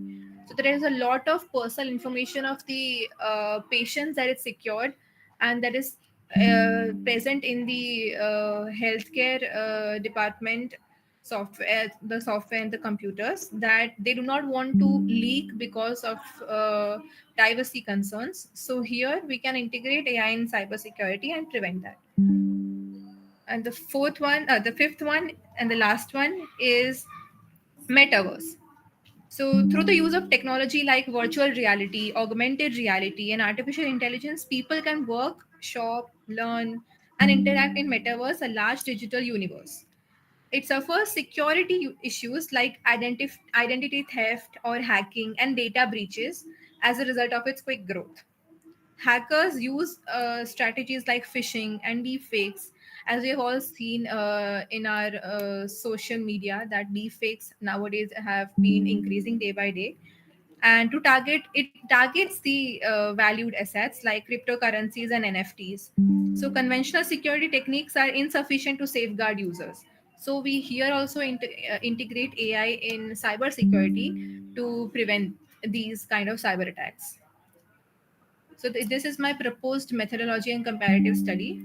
Uh, so we can here there are four types of AI based cybersecurity problems that are being faced. The first one we can clearly see is AI sometimes make mistakes and cannot detect all the cyber threats. Then the second one is hackers can trick AI into giving wrong answers also. The third one is AI needs a lot of data to work on, which is quite tedious, and collecting this data is very difficult. And the fourth one is AI can sometimes violate the privacy if not used properly. So for this, I have come up with a comparative study, which I have reviewed 10 to 15 papers, and most of the papers had the similar problems which I've stated below. So the first step is we can use hybrid AI for better cyber threat detection. The problem was that AI misses the threats or gives false alerts. So we can use hybrid AI. So for hybrid AI, we use machine learning, deep learning, and reinforcement learning.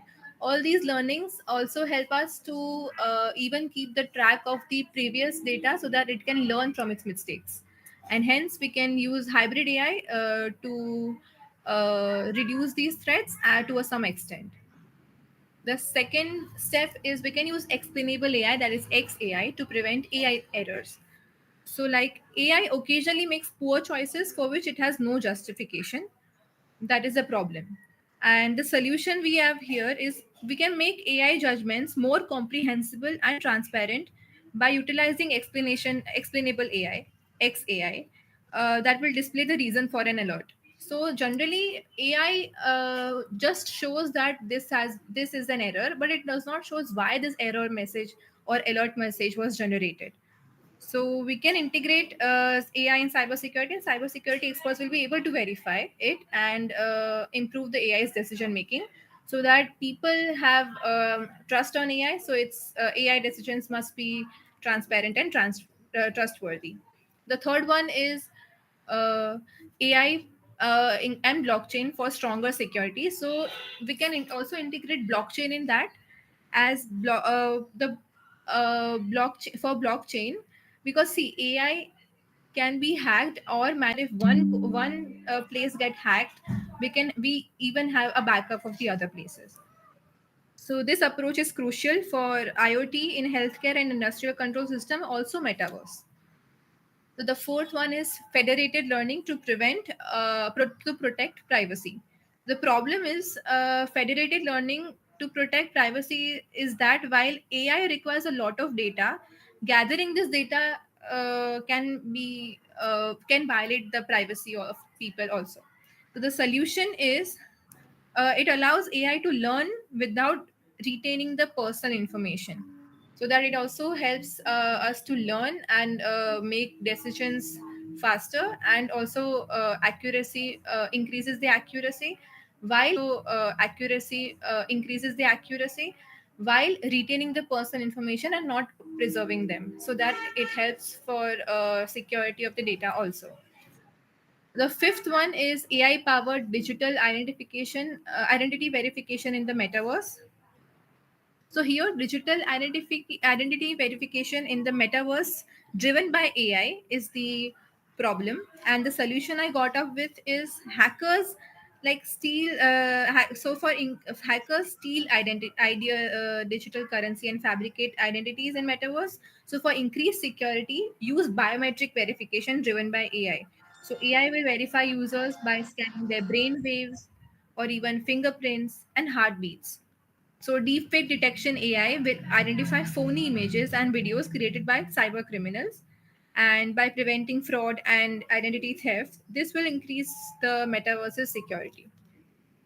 So I will conclude my presentation with like this, as because people and many organizations keep data online and are therefore targeted for hackers, and cybersecurity is crucial. Virtual worlds like metaverse, factories like industrial control systems, hospitals, healthcare IoT, and online tools, generative AI, along with government services, e-governance can also be secured by AI. So it foresees attacks, identifies theft, and stops destructive activity. So AI will guard it by when we integrate into cybersecurity. So, however, AI also has its drawbacks, such as requiring a lot of data, making mistakes, and being deceived by hackers. For improved detection, this study provides a novel hybrid AI system that combines machine learning, deep learning, and reinforcement learning. Additionally, it also makes the use of, as I said, federated learning for privacy, explainable AI for transparency, blockchain for safety data storage, and AI powered identity verification to stop fraud in the metaverse. The suggested framework can improve cybersecurity for individuals, businesses, and governments by using these technologies. Thank you. Okay. Uh, so is it your review paper, right? No, sir, it's not a review paper. I just made a proposed methodology, like what I think they can integrate into their. Yes, yes. That is okay, but you didn't means use your methodology to analyze something. Have you done it? No, sir. I just gave a proposed Idea, methodology yes, for, yeah, yes, idea yes. that they can use Just this. idea. And Yes. you have compared your idea with the previous literature also. Yes, sir. Okay, so it seems like means it is not completely, but it is a category of review article, you can say. Yes, Okay, sir. Yes, sir. so have you added some graphs in your paper? No, sir, not yet. Please add because for publication purpose, graphs are needed. Okay, first Okay. of all, remember some things which you need to add in your paper. Can you please present, show your paper right now? Okay, sir. Yes. Mhm. Yeah, Yes. this one. Please, yes, scroll down.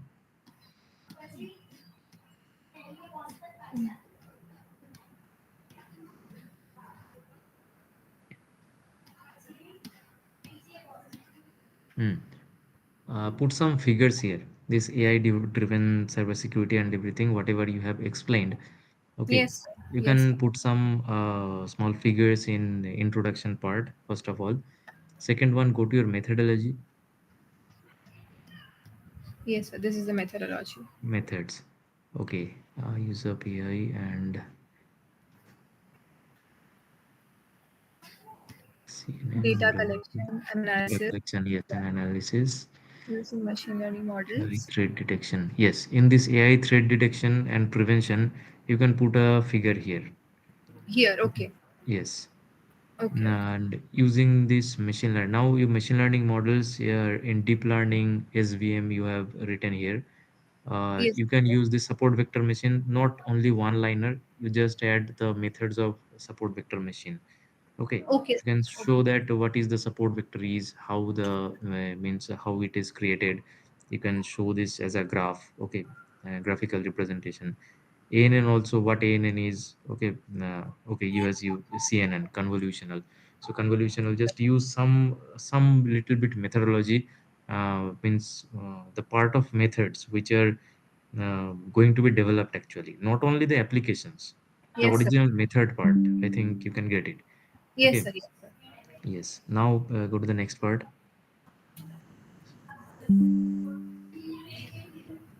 The Yes. proposed Now we are methodology. proposed methodology. Now when you Yes. are going to the proposed methodology, you can add here a figure, not figure, sorry, a table. Okay. Where in previous literature, what are the methods they have used? In your your study, what is your proposed methods? Okay. How your method is differs from the other methods. Are you Yes, sir. getting my point? Like Yes, sir. this, you Yes. can put a table here. Okay. How the other methods lacks Like and a how comparative table. yeah, in a proper table. Okay. Okay. Also, Okay. you can use a figure here. Say these are the lacks are there. You can fulfill these gaps, and then you can create a new methods like this. You can do this one. Okay. Okay. Yes, sir. Next one in next part, ethical privacy, blockchain security, And federated learning. Then we have conclusion. conclusions. Okay. In conclusion part, add some, if possible, add some. Can you find some numeric data? Numeric data means numeric comparisons, accuracy type of things. Yes, sir. I can try. If Yes, it's try numeric. this to, yeah, yeah. Then Yes. it will be better. Okay. Yes, sir. Okay, anything is needed, then I will let you know that what kind of other things you can add there. Okay. Yes, sir. Sure, sir. So, conclusion. What kind of accuracy are we talking about? Accuracy means suppose I'm giving a little bit means example. Suppose you are going for a regression model. So the accuracy in regression, you may give the R square values, MSE, RMSE. Okay. Yes, In sir. other papers, what the methods they have used, they got some accuracy values. Okay. In some other methods, they got some other accuracy values. So different methods. Let us suppose that you have used the SVM. SVM you use for means classification or regression purpose. But if you are going for the classification regression purpose, let us see, then the accuracy should be MSE or RMSE or R square. Okay. Okay. Yes. So in one paper, suppose they have used support vector. In another paper, suppose they have used ANN. Another paper, suppose they have used ANN. Another paper, they have used linear regression. Okay, so you collected all these accuracy levels in different papers and you compare them. Yes, sir. Are you getting it? Yes, sir. It Yes. will be like this. Yes, sir. Got it. Hmm. Yeah. Thank you, sir. Sir, any No. more changes you need to do in the paper? Yes, do it. I think some of the write up it is in means centered. Okay, all yes, just the formatting will be the left sided. Okay, I have seen the abstract part or something. It is a centered write up. This No, one? not abstract. No, no, no, not abstract. Just a little bit down.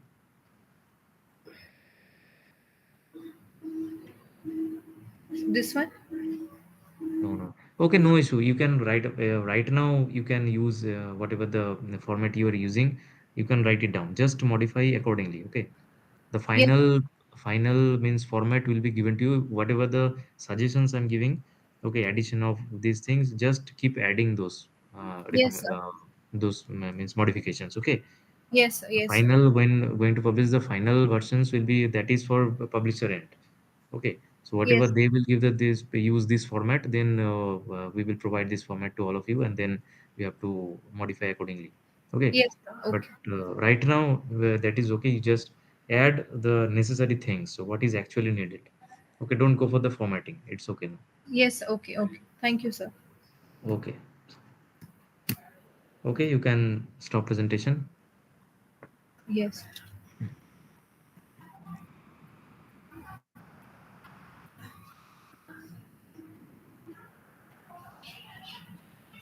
So can I leave the meeting? Yes, yes, you can leave the meeting. Okay. Thank you, sir.